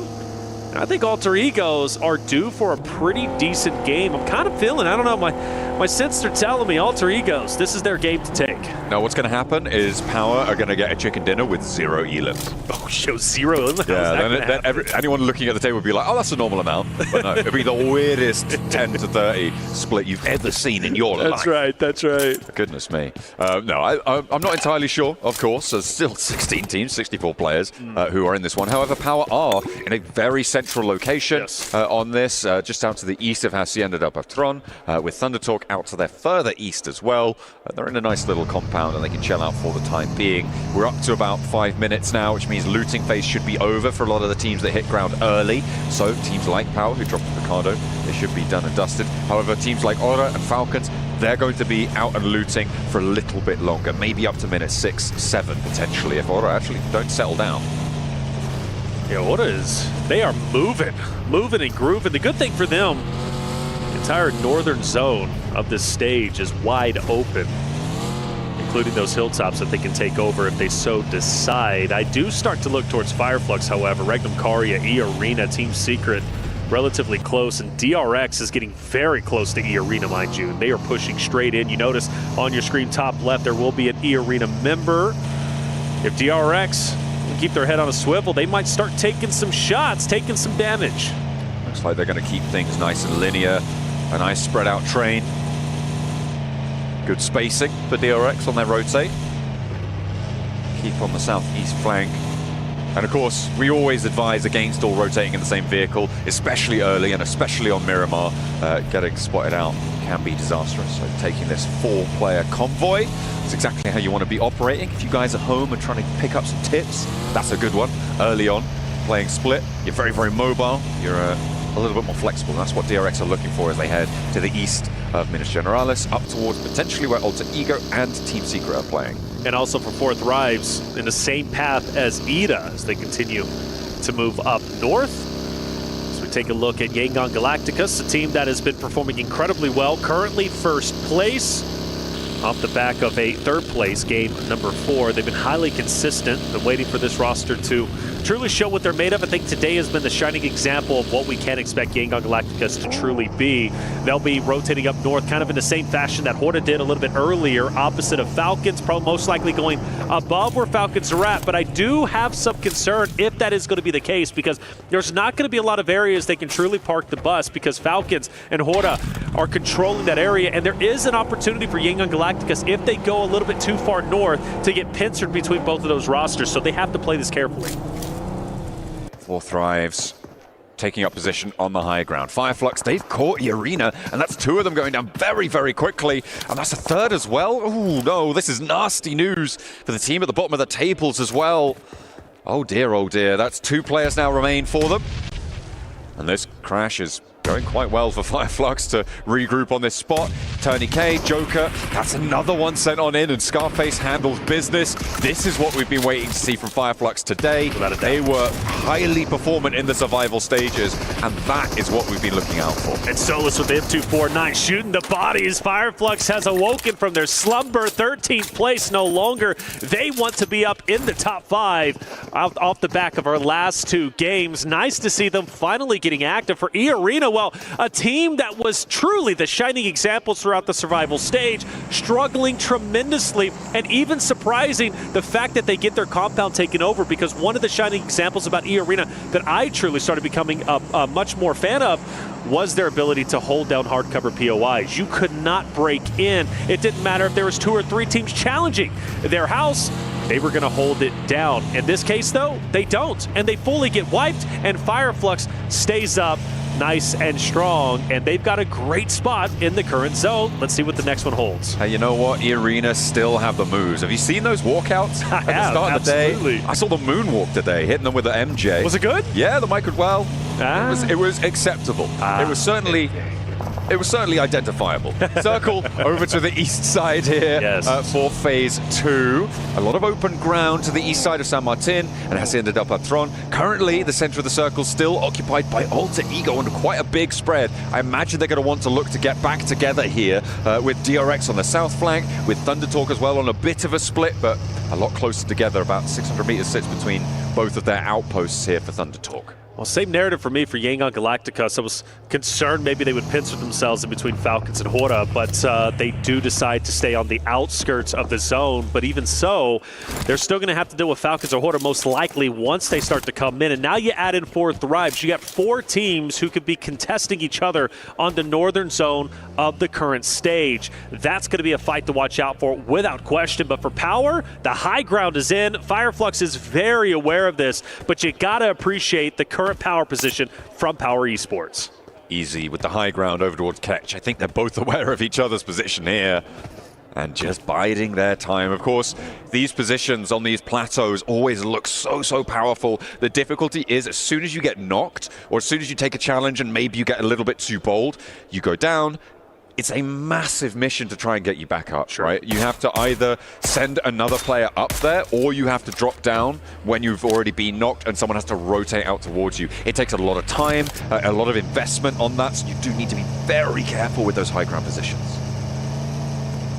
Fireflux going to be opposite of them. Falcons continue to move up. Managed to stay alive for quite some time. The only shots, the only activity we see from them so far was firing on Sleepy. Was on the back of a buggy. Sort of started to rotate up. Yangon Galacticos taking a huge rotate north. That most likely drops south. A lot more distance between them than I was expecting. I really thought they were going to be closely contested. You do have 4 Thrives with Naki & Co, who's going to be very close to the Falcons roster. They start to huddle up and potentially crash in on each other. For Weibo, they do have Team Secret in their line of sights, but this 4 Thrives Falcons fight, yeah, it's going down. Koa diverts almost immediately, but will he be able to get away here? I'm not sure if the cover's going to be there. Just about escapes. Not unscathed, though, and that vehicle's going to be low, as is his health bar. Valo just putting a little bit of suppression down. They will try and maintain the outskirts here on the northern end, and they'll be okay for the time being. Okay, for the time being, as you said, staying alive just a little bit longer. They kind of tempted fate, push into 4 Thrives, take over the compound. Well, 4 Thrives said, nah, it's just simply not going to work. Another zone shift is going to take place. You know, this YG, Yangon Galacticos, still up in the north. They've been in blue now for, I want to say, nearly half of the game at this point, and they'll have to continue to drop down south, which is going to be right next to Falcons. So that fight most likely going to ensue. And with Falcons getting their health all the way back up, I think this is about to go down. I think they might actually, well, it depends, yeah. If they go for that rotate out to the east, it might be a little bit less sort of considered there for Yangon Galacticos as Silas goes down on a little bowl ramp jump there. Too overexposed as DRX able to sweep that one away. So Regnum Kaya down to 3 players. That's not too favorable, but they are nice and central on the circle. Yes, they are. Nice shot from Weibo. Weibo takes down Jiggle from Hora, who unfortunately loses a player. That was one who took early damage, and Weibo, not too far behind, is going to keep Hora in their line of sights. And well, this is a team that performed exceptionally well in game number 4, performing in 2nd place, nearly taking over the Falcons' position. They couldn't hold it down. I was very impressed with No Fear, and I'm expecting him to be huge in this moment. Wild from Regnum Karya, trying to take down Alva from Alter Egos, who had plenty of great moments, but for Wild, well, he's going to fall a bit short. Rosemary had the off angle, nothing really doing there. Regnum Kaya starting to falter. Meanwhile, over on that northern side, Falcons did find a player from Yangon Galacticos, and they will have Romeo almost on full surround now. They're putting this pressure on. Redox gets that flush. Hang on a minute, no, that's Koa taking the vehicle up in flames with it. The M249 for Koa. He's going to be able to lay down that damage. Nice and healthy output there for the Falcons, and they disengage. They don't need to overextend here, and it's nice to see. But it's also for Yangon Galacticos. I mean, there's really nowhere they can go. Forward, you got 4 Thrives waiting on you, and then if you go backwards, you got Falcons who are going to be gatekeeping you. You go down a little bit further, you got Noxum Red Force. It's going to be a tough spot for Yangon Galacticos, a team that stayed so long in the blue zone. I mentioned No Fear. Well, he's currently pinned up. Sky is just a sliver of health. Rosemary desperately trying to hit the shots, and does as Sky gets a bit antsy, jumping up to get additional vision. Well, it ends up being his undoing. With that mini 14 through the window just at the right time. Excellent pre-fire there from Rosemary. Alter Ego holding the high ground here. They have such powerful position over this next circle, and they want to try and maintain that space. They're doing well with 3 players on that north flank. They've got Krypton far out on the southeast side, and that's an off angle actually with shots over towards actually potentially over towards Sleepy if he gets a little bit too big for his boots. Rosemary repositioned. No Fear will stay down low. No reason to get too crazy on him. The smokes are out. Rosemary will continue to keep his head down. APG Team Secret start to get active. Dog with the off-angle, unfortunately, is down. He's going to have no effect in his fight unless Seahawk can get over and maybe get him back onto his feet. Reefus, nade in hand, throws it out. That looks like a nice cook and a great connection. Doc is down, but the rest of APG can keep on going. Rotate around, try and slip this one. Around the edge there they go, and actually Doc could be resable here. Close to Fireflux though, and that will be in a lot of danger for this res. Will be very, very difficult to make it work. In the meantime, Team Secret actually getting handled across the way from Fireflux themselves. Shots overhead. Fireflux been performing well. They're trying to go up the standings. This is their game to take. They started off hot and heavy. They currently sit at 6 eliminations. All 4 members still alive. Now Catch, I hope he's not spreading himself a bit too thin, separating himself from the additional rosters, everybody else in a vehicle. So that'll be my concern. But for No Fear and Rosemary, well, No Fear tried to stay up as long as he could, but the shed, unfortunately, will be his demise. Sook actually using the explosive arrows there, taking one of those knocks over towards Hodder.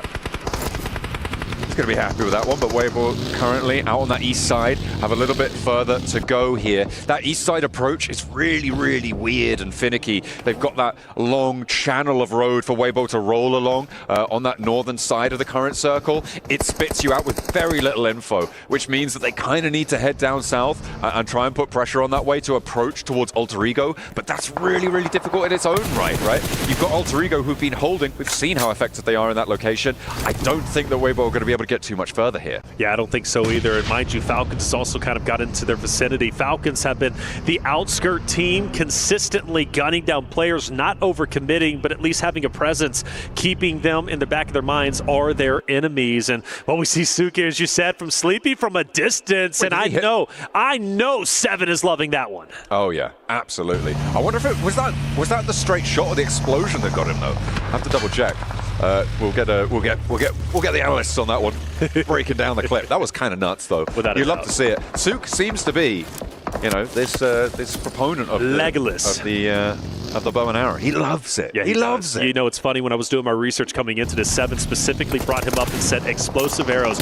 Watch him with the bow. Let's watch Order now as they go for the challenge onto Falcons. Rosemary has him pinned in between, and Rosemary is a guy I do not want on my backside. He is truly devastating. We've witnessed it just a little bit earlier on Horda Esports. Now he can do it on Falcons, but Order cooking the nade, throws it out. Is it good? Well, a little bit of damage on Narvalo. Redux will answer back with his own, but it doesn't have an area effect. And Redux is very weak. Order is taking on 2 members from Falcons and doing it in sensational fashion. They have that back flank as well from Rosemary. Anita is feet, and Ralph and Redux both fall, one after the other. The forward position and the middle spot for the Falcons both going down, and it looks like Weibo are actually going to be able to break through this one. With Narvalo falling, there's only one player now left standing, and Sook is on the hunt. And I wonder if APG starts to get active in this fight too, because Doc is getting dangerously close. There's Order from a distance, trying to take down Avila, but can't do it.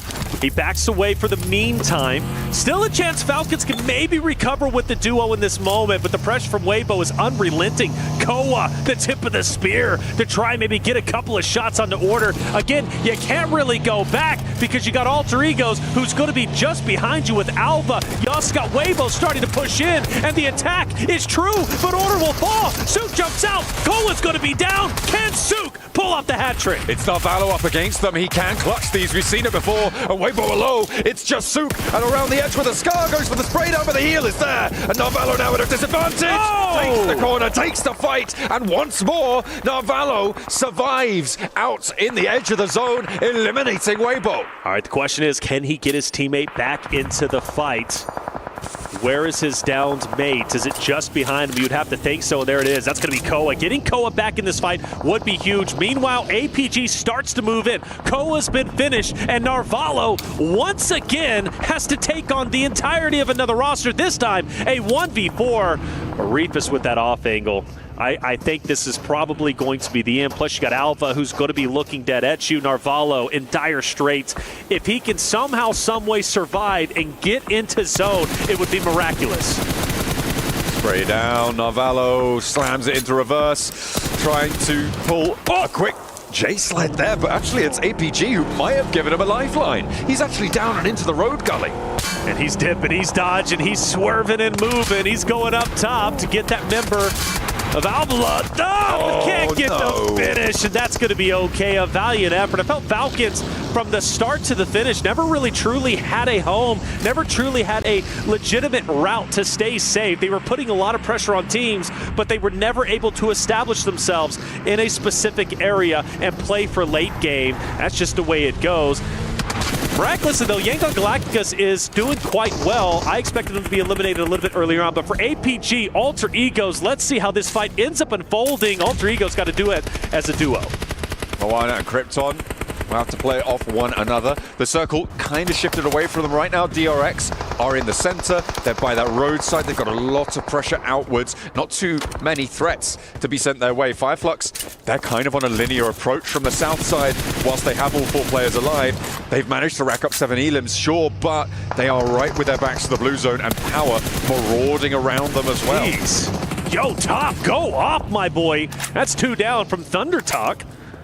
Outputting the damage tremendously. I say 2 down, 1 manages to get out with his life, but just with a sliver of hell. Jing down low. I don't know if it's going to happen. Reefus, this might be a nice nade. It's cooked well. It's thrown out. Doc just below, and he'll take off a sliver of health. Not much, but keeps the pressure on Zing. You know he doesn't feel comfortable in this moment. And for APG, on a tear. They're only on 4 eliminations, but at this rate, I don't know where they're going to end up. A little bit more damage sent over to him, but the first aid was already ticking up. He will be healed. This is the regroup coming on through. A nice drop on the smoke there. Let's go for the weapon swap, but the ammo's already low, but they get it. Nonetheless, over the driver as well. Sitting will be taken down, and now Sing continues to be under pressure. However, they can't breach this high ground just yet. With Ida over the way, there's so much going on in this northeast quadrant. APG holding on tight. Mind you, still 4 strong. You mentioned Ida, they're going to be just up ahead, and they look to be progressing forward just a bit more. So for APG, it's imperative that they focus the fights correctly. And Aaron, most likely going to be the first one targeted. ZL starts to move up towards that rock. Reefus down low, still trying to keep Thunder Talk in check on the low ground. I love where APG is currently at, and I have to favor them in this fight. But again, if they don't do this properly, Ida is going to eat them alive. Dark in with the nade pulled over towards APG. Thinks better of it. Waiting for someone to give some information away. It's all 4 players alive on the northeast side. They continue their march here for Alpha Gaming. We have been hoping for more from this roster. The names they've got have some prestige, and Reefus looks to start to pick up the pace here, but backed off the angle. They'll have to take another crack. 5 eliminations for APG. This could be a first place game. They could take the first place position. Alter Egos are already out. They're going to lose it. Yangon Galacticus most likely has already passed them up. Scarface on your screen. Now Fireflux, again, a tremendous game. Nearly double digits already. 4 members still alive. They started early, and they have refused to slow down. They now start to challenge APG, but Reefus, he's deadly. That man has been hitting shot after shot, and 1 member from Fireflux is now down. Zyol able to find Madcap. A nade over towards Zyol's position, and top is the trade-off here. Scarface forwards, does a lot of work against them, but will not win that trade. Gonna get flushed as well, almost certainly there. And have to fight on as 3 for Fireflux, but hang on a minute, no, because Madcap's down. That's right. He's all the way out on the flank. I think that res is coming through, though. To see. Catch the distance, trying to keep APG at bay. Meanwhile, Ida has been there, but not really. You know, could they have taken advantage of this third party? Maybe, but they're well within zone. So the question is, really, can Thunder Talk even start to break in? APG, once this fight does end up concluding, if it does against Fireflux, who have managed to recover. You mentioned those revives. Well, now they're going to be a 4-man unit. And I like their chances a lot better in the moment. APG starts to regroup. Like Fireflux might be able to keep all 4 of their players alive as well. So 2 full force squads on the eastern side. Something also monumental could be happening. It's brewing, it's bubbling under right now. But Power Esports could be on their way to their first placement point. We've got 10 teams remaining. 2 more need to drop. That is true. But of course, they are at 0 eliminations. Winner, chicken dinner with 0 elims to keep the narrative alive. Let's find out. Well, this is the first time we've seen them really get active this game as they tried to take over the high ground over Fireflux. We've watched Fireflux and APG go toe-to-toe with each other. Fireflux looked to be on their wits' end, but they managed to get their teammates back up. And in fact, this secondary fight looks great. Scarface, let's do it, boy. Continue to push up. Get the downs while one comes in, but he's going to be traded out. Metcalf, though, he's truly devastating, but APG answers back, but only for a matter of time before Catch says enough is enough. We're done fighting you. We're the winners. Everybody turned to pulp on the northeast side of Verdan. Wants more points here with 9 teams remaining. If Fireflux go down now, Power will have earned their first placement point. It's only a matter of time. And a big nade from Ida to close it out, and that is a guaranteed placement point for Power. They're off the mark. Darkin throws a beautiful nade, gets 3 from Fireflux and takes them out instantaneously. And now you got Power, who have been setting up quite nicely to gatekeep the winner from that engagement. In this case, happens to be Ida Esports, who now is focused on Thunder Talk, who stayed alive miraculously as a duo on the low ground. They took heavy losses, but they're giving it right back. They stayed out of the fight for the time being, but now they want to try and wade back on in. King steps a little bit too close to the fire and does get burned, hits the deck just in time to avoid the spray down. And Thunder Talk keep the pressure on with Darkin falling. That's going to slow Ida down. Going to have to force that res out. Darkin not really in a safe spot with the blue zone pushing in 15 seconds. Not a lot of time to operate here.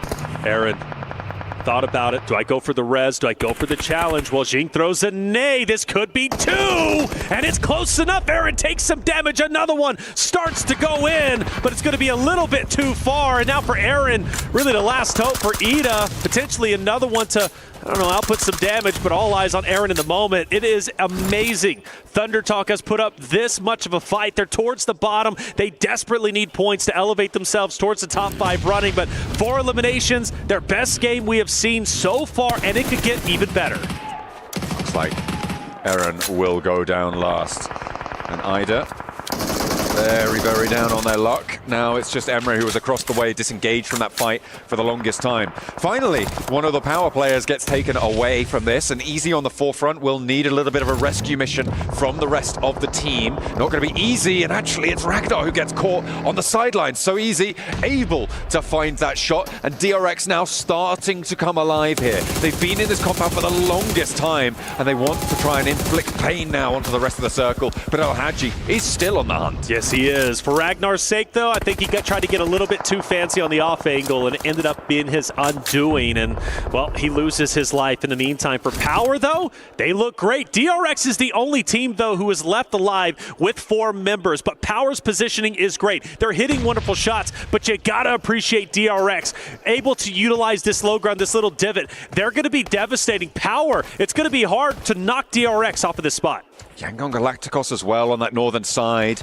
Going to be difficult to navigate there. You've got solos on every single side of the circle, and right now the most dangerous one is probably Loxy on that southwest edge for Regnum Karya. I would say so. Loxy could be devastating. Say Cloud, though, hits a nice shot, and that's going to be 2 from Power, dropping off, and the chances of making it to top 3 to the podium now ends. But as you said it best, they do get some placement points, so there is a positive for Emery. He tried his best to stay alive, but DRX takes him out without any drama whatsoever. We're now down to our top 3. Okay, this should be a free win for DRX right now. They've been able to hold this compound for so long. It's 2 solos, and neither of the solos are in this next circle. They've got control of the hillside. They're in overexposed positions. So Easy goes down, and that is going to be a nice pickup, actually. Hang on a minute. Very nice. I said it should be a free win. Hang on a minute.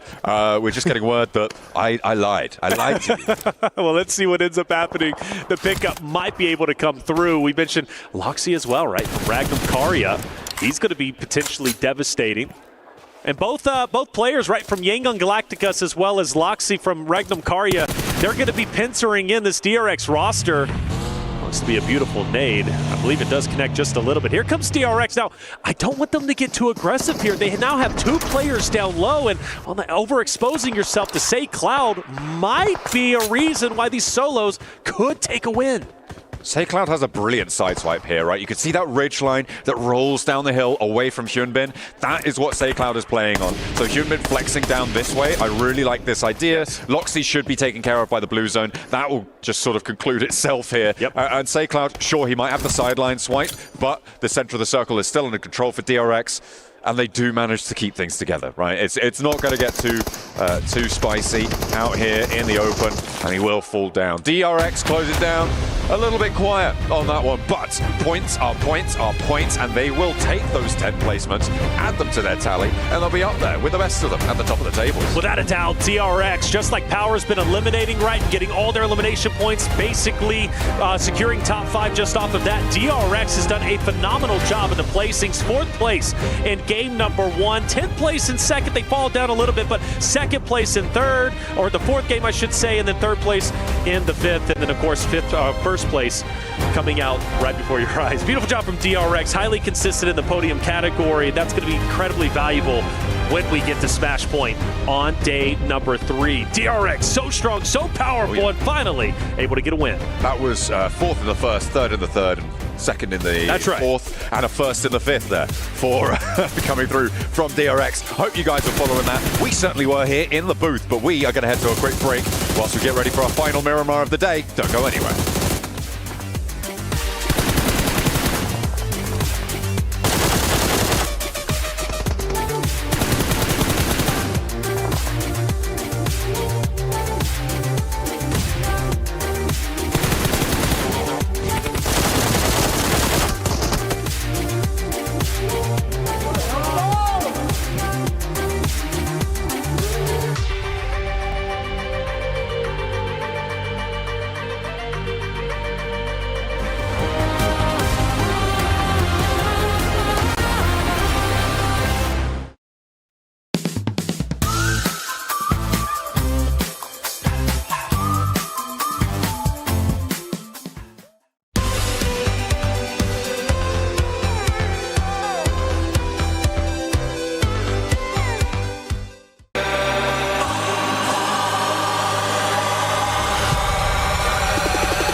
Dear PUBG Mobile fans, we are delighted to invite you to the 2025 PUBG Mobile World Cup at the Esports World Cup in Riyadh, KSA.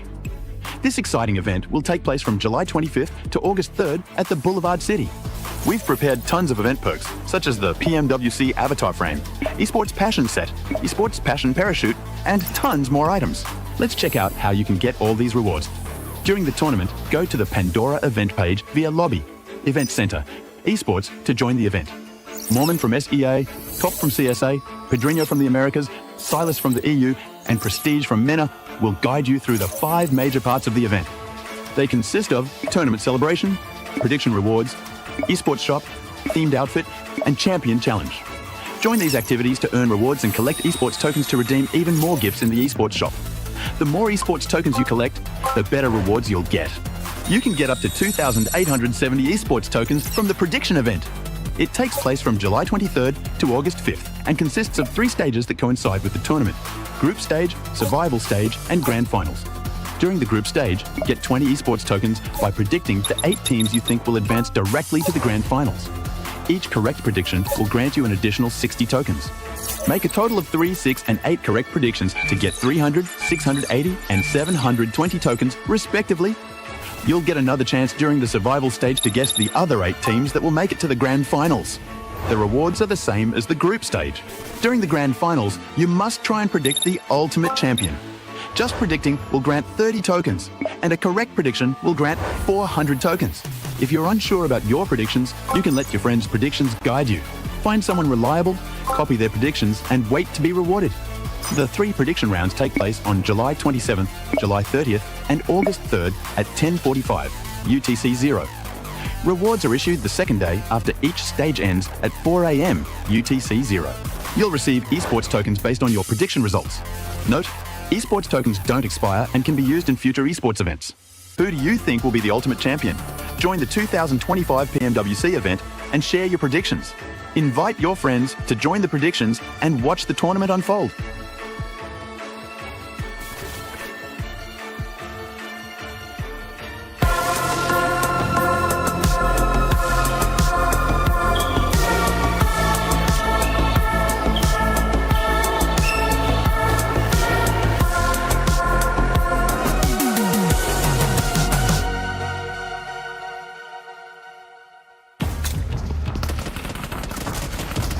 دمجني ضربني. ها هدي استعجل. هدي حاول ترجع. حاول لا ينزل. ها لا تطلع فنان. دمجت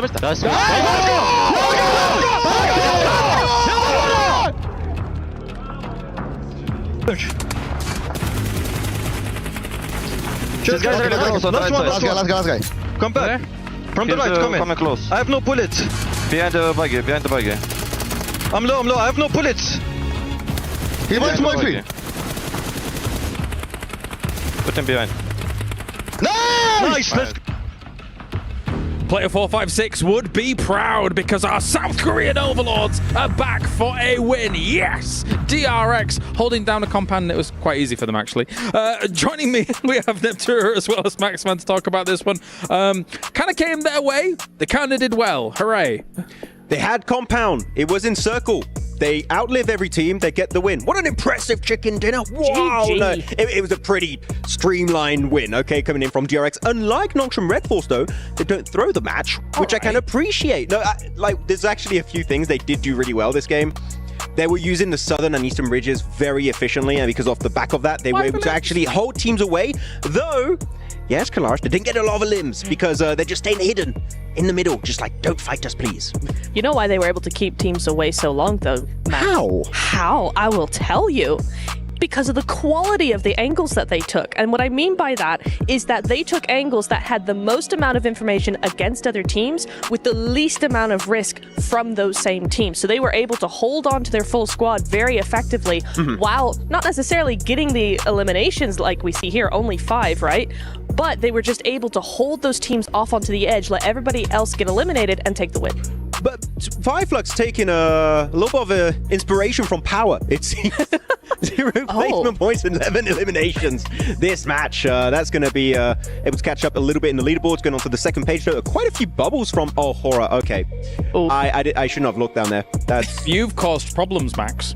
I turned off my phone. It's weird. I wonder why. But yes, I mean, at the same time, when you look at the elims coming in from all of these teams, right, it's a very technically open area, especially if you account for the fact that there is that big cliffside north of that road as well. So kind of a lot of these positions, Neptura, are kind of covering each other on the middle side because you're expecting all of these teams to kind of fight over you. And that's what we saw a lot of in this game. And you can kind of exist within the middle.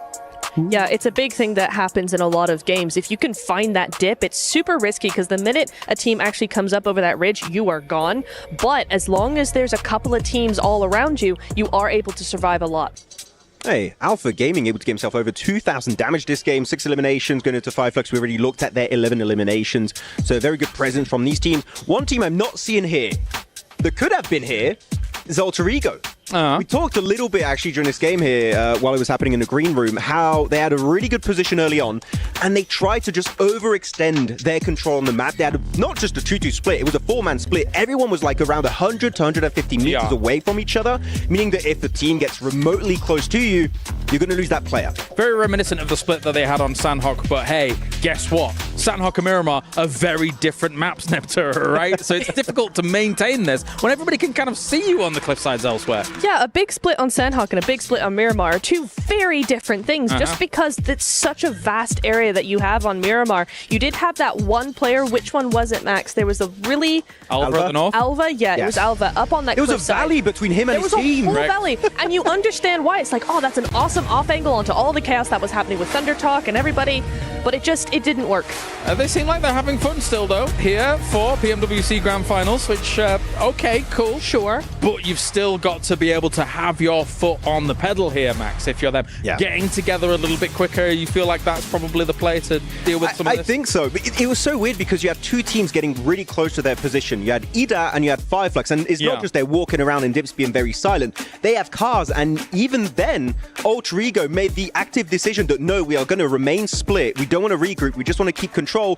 Unfortunately, to have control, you need to have the numbers, and in this case, Ultra Ego did not have the numbers to take those fights. Definitely so, definitely so. All right, well, before we get into our last game, it's time for everybody's favorite segment of the day. Max Man's Grenade of the Day. You know it. You love it. It's Maxman's Grenade of the Day. Back at it once again. And this time around, we're going back on over to Erangel, his military island, with actually a very good nade hit coming on through onto Thunder Talk, right onto the driving car. There are two passengers. He knew observation hacky unlocked just like in One Piece, and he knew where they were going to be and gets a nice double elimination. Really good play here from our Esports. What did you say? Huh? One Piece. What? Yeah, but you said something about before that about One Piece. Observation hacky. It's like you can read into the future. Right. Is that... Anyway. I literally got your coffee because you said you liked the French earlier, Colin. Oh, you did? Well, they've not shown you on screen. Oh, so that was unfortunate. It's on the desk, okay? I promise. It's there. Thanks. I needed that. Also, you picked a serious nade. I'm impressed. Well done. Thank you for that. That was great. Yeah, Maxman's nade of the day can be all good or bad. It can be the two extremes. You never know. Whoa. It's a mystery. What will happen tomorrow? Find out tomorrow. But it is time to go to the casters for the final game of the day. It's Miramar. Thank you very much, guys, over on the desk. Of course, we're going to be shifting into, what is it, like Gear 5 or something? I don't know. That's 10, a One Piece baby. reference. We're going to 10. That's a One Piece reference for Maxman specifically. I don't know what I'm saying, but I'm sure he enjoyed it greatly. As we are going to be heading on into the last match today. It is match number 6. It is Miramar. It's the desert. It's getting hot. It's getting spicy. Hopefully our teams can keep up and keep the sweat off their brow, because they are going to need to remain cool, calm, and or collected. Let's get it going. Game number 6, the final game of day number 1, the final chance to elevate yourself up into the top 5 to truly contest for the final championship run. Who's it gonna be? Well, we're gonna find out on day number 3. The last Miramar was exciting. A lot of great rotations, and honestly, even the solos playing towards the end, in my opinion, were putting up a wonderful fight that could have very well dismantled the team of DRX. Shingon Galactica's team that's been performing highly well today. The fact that they made it through into top 2 is great, because I believe they were a duo for the longest time. So good on them. Shingon Galactica's performing so well, but DRX taking the cake when it comes to, I believe, our most consistent team podium in I believe, what, 3 out of the 5 games we've had so far. it's a pretty difficult record to beat. DRX, I mean, getting that chicken dinner in the 5th match, it's kind of nutty. That's why they're on the top of the pile right now, maintaining that consistency. Not as loud as other teams, looking at you, Power. But either way, they have managed to keep up that record. And 46 points on 5 matches is a very solid result, right? It's 4 points shy of that 10-point average that we always talk about when it comes to teams in that first place spot. If you're above 10 points, if you're around that 10-point average, you are in the contest for that first place spot on the lobby. The plane pass from Puerto Paraiso up towards El Pozo, a lot kinder than the first time around Miramar today. That was a heavy south plane cut, and this time around, it's going to be a little bit more relaxed for our teams to getting on their way. So potentially no hot drop, or at least no pursuit over towards the Falcons on this one for El Pozo. Well, we'll find out, right? Falcons did have quite a few teams around them, and it was Hora and Falcons who ended up kind of, tussling with each other, but we'll see if that ends up happening this time around. And let's not forget Yangon Galacticus also coming up behind them. It was kind of contested towards El Pozo. Might see the same thing here as, well, Smile tends to drop out, and I think he's going to take over that southern portion. It took a little bit of time before they finally ended up in contention. with Hora as well as Falcons up there towards El Pozo. But it's the mad dash for the vehicles, and that's where you start seeing the heavy points of contention, especially between Hora and Falcons, who are very close to each other already as they glide through the air. North side circle pops as the plane exits our screen, Tokyo Drift style, hitting the 45 degrees, as we are going to be heading up again to a more northern area. So this time it's going to be a little bit more west than we had last time around. La Cobreria, Crater Fields, that area around water treatment, all of those hills will be in play. Teams are going to have to figure out how to make their way north, not least of which is DRX, who are the most south team right now, over towards Puerto Paraíso. Hopefully they can find another podium, because they've already got 4 of them. Why not get another? Why not? Get another one. 4 out of the 6. That would be huge for them. And again, Smash Point, day 3, we look at DRX to potentially be the ones to close it out if they could be number 1 setting the point threshold. For DRX, this is going to be a tough going for them. They've got to go all the way up north, as you said. That means passing Team Secret, potentially Alter Egos. You got E Arena, maybe running into Thunder Talk, Fireflux. They might take a long rotate towards the shoreline and go all the way up towards north. That might be their best line of attack. For Hora, well, they go a bit more north this time around than they did last time, because you remember they were south of Falcons, ended up pursuing them into El Pozo. This time, Hora change up their landing spot, and they're going to be just above them, which is going to be great for them. So much real estate that they can utilize, and Hora need a good game here. They're, again, towards the bottom, but setting themselves up nicely for day 2 would be a tremendous win on game 6, and the possibility is here. Yangon Galacticos gathering vehicles, getting a little bit of loot on board. They've still yet to fully go for this loot phase. They're going to head south down towards Valle de Mar and play this one in a little bit later on. They love seeing the blue zone, right? They absolutely love it for Yangon Galacticos. As soon as they see that blue zone coming, they're heading straight towards it. So they will be very chill about surviving out in this area. A likely west road rotate, so expect to see them heading up towards La Cobreria around minute 8. I think that's where we'll see them up towards that north side. So potential conflict with Hora and Falcons on the west edge. That's right, and I think that's going to be a pretty big narrative throughout not only today in our game number 6, but going into day 2 and day 3 of our grand finals. I am excited to watch APG potentially clash with Regnum Karia.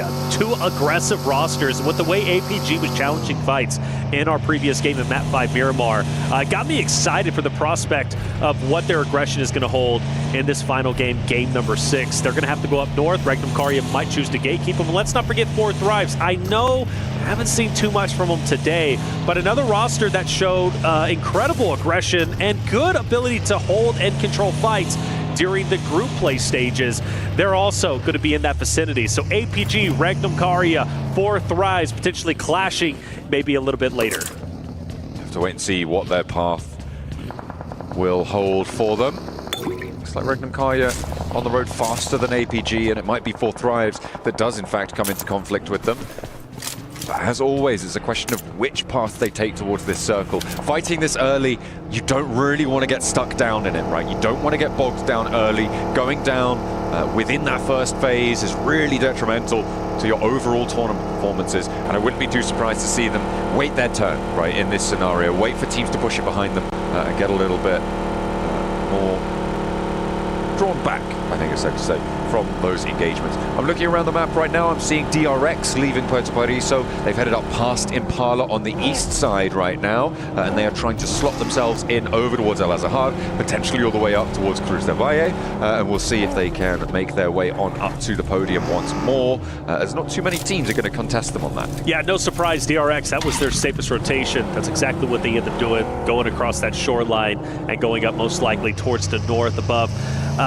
Maybe Alter Egos, maybe even a little bit further on towards maybe the northern portion of where Weibo is currently at. For 4 Thrives, full send it straight in. They're going to be very close to Noxian Red Force. In fact, Benny already throwing out some nades, and Naki's taking damage. Naki does answer, though, with a nade of his own. Unfortunately, it's in through the window, and he's up on the high ground there. A nade up high, and they do think he's on the inside of this one. Benny could potentially catch them unawares. The Molotov, they think they're burning him out of position, but he's got IQ on lockdown right now. now, steps up but misses. Now they'll know he's up on high. Noki now with a chance to turn things around, but more nades are cooking. Oh, this is the last one in the pocket from Beanie, and IQ has to dodge it. Will be able to survive. XZY on the off angle, doesn't quite connect on it either. To Nongshim Red Force, not really getting too much with the opening salvo. That one's good though, and a chance now for Nongshim to take this into control. T24 on the ground alongside that of Phallic. You've got to appreciate the high ground from Benny. He's not going to relinquish that. He's going to be truly the linchpin into success, at least I assume, in this fight, in this engagement.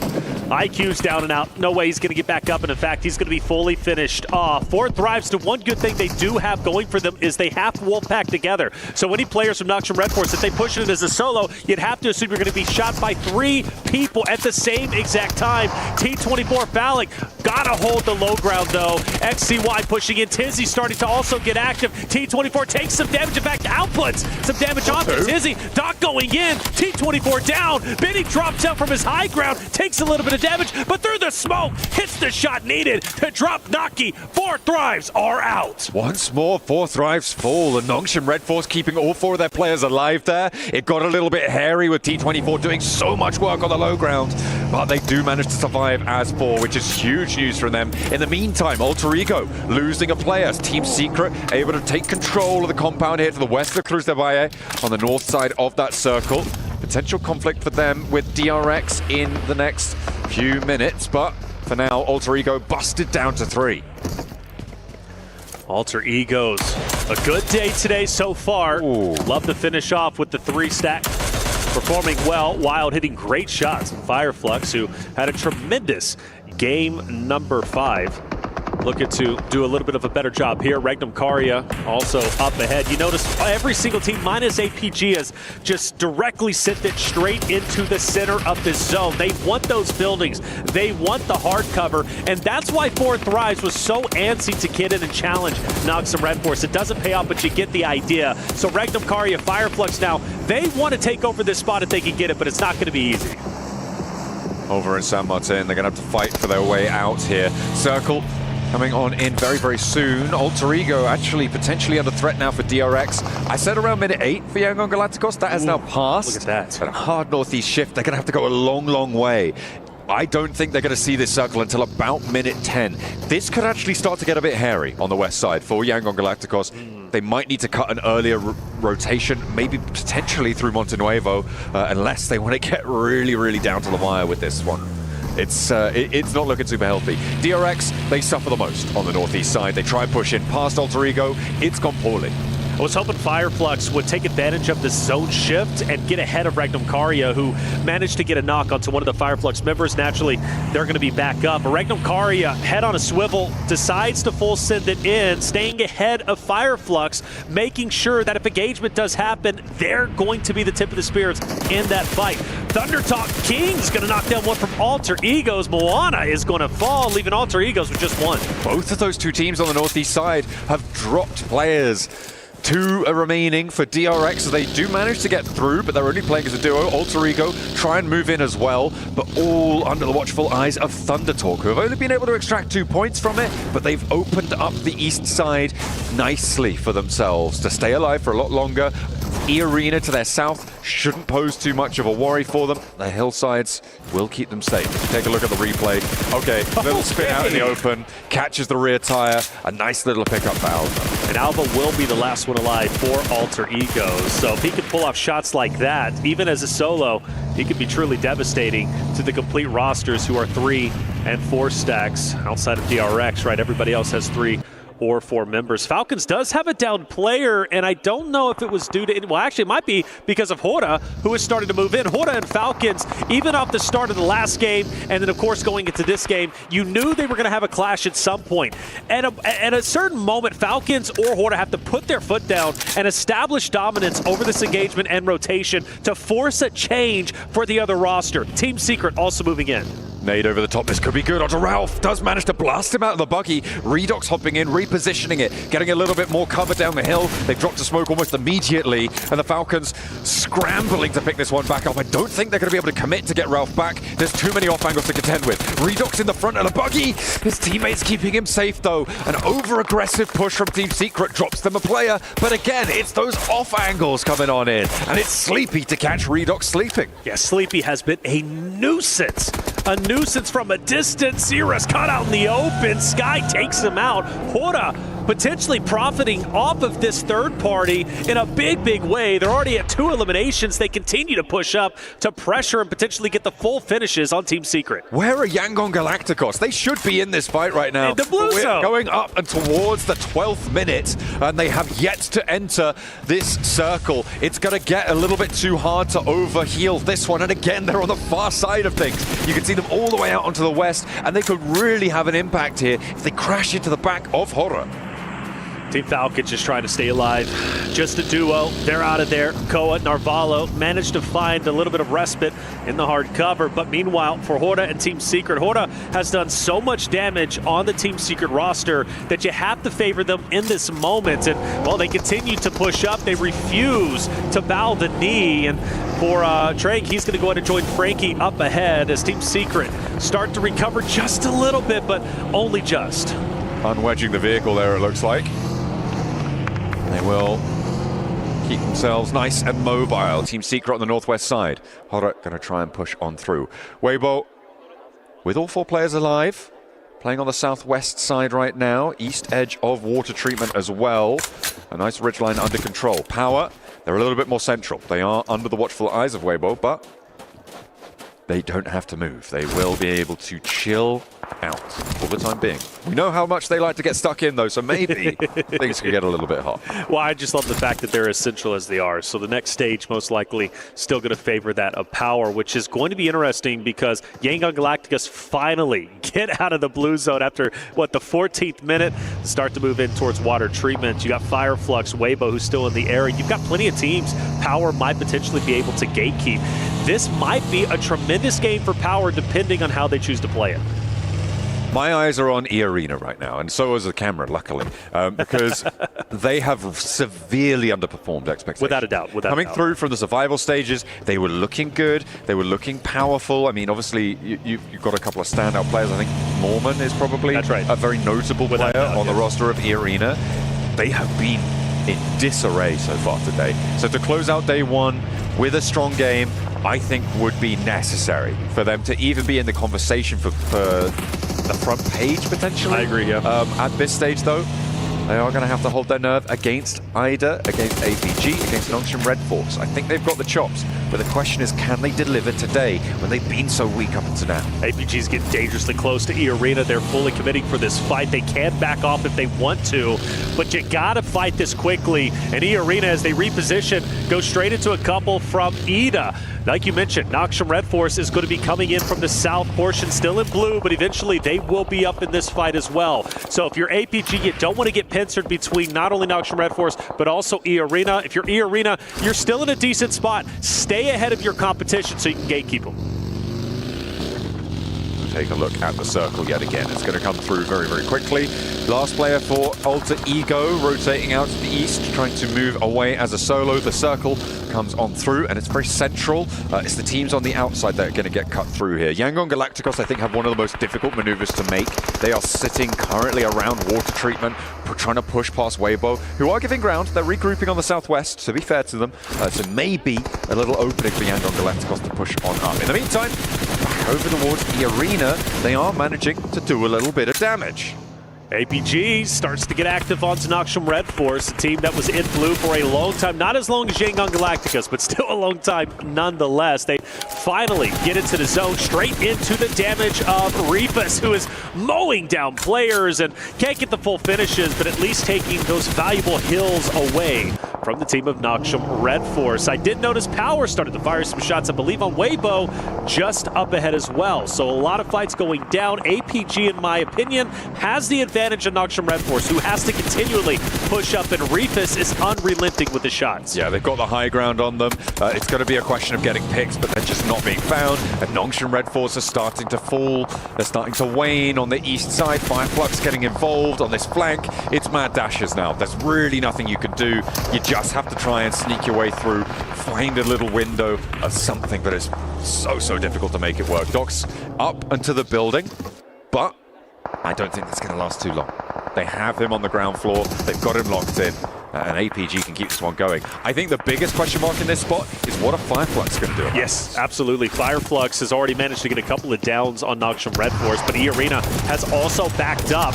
On board with Doc. Doc holds his ground from Naksham Red Force. They're not done just yet. You still have, I believe, one more player remaining, but very low health. And in fact, he's going to be finished off. Now, Terry, he's down. You mentioned what would Fireflux do? Well, they choose to challenge the forward members of E-Arena, who pushed out of their hard cover, mind you, getting overly aggressive and now getting potentially punished. Fireflux, pretty nasty with the nades. The ordnance is on point, and on the south side, they are opening the door to push on in.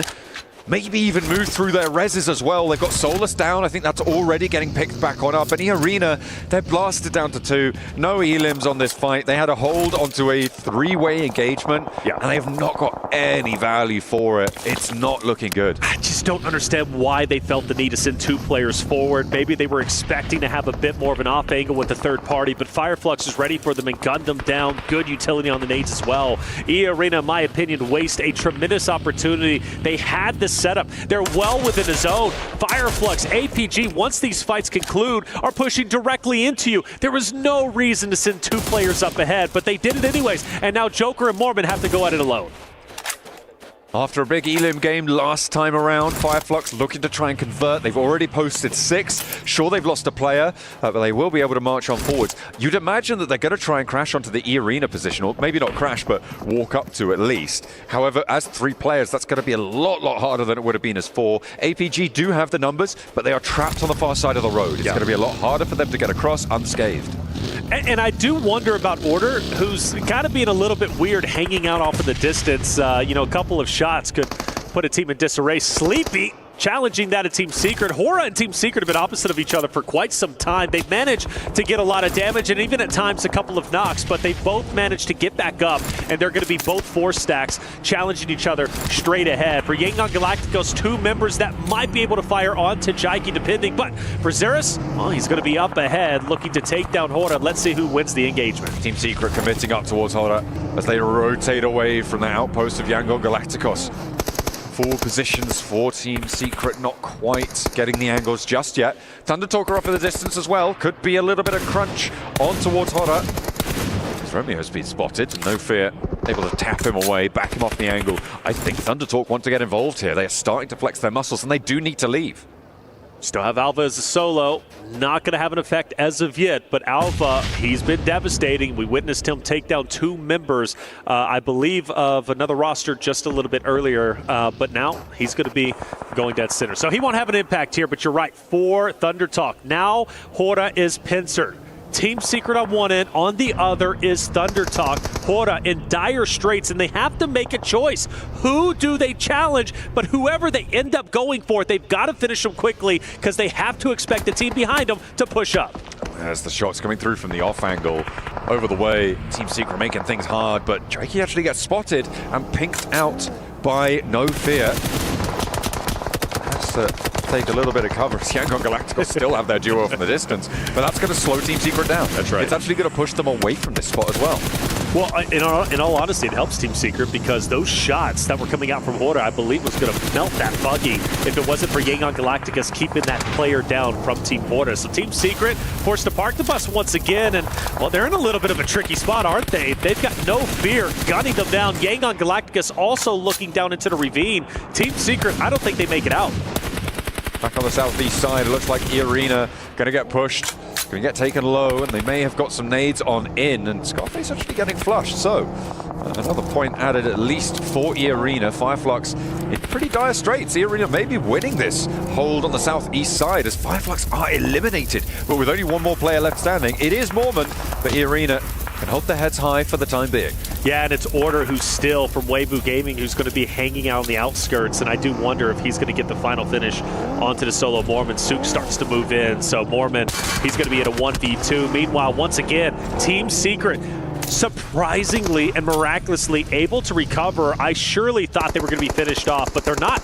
They managed to stand up, but they're still in dire straits in a very, very difficult spot between Hora and Yangon Galacticos. Once again, for Team Secret, I just don't know how they're going to get out of this situation. Thundertalk did not engage on Zahora in that scenario. On the north side, Thundertalk instead opting to push a little bit further south, potentially towards Alva, the solo for Alter Ego. But instead, they've just allowed Hora to move on up towards Yangon Galacticos and take a free aggression push for them. This Team Secret try and play nice shots on the other side of it. Caught in the middle. Smile goes down first, though, on the far side of this engagement. Yeah, well done from Jiggle. Catches the head and takes him out through the window. You mentioned Thundertalk not choosing to crash in. Well, they do so, and Hoda reads it out, and you're going to have two players, Sky and No Fear, who's going to try and hold Thundertalk at bay. AJ down to a sliver of health, but managed to recover quite nicely. The only concern I have for Hoda is they are split up 2-2. One focus on Team Secret as well as Yangon Galacticos. The other purely focused on Thundertalk, and Thundertalk is going to manage to take down No Fear. Sleepy is going to get taken out by Team Secret, and an aggressive push from Drang, who takes down the Shed players, and all of a sudden, the tides will turn, and Hora, in dire straits, is only one more player is alive. Having a real tough time of it. They need to commit to this res. Thundertalk have put pressure onto the east side beautifully. Like you mentioned, they rolled up nice and quickly. They finally took that opportunity to go on in. Sky launching those nade forwards. Actually, a lot of Thundertalk are close by to one another. As APG finding Falcons as well in the middle, on the east side rather. The Falcons will fall. They will be eliminated down in 12th place there. 11 of our teams remain. Yangon Galacticos, they've just been holding on that western side. They've been very, very chill, very relaxed on these engagements. They haven't managed to chime in. They got one elim, and they are forcing other teams to fight off against one another, allowing them to do the dirty work for them. But now they're going to have to turn their attention to Regretaya, who are on a split. No Fear, can he stand up? He's on fire, and he will eventually be dropped, and Hora is gone. I got a question, if they don't go for the 2-2 split, do they survive? If they're not focused on three teams simultaneously, would they have better luck? Well, we'll never know, unfortunately. For Yangon Galacticos finally pushing into the aggressive Ragnum Karia, who are getting taken down, running on fumes. Two players down and out. Ragnum Karia most likely going to be finished off in this moment. Only one player remains, and I don't see him currently. Actually, it's going to be Wild way off in the distance, so he's going to be a solo for the remainder of this game. Yangon Galacticos can keep up pace now. They have two elims on scorecard, and they will be 4 players alive after this res. Boxy will be flushed fairly soon, so a couple more points to be added to their tally in just a moment. Close by to DRX's duo.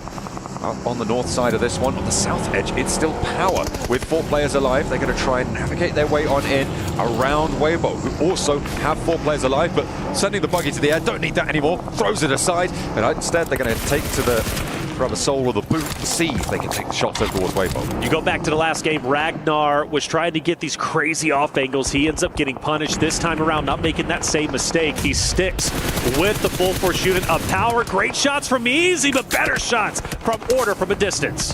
Able to shut down that hilltop, and this is go signal. They're going to crash straight on into this. Nice and aggressive, decisive play from Weibo. They're trying to encircle now the rest of Power. They know their backline's going to be fumbling, going to be faltering a little bit. We'll see if they can take control of it. 33Z, maybe a little bit overinvested here, as Weibo trying to connect onto Power. Will finally be able to find that second knock, and they can continue to run this one through. Sook is down, but this should be resible. Fadan doesn't have the pace on this. Fadan, he throws bounces off the wall, manages to get away without burning himself. Fadin pushing up onto He. Now he needs to get here quickly. If he can get the finish before the res is in, it's going to be a 1v1, but the res will come through. You'd have to assume very quickly. He refuses to commit. playing it safe, but maybe playing it a bit too safe, and now Weibo able to recover. Teams are starting to drop like flies. We're down to 8 now, and I'm sure there's a couple more ready and waiting to go. A lot of solos still playing on into this one. Weibo playing 2v1 on the inside. Verdine is the last player to stand here for Power Esports. They've got one Elim. And again, they are guaranteed a placement here with 8 teams remaining. But we'll see how much further they can go. The pump action, not going to be good enough. The DBS wins the day, and Weibo can stay up as 4 players. There's value in playing passive, and what Fadine did wasn't necessarily wrong. However, you know you're last alive. Fully commit. There's it down in front of you. It's a 1v1. Swinging that choke point, swinging that angle is tough. I understand, but you just got to go for it. And if he would have, of course, he doesn't have X-ray vision, but if he would have, he most likely would have got the cleanup and been successful in that fight. And I can even say the same thing going to Nox from Red Force side of things with Benny. A little bit earlier in the day, there was a moment where I felt he needed to get aggressive, but he was just too undecisive. And because of that undecisiveness, he gets taken down. So there is power in being aggressive and full sending it, but he made the play that he made. Again, it wasn't necessarily wrong, but if he would have been aggressive, he most likely would have been able to win that fight and potentially even get the last remaining member up. Alpha could really go some distance in this match. With APG putting pressure over towards DRX, the last remaining player for Alter Ego could sneak through the cracks potentially. Could be a bit of a wild card on that east side flank. Weibo playing as 4, they're all the way on the other side on the southwest. Yangon Galacticos, they're behind APG's engagement on the north side. So not really too many massive threats on the east edge. Alpha actually gonna get a supply crate looted up as well as Order. Ooh, no, spotted. Weibo losing an off angle there, and very, very isolated from the rest of the roster. Gets caught unawares. Still not a bad spot, though, for Weibo. Keeping Yangon Galacticus in check. APG, great spot overlooking DRX and Team Secret, which, let's highlight them, right? Team Secret, even though they only have a solo last alive, they did such a great job dismantling Horda a little bit earlier, 4 eliminations going their way. And the solo of Trey staying up is just huge, in my opinion. They should not be alive in this moment. They should not be fighting for a potential top 3 finish. But APG forced to go forward, and now DRX, who were being hunted down from APG, now could potentially gatekeep them. If they play this right, they could win this fight, but it's not going to be easy because they don't have the man advantage. Kyunbin taken very, very low with a nade, cooked nicely. Has to get the knock, but they'll know there's a player on the inside there now. An APG with 4 players are wary of their south edge, but I don't imagine they expect Alva to be on this loot crate right now. Just trying to stay alive for Alter Ego. APG very reluctant actually to push all the way through this one. It's tough. It's tough for DRX. I mean, because you know DRX is right in front, and they've got a great spot. Alva, I wonder if he gets a bit mixy. He's stayed alive for the longest time, and he's going to be able to take a peek over in Doc if he chooses to fire. But I think for him, he just wants to keep his head low and just go for top 3 if he possibly can. Aaron from Ida is going to be fully finished off. That'll be Ida out in 6th place. We're now down to our top 5. Things are starting to get spicy. APG on the move. DRX need to be ready. Hyunbin first to face. Finally, Alva is dispatched, and that's going to open up the flank there. With top going down, looks like they want to commit for this res. Potentially very, very dangerous out in the open. I don't think you want to make this one work. So easy now with the SKS on the red dot. Okay, a little bit lackluster on the weaponry there potentially, but so easy. Only has his teammate Hyunbin there. Crawling away.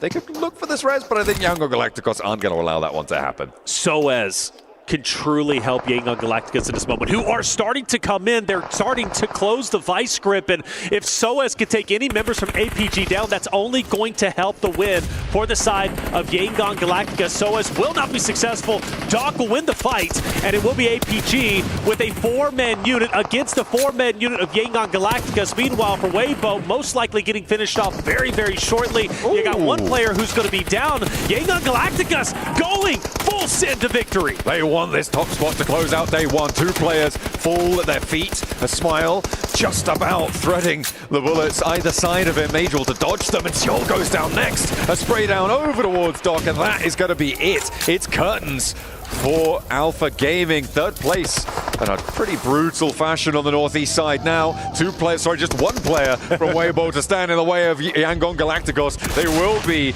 up and over 60 points on the match. A beautiful result for them. Their day has been stellar. DRX as well, up and towards that podium again. Some really consistent performances at the top. They are going blow for blow. Without a doubt, 4 out of their 6 games, they get top 3. A huge performance from DRX, who managed to take over first place, but only for a sliver of time. Yangon Galacticos most likely taking it over with that tremendous win. And well, Yangon Galacticos, mind you, managed to get first place 2 times throughout our 6 games. Of course, game number 6 as well as game 2. We've been waiting for Yangon Galacticos to step it up, to finally wake up. I think they finally have. This is brilliant stuff from Yangon Galacticos. They looked cool, calm, collected. Dropping the shoulder, dropping the elbow, sinking the fist into the rib cage. It is nasty to come up against these guys in an all-out brawl, and they are happy to take those swings. A really solid flush over those hillsides. They come through late. They're waiting. They let everyone else sort out who will be the ones to take them on, and then they'll sweep them aside either way. And you know what? They had a chance potentially to dismantle themselves if they do challenge into Team Secret, who ended up staying alive, and that could have got dicey because it was Team Secret as well as 2 other rosters who were fighting within that area. But Yangon Galactica said, let's play this slow. Let's go for the placement points and get the eliminations when it makes sense. Well, there it is, man. Game number 6 is done. Time to break down today's studio. What ended up happening? Well, Yangon, who came in as 8th seed from survival stage, have now been able to put themselves at number 1 in the grand finals for day number 1. They pulled the John Cena heel turn on everyone and taken that top spot. Unbelievable stuff coming in from them. Joining me, we have Maxman as well as Natura to talk about this one. It's Miramar Yangon domination here, Mr. Max. There were so many weird fights happening up north. You had I think you had Team Secret fighting Thunder Talk, fighting Horror. Yangon just seen it from a distance. What the hell is that? We're just going to leapfrog it, hold them off, get a ton of eliminations, get an easy access into the last circle, and get the win. If I'm not mistaken, their 2nd win today, right? They got another win on Potato Hill. So Yangon on fire, and this is a team that qualified barely through their survival stage here, making it into the finals. So we said they were surprised initially, but even more so now going into the finals. Good control of the west side here, Neptura. Excellent control of the west side. They were able to, again, do what they need to do in terms of that control. They were able to fend off certain teams. They were able to eliminate others to get a really, really dominant win. I mean, 12 elimination points. That is a big game for them. So a really good way to end the day, especially. Actually, Alpha Gaming too. I was quite critical of Alpha Gaming this match because they had a massive split to the east. Yeah. And we saw at one point Niptura, actually it was Nongshim Red Force kind of collapsed upon their position. But actually, for once, Alpha Gaming regrouping really quickly, able to re-solidify their position on the eastern side of the road and then get a full reset after that fight. And because of that, they were able to get into the late game, get into the podium finish there, and get 11 eliminations to top off that podium finish. Actually, Alpha Gaming showing a little bit more team play than what I initially expected going into this event. Yeah, for sure. They're really coming into their own. I think I want to make a prediction very early and say that Alpha Gaming are going to win a game tomorrow, at least one, because the way they were playing that game, it's looking like they're actually ready to take those wins, right? They are controlling, they're moving together, they're not split too far. They are split a lot, but they're not split too far. They're moving in tandem with each other, and so they're actually able to make those right decisions, make those plays, and do it effectively. We saw 4 thrives, 0 points here. I'm very confused what the game plan has been today because, of course, we saw the Sanoff, the hot drop, didn't make a lot of sense. Sure. Here they sent it into, I think it was Nongshim Red Force's compound. No scouting ahead of time, just sending it, looking for a fight. I don't want to say they've given up because it's day 1, there's no reason, but there was no real thought behind it. So 4 thrives, compared to their group stage where they played so well, here they're committing to plays that don't make too much sense sometimes, so they might want to rethink how to enter it tomorrow because as of right now, if they don't change anything, they're just going to remain at the bottom of the rankings. Yeah, I mean, in that fight in particular, even if they wanted to go ahead and do that fight that early on, which is not always the safest idea, but sure, go for it. They were just way too focused on that one solo player. They didn't use any off angles to try and counteract any response from Nongshim Red Force, and they went too far into the building and just ended up getting completely surrounded, which is not what you want to be seeing in PUBG Mobile. Yeah, they're ending up in a weird position when it comes to the overalls. Let's take a look at those and see how it shakes up at the very top, of course, because Yangzhong have been able to find themselves a position at the top. As 67 points for number one. What a glow up from them, stage on stage on stage, as they have positioned themselves even nicely against second place here, Neptura. Never mind anything else. And so consistent as well. 30 placement points to 37 elimination points. I mean, even down the board, you see some fairly sort of the same points as well, like DRX, for instance, but most of them are so completely elimination heavy. For Yangon to be so consistent there is really nice to see. Yeah, I mean, really, as you said, good surprise from Yangon, though I'm going to be critical, which is weird because we're looking at the top teams here. They all did well, like, good job. Our circles have been so favorable to central teams in a strong compound doing very little. For today. For today. For me, this day one has not highlighted a championship caliber team. Like, for me, it's just like still in the air as to who might be winning it, because I haven't seen like a big wow performance from anyone currently. I get what you mean. Some compounds have been favored for sure. Some positions in center positions have been favored for sure, as these circles have bared down. Tomorrow, if we get some kind of real curveballs, that will definitely test some of these teams. Let's take a look at our 9th through 16th as well and see what's up there.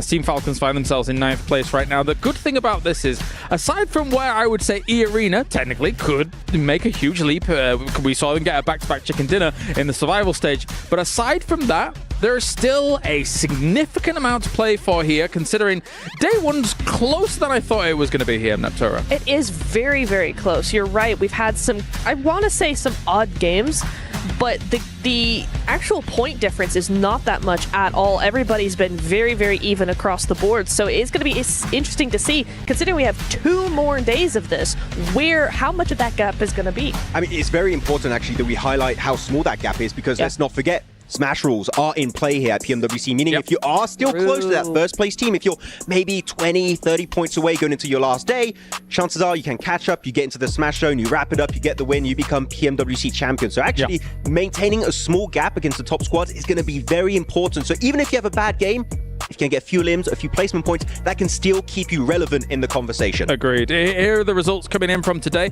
And as you mentioned, with the Smash Zone being potentially in reach, right? Plus 10 points on what we have at the top. It's really not that much to actually reach for. So you want to keep up as much as possible. Exactly. Yeah, you want to try and stay as close as possible to that top team, because if they start to create a 20, a 30-point lead, entering tomorrow, that's going to be a lead that's going to be hard to just overtake, because if they 10 points, that's not even a win. You get in a Smash Zone and you are going to be the team that could just end the tournament at game 2 or maybe game 3. We saw it happen in PMSL SEA.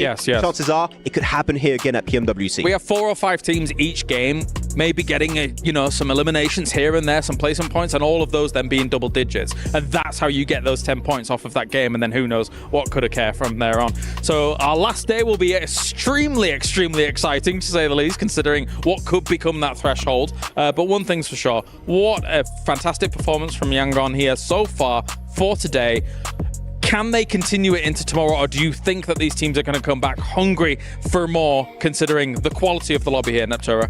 I kind of think we haven't seen even the beginning from a lot of these teams. Maybe, yeah. For Yangon, this was a phenomenal day. They did a really, really good job.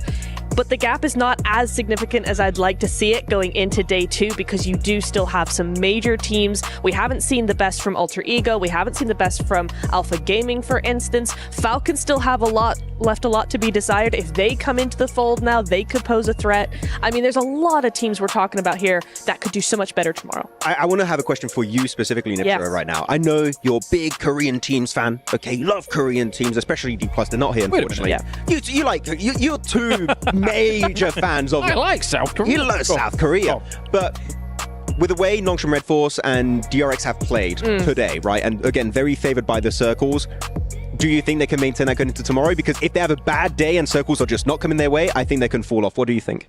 I think they have played a little too passively for me to be confident that if the circle does not go their way or something happens, then they can still overcome that. I do think that there's a little bit more I'd like to see before I can confidently go, yeah, sure, they can do it, absolutely.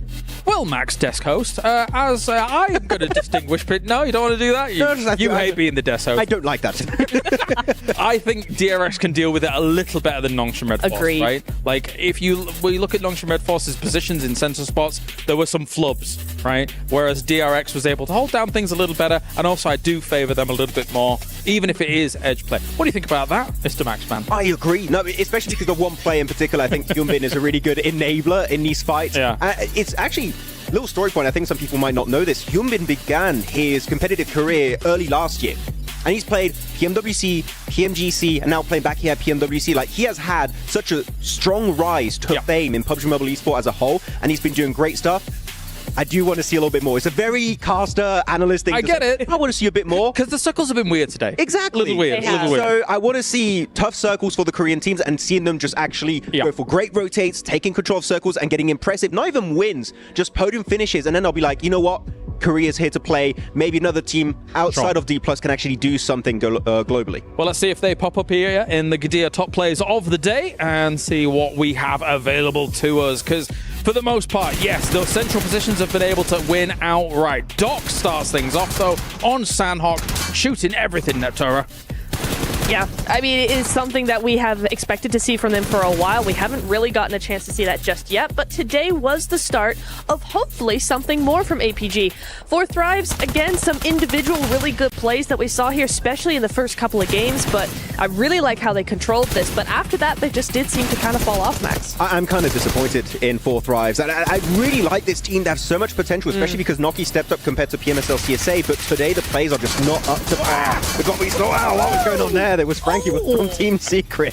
We had some wild moments here today in these matches, but that was one of the games for Team Secret, where actually, just like Yangon, they were kind of a surprise team, but they've been eerily silent, if not mistaken, towards the very bottom of the leaderboards. Team Secret, one thing that was lacking in the group stage is the fragging potential. They qualified purely because they were just aiming center, trying to survive. Here, it's not going to be enough if you want to be called the absolute best team here at PMWC.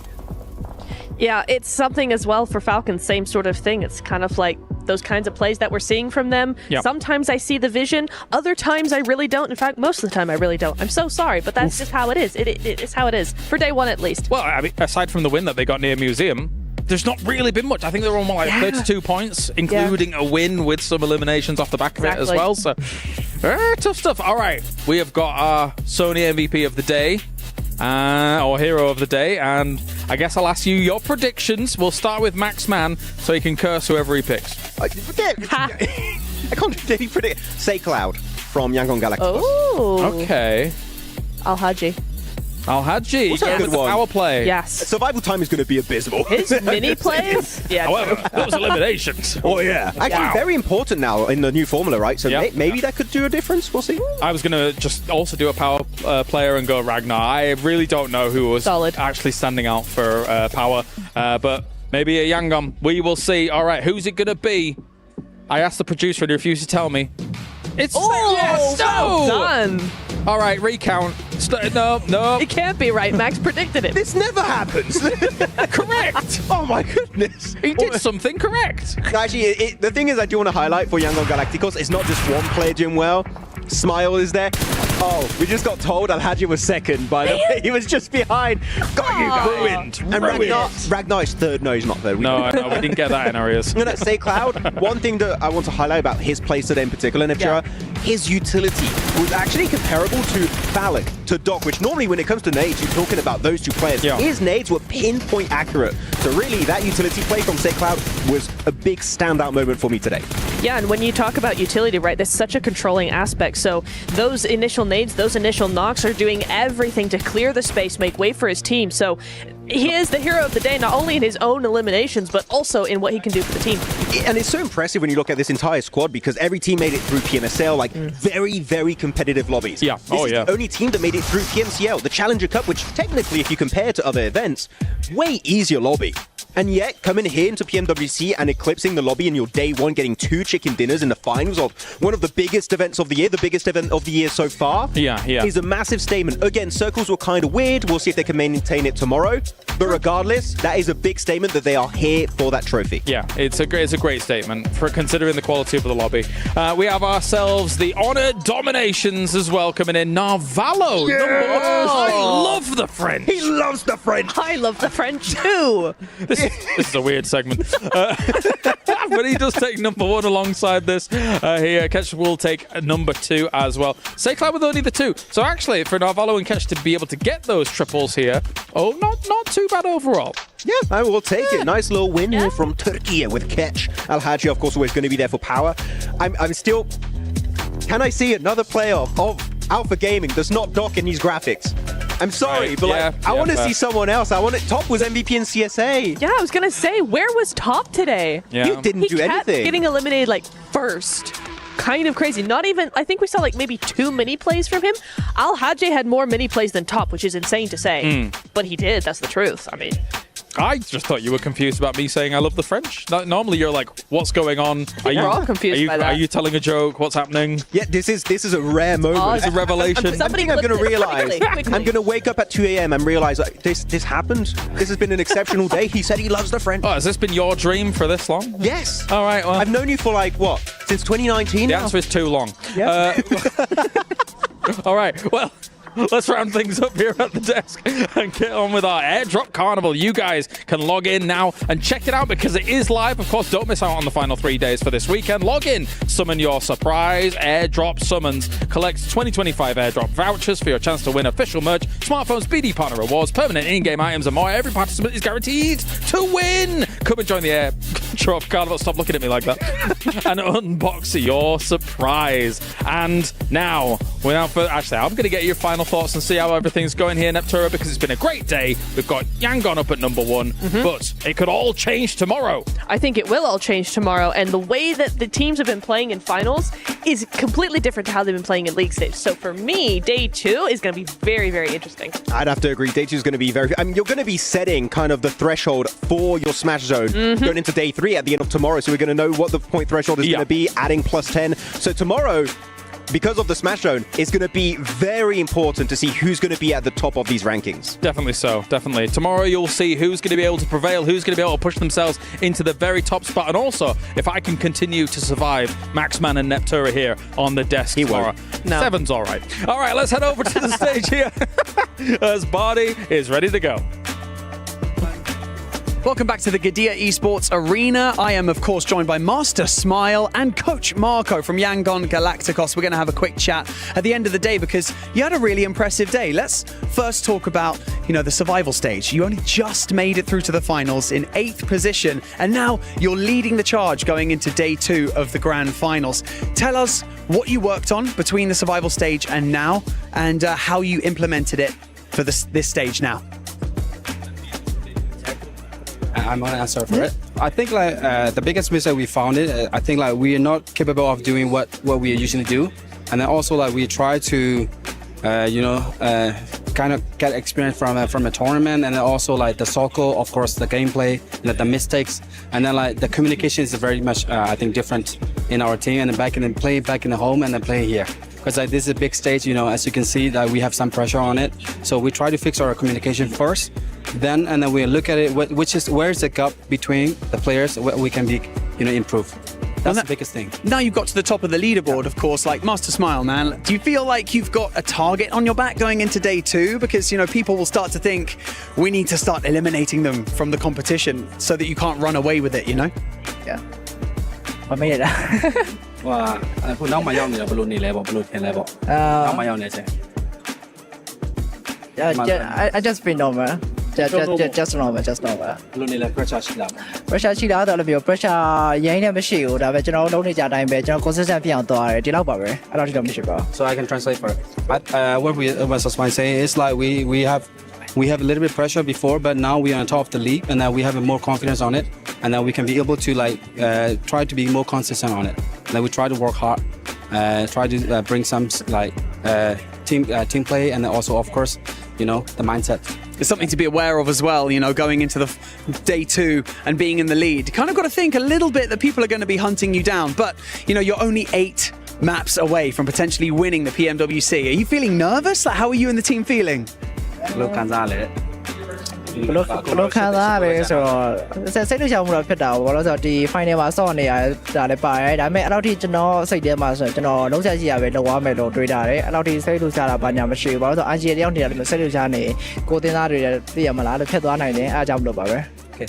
So what we're saying is like, if of course we're nervous, we are because are on top of the league, and then but we try to do as much as possible, and then also like we try to because as a leader, if you got nervous, the team will be shaken. So you try to be like be strong all the time. Just be strong. Well, we really look forward to seeing you guys in day 2 tomorrow. Congratulations on a really impressive day 1, and we hope to see you still climb that leader or still stay at the top of the leaderboard, let's say. For now, day 1 is over for the grand finals. It's been an absolutely spectacular day. Tomorrow, the pressure gets dialed up that little bit more as people start to panic. People start to make plays that they may not normally would make. And things are going to start heating up here on the main stage. I bet you guys know it back at home. But thank you so much to everyone involved for putting this fantastic event on. And we'll see you tomorrow for day 2.